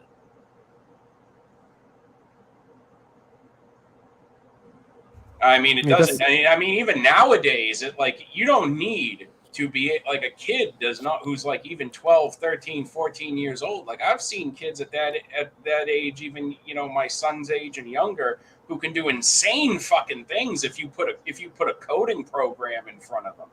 If they can learn how to make like a game on level with like a Super Mario Brothers, why shouldn't they be able to make that game as a hobby and turn it into a profit? I think that's a good thing to encourage them to do. Because it's something that kids nowadays, as they're more integrated with technology from a younger age, are excited to learn, and they're excited to see the applications of it. But they should also have the inherent right that they profit off of it, not the parent. And like the counterpoint, say like, oh, hey, you made this yourself? Well, that's pretty fucking awesome. Oh, you want to be able to do something more complicated? Okay, well, now you're going to take your hobby. You got to make stuff with it. You got to learn how to sell it. You got to generate sales, and then you can invest that in better hardware and software to make something even better and make even more money with it. Like you're setting a kid up for success at a young age if they have that level of skill. Of course, but what my question was, like, just to make sure, you guys would say that it would just be a bank account that is only linked to the child. The parents can't touch it whatsoever. They can deposit into it, but I don't believe they should be able to. Again, if they don't technically transfer to any account. You know what I'm saying? Like, I don't Yeah, they understand could why make- it has to be linked to the yeah. Because like I said, them, like, let's say, like, fucking, like, spending all their money Yeah, on but candy right or now whatever. that's how it is, right? Like because you need photo ID and everything to get a bank account. So like you're not gonna have kids that are able to have their own bank accounts without having some parent that can access it. See, from an ethical standpoint, I would even say, as far as the bank account issue goes, like, no, as a father, it is my ethical responsibility and moral obligation to provide for my son. It's not my son's obligation to provide for my living when he's not even an adult. If he makes money in Well, no, I understand that's how you think from an ethical place, but what I'm trying to ask you is how do you stop that from happening with like that's why I was asking I you understand. guys That's why it's like, I think it should. for You bank can have, accounts that the parents can't access. yeah, you can have systems where But this one is for Teriak to read. Name change, Wally. Ferengi trainer. Ferengi. Ferengi. Sorry. You've never I'm watched an Irish. episode of Star Trek in your life, have you, Terry? No, never. No, I think the way the bank account should be structured is that, like, okay, Okay, let me ask you guys something then. So do you guys agree on drinking age? What do you guys think drinking age should be? I'd reduce it to 18 just to have it be consistent with what the adult standard age is for everything else, regardless of the fact that some states have decided to be completely asinine and raise the smoking age to 21, but you can still vote at 18. You can still have to register for the selective service at 18 if you're a man. Again, I think everything should be lowered to 18 because it's just playing a logical game of when you're an adult and when you're not. Actually, well, I want to take that as Wally coming over to my side because the legal drinking age in Ireland is 18. So, just saying. I've argued that independent of you plenty of time, you Irish fuck. I'm trying to find something we can disagree on, Wally. Okay. But yeah, no, like I said, in terms of the whole kind of like grand It's not an scheme of things, unpopular position in America that it's logically inconsistent that we play a numbers game on when you're an adult and when you're not. So it's not you coming can fight for your over to country, you any can do all that, but European damn you if you have a side. beer, But it's like I said, just in terms of like the kind of situation we find ourselves in now, like with kids, it's like they're like by the time they're like 18, they haven't worked a single day in their life. Do you know what I mean, like, how can that be good for the kid? Do you know what I mean? An honest day's work is like probably one of the best things that you can like show a kid. Do you know what I mean? Like I said, there's multiple kind of like as opposed to just like sitting home and playing Xbox all day. Do you know what I mean? How is that supposed to be good? But that's where I think that it's absolutely, and that's why I say like having the restrictions on the bank accounts are important because, as I say, that's why I say look at the example of how you can have a kid who's exceptionally good at coding and design, make an independent video game on their own that could stand up with any independent title that could be on Steam right now. Make an obscene amount of money with it, and then how is that fair that the parent takes that profit and puts it in their fucking pocket? Like if you're 16 years old and you've just made all this money and your mother swoops in and takes all of it, what incentive do you have on your own to now make another one before you're an adult or keep developing that skill? The incentive was just arbitrarily taken away from you unilaterally by your parent. Because at that age, you're not only looking at developing skills. You could say, a lot of actually the way it was back in the day is the kids would do work and give all their money to their parents and get fuck all. And, their parents would feed them, give them houses and all this. And that's how they thought that was good enough. That's a lot of my family members, the older family members, that's how they had it. Yeah, but at the same time, I think we're way past the point. Like, there are even states now that actually have it codified in state law that internships have to be paid. So there's a general movement away from like the old time mentality of, hey, you did a really good job, now I'm paying you an experience, and you get nothing to actually like save or build a life with or eat off of. But remember, kids, nothing's for free. Now let me pay you an experience.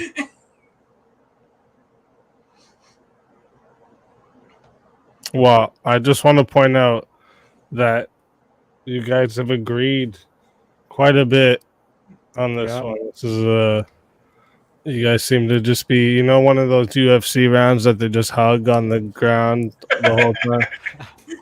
We're just in a back and forth triangle choke on this. Mm-hmm. This is why I say, instead of like the 1v1 perk easy, we got to add the snap. Well, you could have, listen. I'm just gonna say, if it was me, I would just take a different take just for the sake of argument, right? Like, I actually have an opposite take of both of you on this. I'm not gonna give you the argument, though. That's the thing. No, but I'm just saying in general. There's actually, I think, just saying.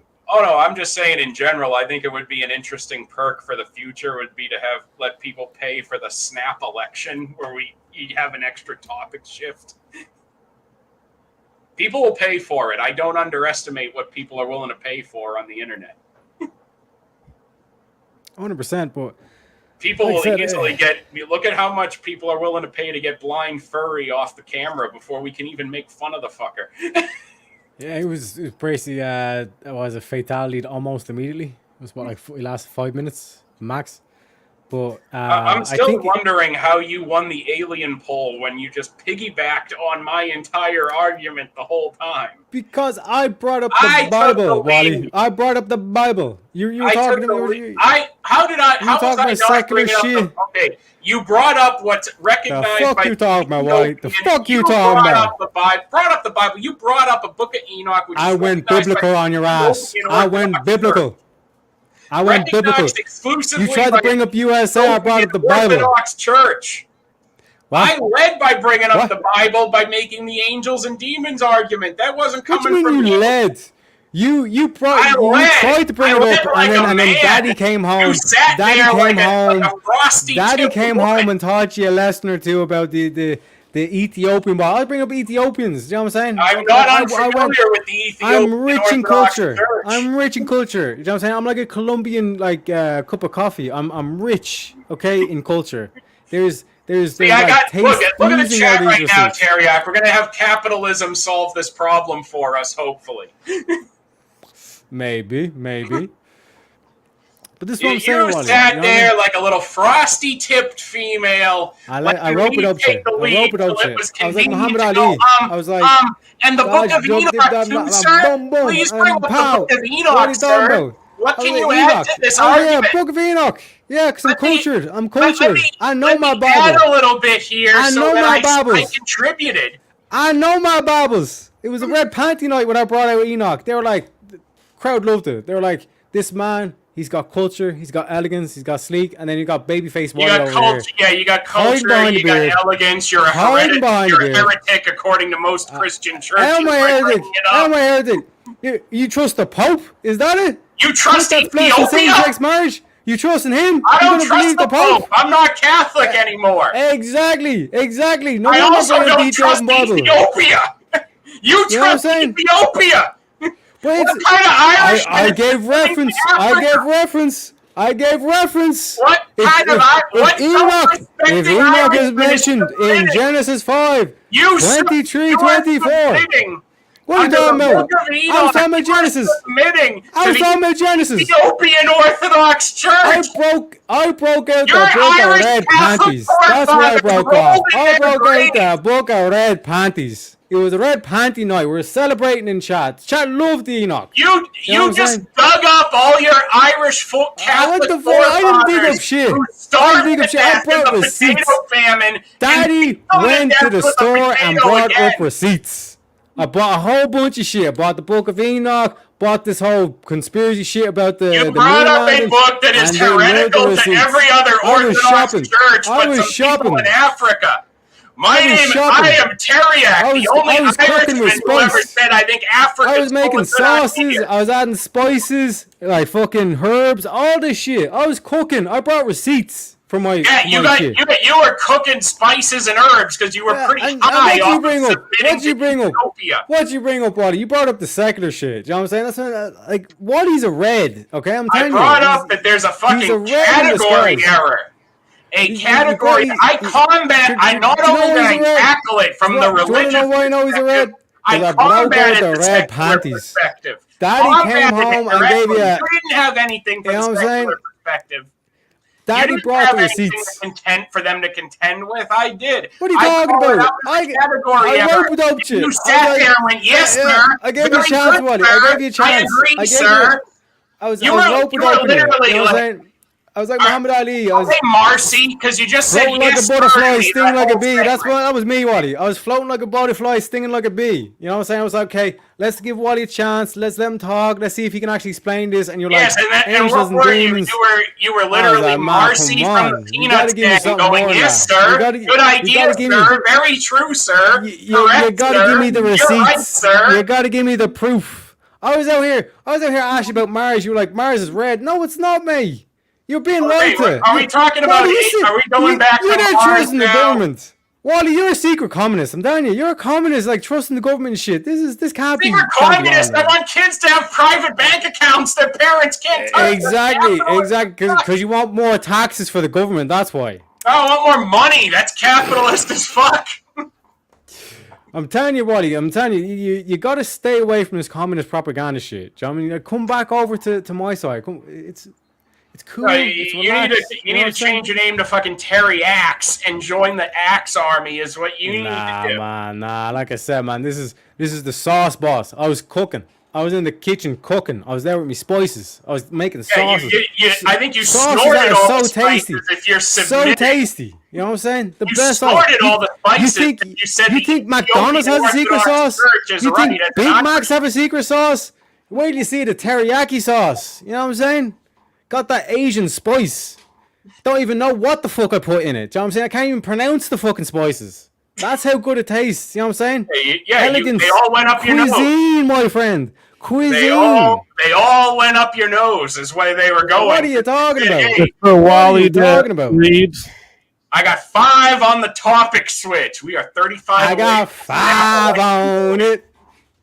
We got 35 away from a snap election. What are you talking about? Oh yeah, it's not to change that, but like I think we just do a row sessions at the end. You know what I'm saying? I was breaking out the receipts. This is what's carrying the rest of this. You know, like how I carried you through the alien. What are you talking about? You couldn't carry shit. What? I was there bench pressing you. You know what I'm saying? I got bored from carrying you, so I started bench pressing you. You know what I mean? Start working on my triceps. You know, get a bit of chest action. You know what I'm saying? Oh yeah, that's what you were doing. Well, that's what. Yeah. Yes, sir. Good idea, yes, sir. I think you're correct, sir. I had you going around. I was doing the bicep curl, Wally. I was doing the bicep curl as well. I was like, oh my god, Wally, you got to give me something here. You got to give me something. All right. All right. We got a topic switch. Okay. And they didn't give any specific topic, so I will give one. Okay. Can I get? I got one thing to get out. I got to retort to what Teriak was saying before we switch the topics. No, Teriak, you weren't carrying me during the alien topic. You know what happened, Teriak? Was I fucking pulled my shirt off. I fucked that topic. Lift up that shirt, Wally. You sat in the corner and watched. Yikes. Lift up that shirt. I fucked the alien hold up. to oblivion, and you watched from the corner. That sounds gay. That sounds very gay, Wally. All right, here it is. Here it is. We're gonna do a funnier one from earlier that didn't get voted. Let me see what you guys think. If you guys don't think the opposite, you can continue roasting or something. But are cats or dogs better? Dogs. Cats. What the fuck?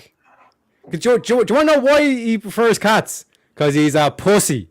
He's an absolute pussy. That's why. I am what I eat, I guess, by that logic. wait. You're eating cats?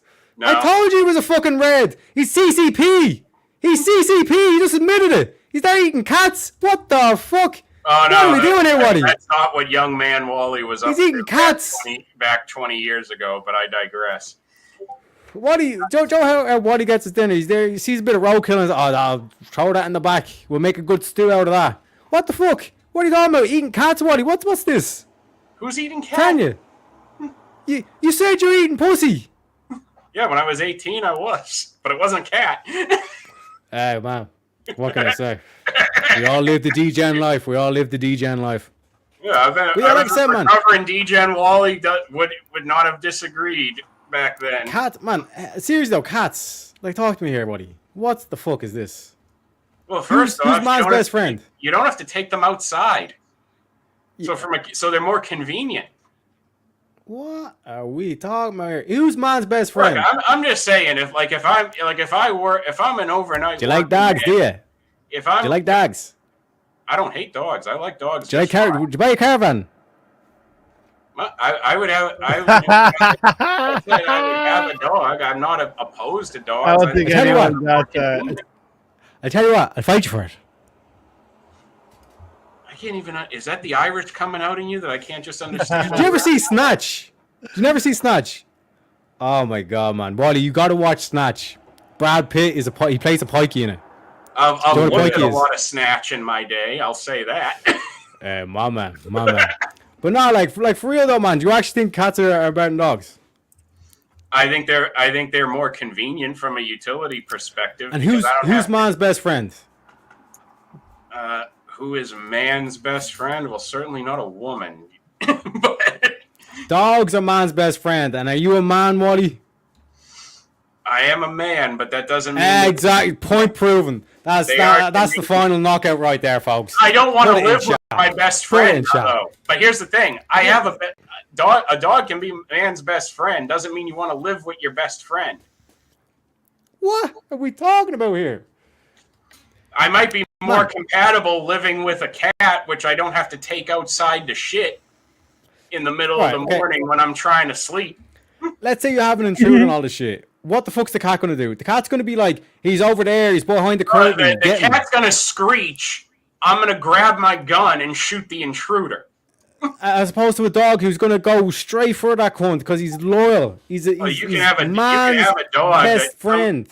People have dogs that are completely useless for defense. I mean, let's be real. Not every dog is a defense dog. A Chihuahua is going to get booted in the next week if a guy owns a little dog. Do you own a cat? No. Okay, because that would have been because my general rule is I'm sus of guys who own cats. You know what I'm saying? Just saying. In fact, I'm so prone to stay away from them. I'm actually allergic to them. What, dogs or cats? Cats. Ah, okay, I see what you're doing. He's CCP. He eats cats. He just admitted to everyone he's CCP. I told you. I've got like a radar for this shit. I'm allergic to cats, so I stay away from them. I don't live with them. I'm telling you, man. This is just sus. This is sus. I'm telling you. Like, why someone needs to change Wally's name to Sus Puss, okay? The puss, the Sus Puss, okay? Okay, then somebody could change your name to Bitch Simp because you're simping for bitches. What are you talking about, man? Man's best friend. Like, you just admitted you're a man. Is it not incorrect to call a female dog a bitch? Dogs. If you're simping for dogs, are you simping for bitches? What are you talking about? Because I get all the bitches. Do you know what I mean? What bitches do you get with that haircut? I got all sorts of bitches, okay? They love the Ellen DeGeneres look. Like, look how many bitches are in her audience. Do you know what I'm saying? She sells out with the amount of bitches that are in her audience. Do you know what I mean? Yeah. The amount of you really want any of those Ellen bitches? No, that's kind of sus, Teriyaki. Yeah, pump and dump. You know what I'm saying? We're all DJs at one stage. You know what I mean? They love this look. Yeah, they love that look, and then they go right back to women. Wally, aren't you then encouraging degenerate behavior amongst those females, Teriyaki? Well, they're DJs, you know what I'm saying? Got to set them straight somehow. Yeah, you're not setting them straight. Yeah, I am. What are you talking about? I'm You the ain't one who's making any picking. woman straight with that Dog haircut, is a man my best brother. friend. You're there eating cats. This is like, you know, fucking like you have the option of like a man here who was like, do you like dogs? You know, like think about Brad Pitt. Think about Brad Pitt from Snatch. Knock that cunt out in one clean punch. Do you know what I'm saying? Versus Mr. CCP here who eats cats. What the fuck is going on here, buddy? How many women are you making straight with that haircut and the fur coat from last night? What are None. you? Hey, don't lie. Don't lie. I look good in that fur coat. You know what I'm saying? Yeah, and I'm sure plenty of women would say you were a very attractive lesbian. Wait a sec. What? Did you just call me attractive? That's I'm gay. saying women would have called you a very He likes attractive cats. lesbian. He likes cats. Probably eats cats. He's CCP and he's gay. Come on, folks. This is a clear knockout right here. This is A a gay clear woman knockout. would have thought you were a great-looking lesbian. That's for you, Teriak. Thank you, Robert. Read it. Wally to CCP spy. I'm telling you, I've got radar for this shit. I can suss these undercover communists. Nothing gets by me.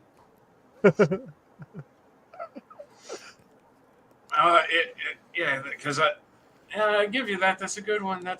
Exactly. See, he concedes. No, he nobody. I'm concedes. saying it's funny doesn't mean nobody's more fucking anti-commie than me. I ain't fucking pro-China one bit. Well, the Chinese eat cats. You eat cats. I'm just saying that there's a lot of things adding up here. You know. I'm not. You're conflating definitions. I very clearly declared my terms from the D-Gen Wally era 20 years ago. And you laughed. You said, that's a good one. I got to give it. You conceded that. You know that you're loading the terms. What can I say, man? What can I say? At the end of the day, I think we can all agree that dogs are man's best friend. Correct?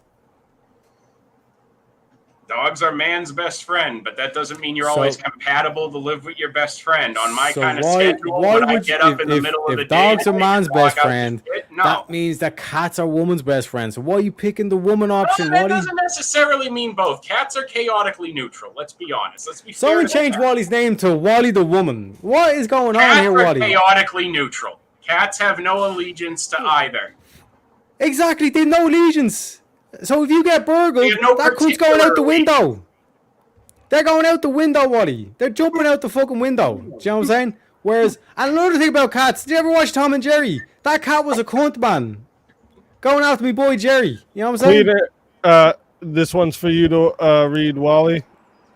Wally, here's your win. Dogs literally eat cat shit. Wally eats the cats. Somebody changed Teriak's name to shit-eating supporter. What are you talking about here? What are we talking about here? We need to break out the red panties. And the reason why the red panties is because Wally is a CCP spy. That's not me saying it. That's his name. That's his name. What's going on here? Do you know what I mean? Wally, come on. Talk to me here. Come over to the dog side.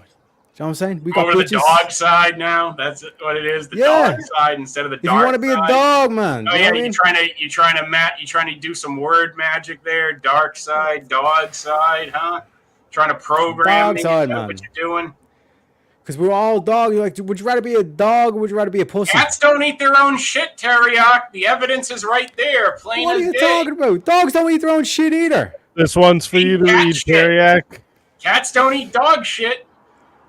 Wait a sec. Dintok, how'd you even know that? Teriak, here's your win. Cats have spiky dicks. What the fuck? What the fuck? Well, the only one disadvantaged in that situation are the female cats. It still feels great for the male cats. That's not a net loss. It's still half of the consenting parties are winning in that case. But like, would you concede though that cats are cunts? I mean, isn't it actually based of cats to have a spiky dick that they're just looking to get off and they don't care if the woman's comfortable? Yeah, but that's DJ, and you know what I'm saying? Like, they don't care what the woman gets out of it. You don't remember that Futurama episode where like the dog stayed there waiting for Fry? Come on, dogs are way better, man. Futurama. We're gonna use Futurama as an evidentiary standard for It dog. wouldn't have worked if it was a cat, Wally. No one in their fucking right mind would have believed that shit. That cat would have waited there for its owner. Because everyone knows cats are cunts. Okay, well, did you not just see the the new Garfield movie? Garfield sat Fuck there. Garfield, man. He's an absolute bollocks. Garfield, like, he's always fucking depressed. You know what I'm saying? Fuck Garfield. Oh, Fuck Tom. He's entirely motivated by sleeping and food. And who was Tom afraid of? He was afraid of the bulldog. You know what I'm saying? Yeah, Dogs but why are king. was Tom aggressing in the first place? Because that little fucking rat. Because he was going after me boy Jerry. Property Me boy right. Jerry. Jerry man. was aggressing on his property. What are you talking about? Jerry, That house ain't the that's wasn't the the thing. mouse, it Jerry wasn't ran Jerry's rings property. around Tom. Jerry ran rings around Tom. Do you know what I'm saying? Jerry Because and he's, his whatever his fucking name aggressing was. on that cat's 10 property. minutes left. Aggressing on Final the round. property. Yeah, what did Tom do? He done fucking nothing. He did 'Cause he's a everything. pussy. He did everything he could to assert his property rights and defend his And home with he that failed. He Doesn't- absolutely failed. Doesn't mean that he had to be successful, but he asserted his property. Wally, this one's for you to read. Egyptians worshipped what animal and enslaved what animal?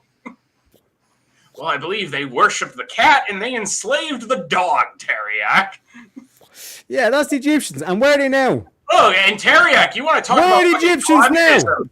You want to talk about Where fucking are communism? the Egyptians now? In a country called Egypt. I rest my case. They are I still rest there. my case. They never went anywhere. They are in a country called Egypt. I'm just saying, like, so beer and Oh, huskies. yeah, no, all I'm that just kind of saying shit, man. you're You know what I'm actually saying? the communist because you're propping up fucking Spike the Bulldog, who was aggressing against Tom, trying to assert his property What are you rights talking against about? that mouse. Tom couldn't even deal with a fucking mouse, an itty bitty mouse. How the fuck are you supposed to deal And with then like what an was actual that mouse intruder? doing? Appealing to the Bulldog because the cat was asserting his property rights. You're How the did fucking Jerry communist appeal in to the this bulldog? equation. How the fuck did You're Jerry the appeal one to the saying- bulldog? You're the one now What are you giving a talking rubber about? stamp of Jerry, approval to that how fucking does Jerry bulldog. know how to speak dog? How the fuck was Jerry able to speak the He went dog? over to that bulldog. Oh, the meat Jerry can cat only speak trying to mouse, assert okay? property rights against me. I've never seen a mouse talk to a dog. I've never seen them have a conversation, Waddy. You've watched Tom and Jerry. The dog talks all the fucking time. Yeah, but that's because You're dogs are cool, appealing to man. Tom and Jerry, where human heads are never on camera and dogs can talk. Yeah, actually, there was that dodgy, the whole kind of like you couldn't see the head. All like that's fucking weird, man. But Yeah, irregardless, like I especially said, when it was how- like especially when it was like half of the time Tom's house was owned by that Aunt Jemima lady. yeah, you know what I mean. But like I said, it comes down to the simple fact, folks. Right? This whole ancient Egypt's worshiping cats. Where are they now? They're dead. They're gone. Why? The 'Cause you Egyptians can't are in a trust country pussies. called Egypt. They still exist. What are you talking about, They're man? not the ancient Sumerians. There is no Samaria. There is no Assyria. There is an Egypt. Yeah, and whatever cunt built the Sphinx, is gone. it's They're still dead. there. The Sphinx is still Yeah. there. Sphinx is still there, but like I said, that's what happens when you worship cats. Your civilization dies. But when you Your worship civilization, you mean, endures for Like thousands dogs. of years. Sounds pretty fucking based. I don't see the dog monument. Oh, dogs, wait. you like dogs, do you? I'm telling you, man. Like dogs are man's best friend, and if you pick a cat, you're not a man. That's what I'm saying. Like this makes no sense, Wally. Come over to my side. Dogs You know eat you wanna cat do shit. it. I can't trust something. Come over that to the dogs. I can't Come over trust to the something that dogs. eats another species is shit. You can't ever 100% What are you trust them. talking about? What are you talking about? Dogs eat Where's cat this come shit. from? Dogs eat cat shit. Did you not miss the super chat? Just because they said that. Like, what we're talking about, the spiky dicks and all that shit, man, you're relying on chat. That's what I'm saying. No, Like, if you it's pick a been dog, pointed you'll out, make your it's own fair arguments. game. Dogs eat cat Every shit. dog has his day. Is that not the same? That's right. Here we are. Teriak, is fecal that not the same? consumption supporter. Teriak, who is gonna, fully Who's called the support- CCP spy? Who's gonna Who's called the appeal- CCP spy? Oh, who's advocating that the dog is justified to interfere in Tom's assertion of his property rights against Jerry? That sounds pretty What is this complicated. psychoanalysis of Tom and Jerry, man? Do you know what I mean? You're the one who brought in Tom and Jerry because your argument is so fucking droopy. Because the cat was losing to a mouse. To a mouse. That went totally over your head, didn't it, Teriak? I totally just murdered you on that pun and you just skipped right by it. Listen. Okay. Dogs are better than cats. It's that simple. Every dog has his day. Do you know what I'm saying? What are cats doing? Every dog has one day. Cats have 9 lives. What's better, 1 day or 9 lives? That is a load of bollocks. What is preferable? That is a load. On its face, what's preferable, 1 day or 9 lives? I want to hear a straight answer. That's the work of Shaitan. That's 1 the work of day or Shaitan 9 right there. lives, Teriak. What's preferable? I'm saying about I have my day. You know what I'm saying? I don't need these 9 lives. You know I mean, what I'm saying? Teriak, why are you supporting aggression? I mean, against cats. I mean, if anything, by supporting cats, I'm against the Chinese Communist government, which mistreats cats, but they treat dogs perfectly. And again, another thing about the ancient Egyptians. Didn't they enslave people? So? Exactly. Do you know what I'm saying? Cats are Where cunts. is Don't listen to slavery cats. outlawed in the Bible? What? Where's What? slavery outlawed in the Bible? Love thy neighbor as you love thyself. It says to treat slaves well. It doesn't say you can't have them. What? Where does it say you can't have slaves in the Bible? Where does it say to wipe your ass in the Bible? Where does it say? No, don't Got run him. away from this. I got him. Don't I start got river him. dancing on this, Teriak. How am I river dancing? We're How am I talking river about dancing? slavery. Yeah, and where does it say to wipe your ass? Where does it say to wipe your ass? I Yeah. don't know. I'll use your argument to do that. So 'cause that's exactly what I'm we doing, just is found wiping out my ass with Wally your doesn't argument. wipe his ass. I'm This is wiping what we my found ass out. with This your is argument it- right now is what I'm doing. It took us 4.5 hours to get there, but Wally doesn't wipe his ass. I wipe my ass with your argument is what I've done. What you thought? No, you don't, because it's not in the Bible. You can't tell Wally, me that one's for you. which animal raised the Roman leaders, causing Exactly. the birth of Rome and Romulus and Remus. Exactly. That would be a wolf. Teriak, that one's for you. Who is the king of the jungle? Lion. Exactly, not a cat. A lion. Oh, then a lion is not a cat. Then a wolf is not a dog. So those two are just going to cancel each other out. Yeah, then they get themselves out, and then we go back to Tom and Jerry, where Jerry couldn't even deal with a mouse. That's what I'm saying. You know, you're supporting the communist government of China that mistreats. You're the cats. CCP spy here, Wally. The We CCP just is established pro that. dog. I'm trying to defend the rights of cats here. Why are you simping for the Chinese? You're that bringing up the ancient Egyptians. USA. USA. But where's Thank you for the the fucking conception. cat? Where's the cats now? wraps it up Where's for the cat people? Where's the cat people? Ancient Egyptians. Where are they now? In a country rest my called case. Egypt. Where are the ancient Egyptians? Egyptians So are they're in a country pharaohs. called Egypt. They're pharaohs. Egyptians are in a country called Egypt that exists. Ancient Egyptians. Has Ancient recognized Egyptians. borders. Has a The long-standing cunts history of that built the civilization. Sphinx. Where is the cunts that built the Sphinx? The Sphinx is in a country called I Egypt, rest my case. I Sphinx- rest my case. which exists today. You can go there. Ancient. Yeah, and where are they? Where are they now?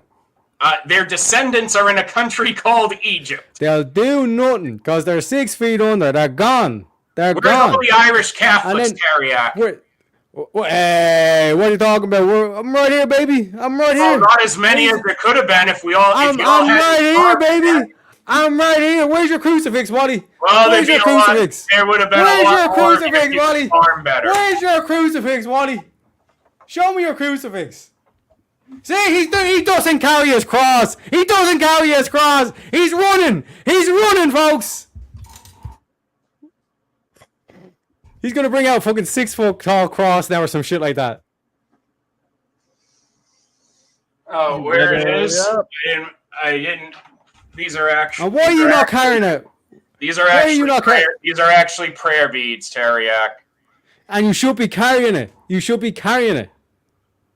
Yes, this is what cats take you. That's where I had cats my take you, prayer. folks. You know what it is? Is I had my prayer beads in my prayer corner in Because my you were bedroom praying. You where were they praying. think You had no chance. You had to pray to God. You're like, I God, keep please things I rescue keep me things from this, God, please. I I keep need your mercy, Well, God. you see, Teriak, I keep these facing east, which is where your Orthodox icons are supposed to face. And it is the only place in my house that wasn't already occupied where there was an east-facing corner. Because I'm facing east right now. But I carry my cross every day, Wally. I had the prayer beads in my prayer corner, which is a Yeah, prayer perfectly beads. valid place to keep them. You need to get yourself a crucifix and carry the cross. I will have that. I have that as well. Sometimes I just don't prefer to wear it on my neck, just as some people don't prefer to wear a wedding band, and it's perfectly valid that they don't.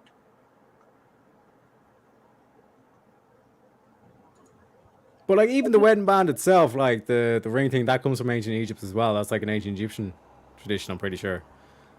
But irregardless, like I said, All right. Listen, that is the hour mark for the final round, ladies and gentlemen. Okay. I am going to start this timer. I'm going to give you another 2 minutes on the vote for this final round vote. Everybody needs to get your votes in on that poll, okay? Because after this, we're going to look at the winner of every round and see who takes it. Okay? Who gets the final vote, the final win by taking the most rounds. So you guys need to get those votes in. Okay? I got my timer on right now. I'm watching it here. Almost at a minute. I'm giving you guys 2 minutes. We only got 30 votes there. We got 60 people here. What's going on? Half of you are missing the votes. Get in there. By the way, I just want to remind you all, this has been really fucking awesome. Okay? You guys have done awesome in the chat. Both the fighters always fucking killing it anyways, but they did really good with this. They made it entertaining even when they agreed, okay? Which is what what makes it good. I'm gonna continue doing this. I think it's a really good idea. I've already brainstormed so many things. That's what when I was turning off my camera, I'm writing a bunch of shit down. That's why I would turn my camera off, because I'd probably fucking mouth open writing shit down. Okay, we're at 10 seconds. Shit, here we go.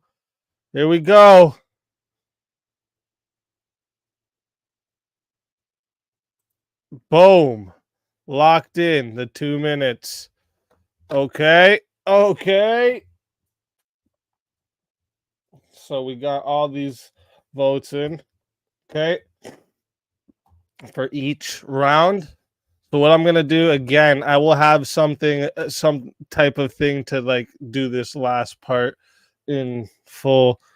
But I do want to say one more thing too. Thank you to everybody who came and participated, voting, the super chat attacks, just the super chat add-ins.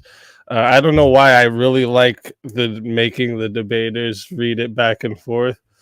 At one point, you guys kind of timed it where they were reading their own side, so that was kind of cool too. Like it makes it fun. I was expecting you guys to make them read more funnier shit, but I'm sure that's what's going to end up happening in the future. I think we can definitely get both sides, left and right against each other on this one. This will be a 1v1 thing, so it'll be easier probably to get both sides and have them ready to, because they'll disagree with everything, right? For the most part. But yeah, I have a lot of ideas to add on to this I'm going to start working on tonight.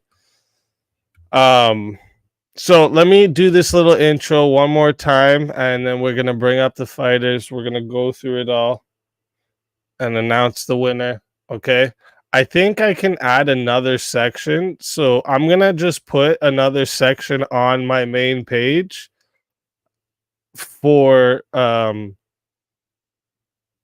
UVC winner.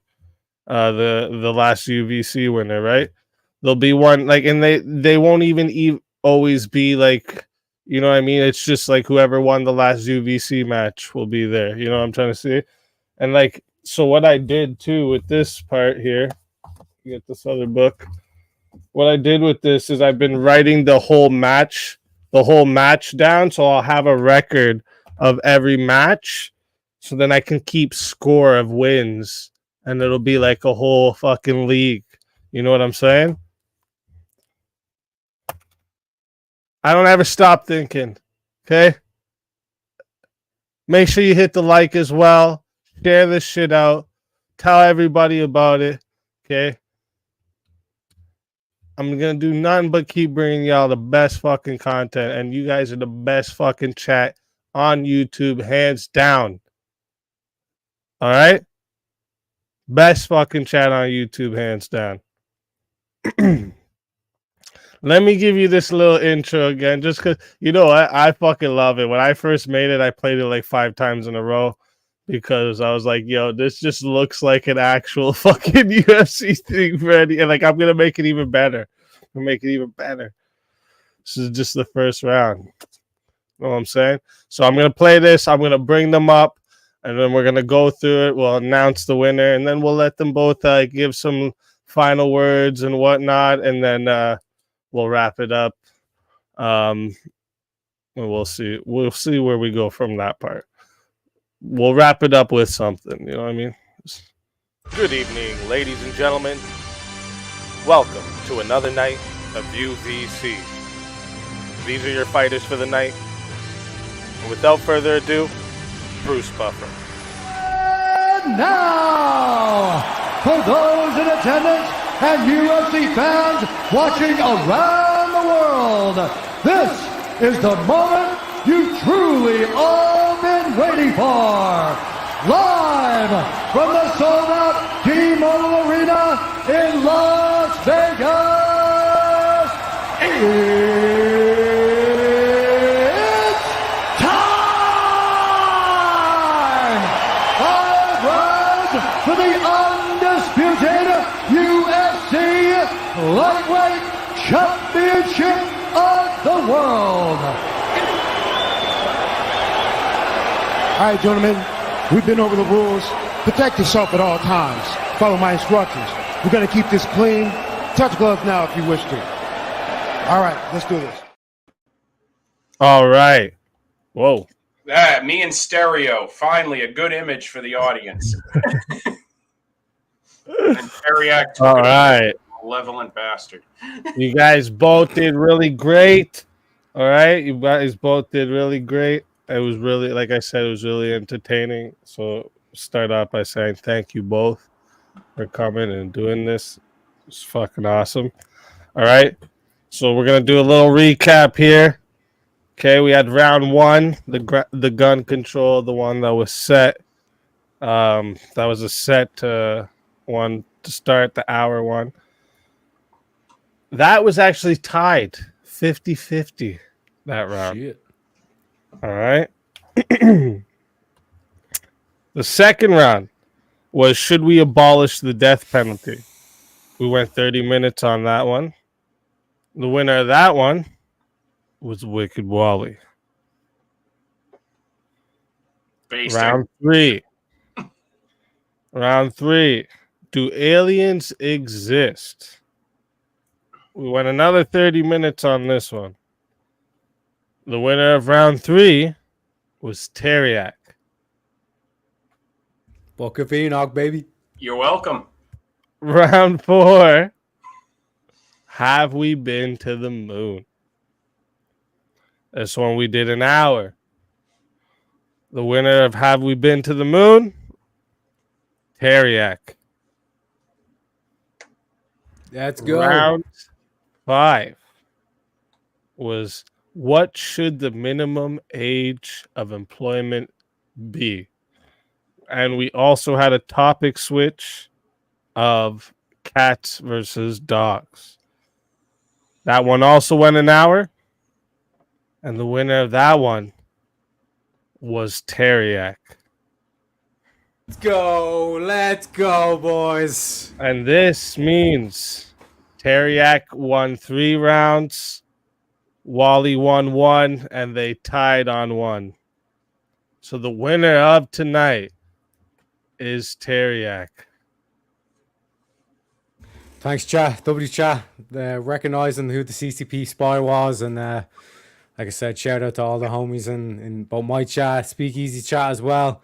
Wally chat, I think he's starting streaming as well, so shout out to Wally too for being really good sport. The only thing I wish we could have done more is probably disagree more, give you a better shout. But like I said, this seems to be the next best thing in terms of VK.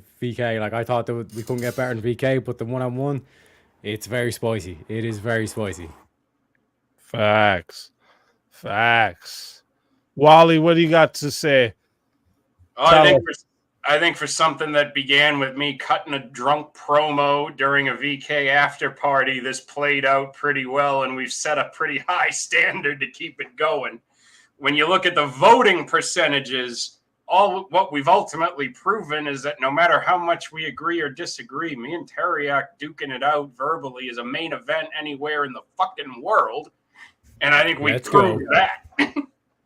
And just so you know, I even had a plan in case if it went for a tie, like, because what would have happened if Wally would have won one of these 3 rounds? What would have happened is you guys would have been tied in total. So what I had is a bonus round, and it would have been whoever wins this takes all. Oh, fuck.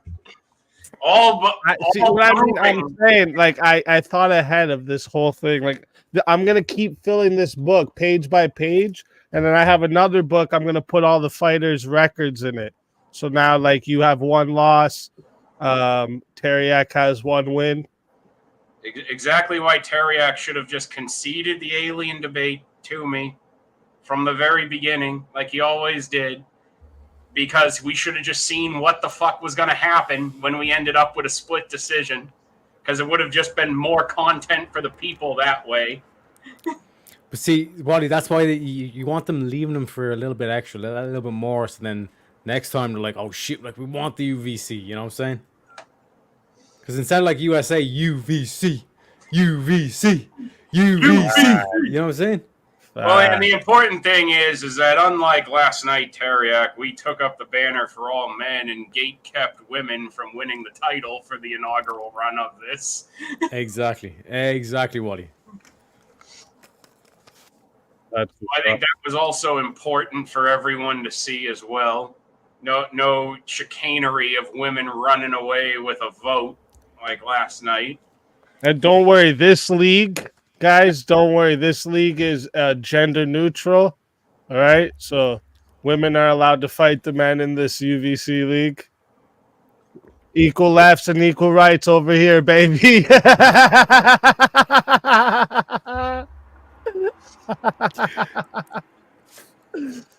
Fuck it.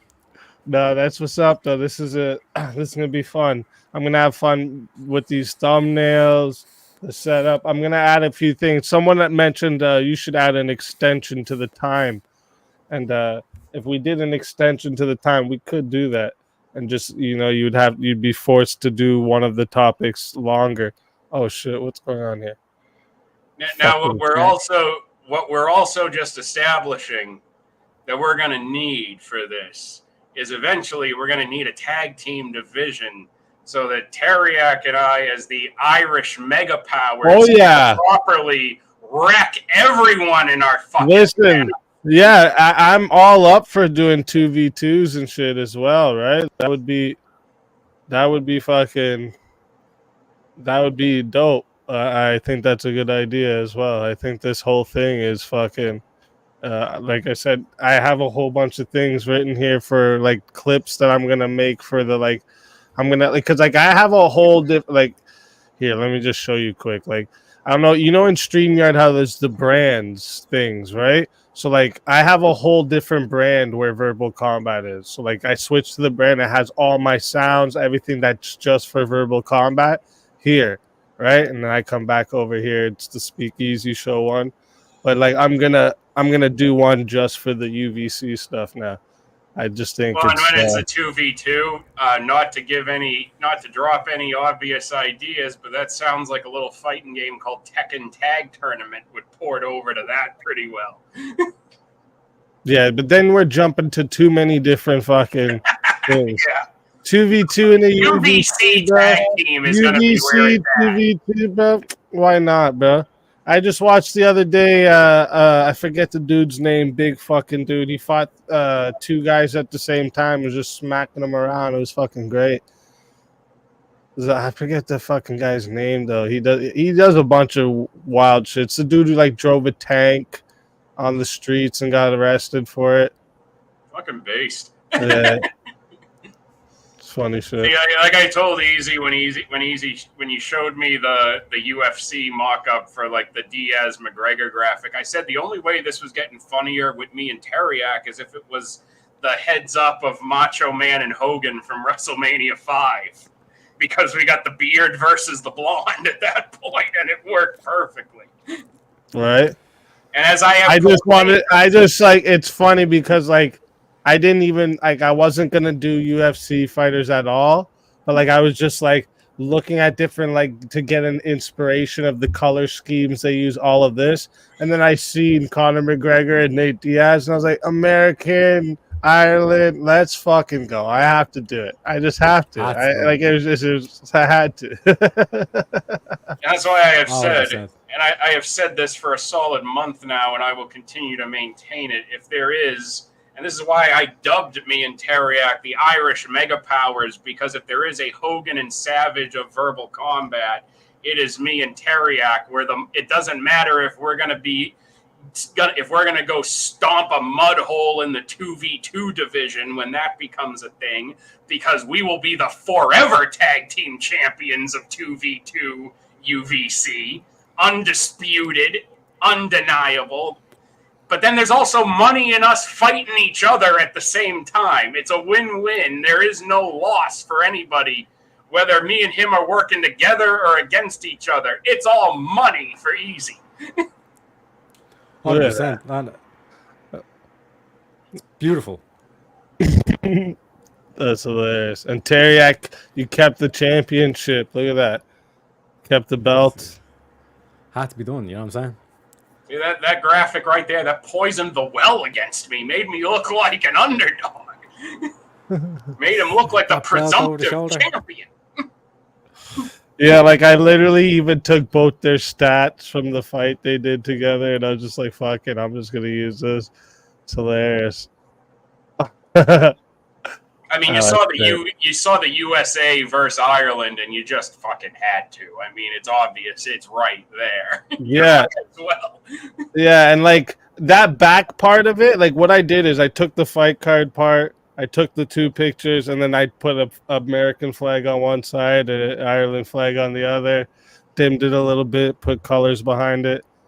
It was the thumbnail. It was fun to make, and I was like, "Oh, I'm gonna have because I have fun as fuck." I don't know if you'd see with these Verbal Combat thumbnails. Like, I have fun making them. Right? I've thought about like finding someone that I want to make thumbnails for, make a bunch for them, and then maybe I can get paid fucking making thumbnails as well. Have a little side hustle through YouTube. But yeah, this is gonna be fucking fun to do. I can. As we were going through this, I was like, oh yeah, as I'm putting all these more ideas on top, I'm like, this shit's gonna be so fucking fun to do. You know what? Since we like to troll the 2v2 last week with the USA chant Teriak, let's just go like one's in chat right now if the people want a 2v2 division of this shit and they want to see Axomania run wild over everyone when Wally and Teriak drop the boots on all our opponents in a 2v2.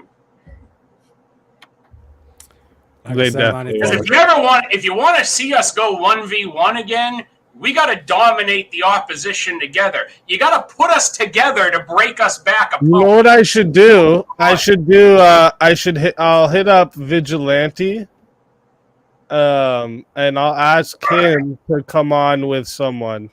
I'll ask him to just grab someone that's from his circles that would like to join and be on his side for that. I think that'd work out. You two versus Vigilante and someone. We can do that for the next one even. I'm down. So I'll contact Vigilante. Unless Vigilante's bushwatching right now. Say something, motherfucker. But no, I'll contact Vigilante and I'll get it set up for sure. This will work. Let the Irish mega powers run wild. And you guys will be on the opposite sides for everything. So like putting the topics together will be easy. The chat will have fun voting with it. This is the thing I did was like when I do these type of things, I've realized like this is what I did with Verbal Kombat. I did everything I absolutely could to make the chat also involved in it, right? Because like that makes it more fun for the chat, right? That's who the entertainment for is in the end, right? That's for the chat. Ben Talk just booked a main event in the fucking chat. Holy shit. Oh shit, Effigy and Shiva, that would be good too. Actually. That would be really good, I think. Bintalk, that's a smart idea. I think actually fuck man. Well now I have to fucking you know what? I'll contact both. I'll contact both and whoever gets back to me first, that's who's gonna get it. Hey, the current Verbal Kombat champion. Shout out. I gotta get good at saluting with the W this way somehow. Salute with the W. That's what's up. Teriak, are you gonna continue streaming so I can raid over to you? I was probably gonna just like wrap it up at the end of this. Okay. Like I said, like I have the what you call it, like I was talking to you about the machine lies. Like me and him want to do 1v1 as well. So again, like it would be another thing for like if you want to do 1v1 on this. Be careful format. Debating him. I heard he lies. It's in his. Even if he doesn't want to do this format, and you guys just want me to like host or even just moderate on one of your channels, just let me know. Yeah, I'm down. Yeah, 100%. But like even like tonight as well, we've got a couple of topics from the for like the next VKs as well about the gun control thing, the Book of Enoch that we came across, because like Wally, I want to hear your opinion on that as well. So like I said, it's just kind of like it's just great ideas coming across. You know? I knew for that round that we were either going to end up doing aliens or depression. It was going to be one of the two. I remember when I said I'm going to turn this shit into the biggest blood sports channel. It's gonna be it, yo. It's just gonna be blood every day of the week on this bitch one day, you know? We're gonna be big enough where just every day of the week we just got blood flying. All right? Oh, metaphorically. There will be blood. Because we give the people what they fucking want. Exactly. All right. So I hope you're ready to stay busy, Teriak, because now that we can throw out the 2v2 UVC division and we can launch that, you and me gonna be booked solid the next 6 fucking months, my brother. 100%. How about this, Teriak, though? Do you want to like just stay on like extra 5 minutes, say something to the chat when they get rated to you, and then send them somewhere, just so you get the extra little boost? Yeah, sure. Before you shut down, yeah, you'll get it. Trust me, it helps with the algorithm. And also you could send them wherever, right? Like I think, if I'm not mistaken, Glenn's streaming. Oh yeah, I'll send them over to Glenn then. So yeah, like I'll just kind of explain about like kind of future plans that we have in terms of like I said, the machine lies stuff. Exactly, yeah. Let everyone know what you're gonna be doing, and so they can come and make sure they're gonna come by. And then yeah, I think Project VO is streaming right now. Glenn, yeah, you'll find someone. Yeah, because the what you call it, like Trump got shot or something like that. Yeah, I mean, so, like, I think- he's lived, and now he's got an iconic picture he can campaign. So I heard it hit the 5 months. teleprompter or something, and the glass hit his ear. That's where the blood actually is from. But he's got that picture of him defiantly. That putting his though, fist that in the air, that right there. I'm telling you, President. I said this when it happened, and I'm gonna tell you right now, and you guys can all hear it here first from me, so you can know that I predicted it. That alone, he's winning now. Yep, I'm making that my wallpaper tonight. No, he's winning now. No, he's winning now. Oh, yeah. And I think it was all set up just so he could win. All right, that's what it was. Yep. Because I think even the Democrats want him. Like, with all the Biden stuff that's going on now, he's like, fuck this. We need a bit of normality. You know what I'm saying? Because, like, do you even see Biden on stage? He's like, oh, yeah, like, and here's Putin. And, like, Zelensky's like, the fuck did you just call me? Do you know what I mean? He's gone in the head. You know? Andrew still thinks he won't win. No, I disagree. I think just because of that, he's gonna win. They're trying to take him off, and he's like, no. Yeah, what up? No, it's just the WWE fucking mindset of the voters. It's over. It's over. Oh, Sorry. Yeah, I watched the real quick thing. I didn't watch it actually. I just listened to it. Dude going around asking chicks Trump or Biden, and asking who they would fuck. And like most of them said Trump, and like they were like talking like they want to fuck him, not like they had to and they picked that choice. No, they want to. Fucking. I'm like, Jesus. Yeah, and these chicks are all allowed to vote. So yeah, there's Trump votes there. Telling you. All right, Teriak, let me formally welcome you, since we'll be venturing now into into dominating the tag team division together. Let me formally welcome you to the cabinet of the government of the Republic of Axmanistan, to the Ministry of Offense. Manistan, he says. Yeah, like, the Ministry of Offense, where we are. Yeah, I'm gonna hit up Vigilante, and I'm gonna hit up Shiva and them as well. See which ones I can get together first for the two teams. So we'll get that. Yeah, this is fun, and I have so many ideas to add with it. So we'll make it good. But I'm gonna wrap this up because this is my night off. So I'm gonna go enjoy the rest of it. I appreciate you both. Also, I'm going to put you, Teriak, in a little spot like how I do the Verbal Kombat Champion section. I'm going to do a UVC champion section too. Nice. And Wally as well, we have to go undefeated in this tag team. We will. Like I said, this is... The Ministry of Offense will cede no ground to the degenerate slime of the debate sphere, Teriak. Let's go. Go. This is war declared by the Republic of Axmanistan on degenerate filth. Exactly. You are in the cabinet. We will not give no quarter. You are in the war cabinet.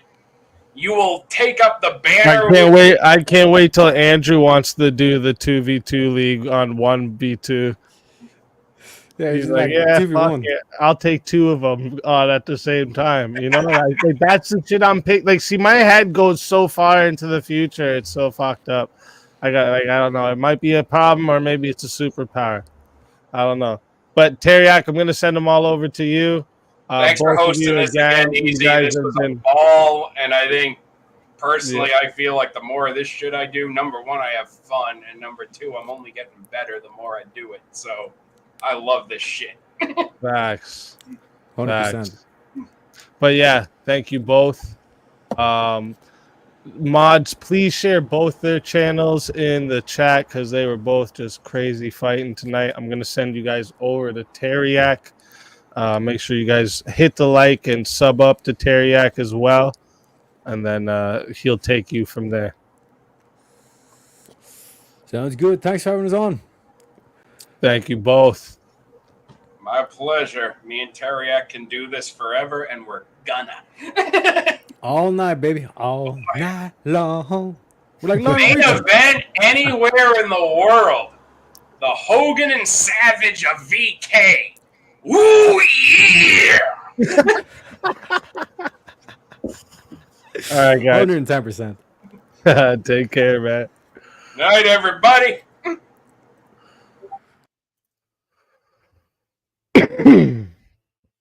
All right. Listen, chat.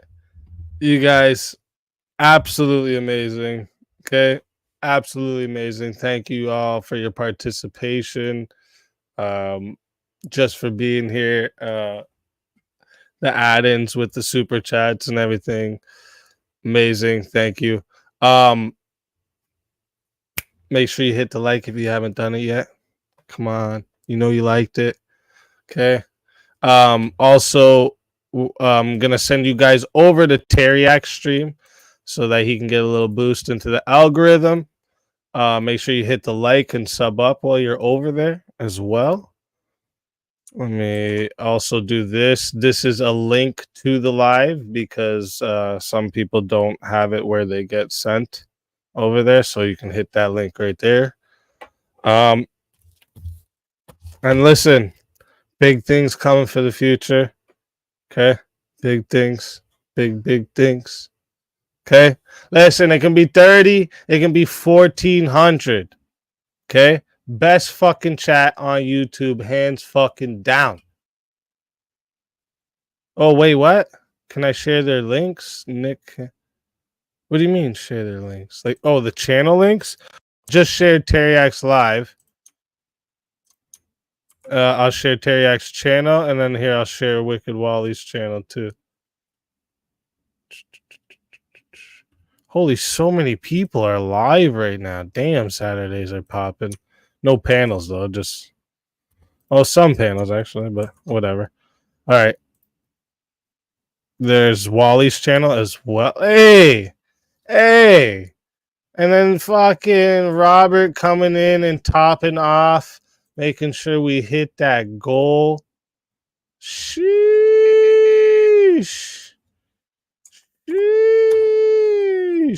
You guys.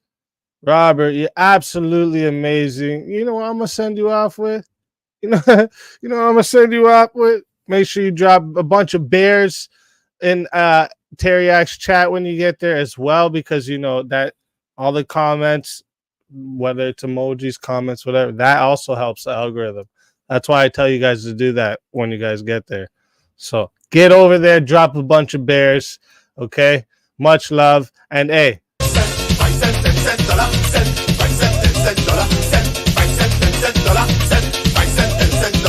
When I thought she had enough and she can't take the grind, she ball.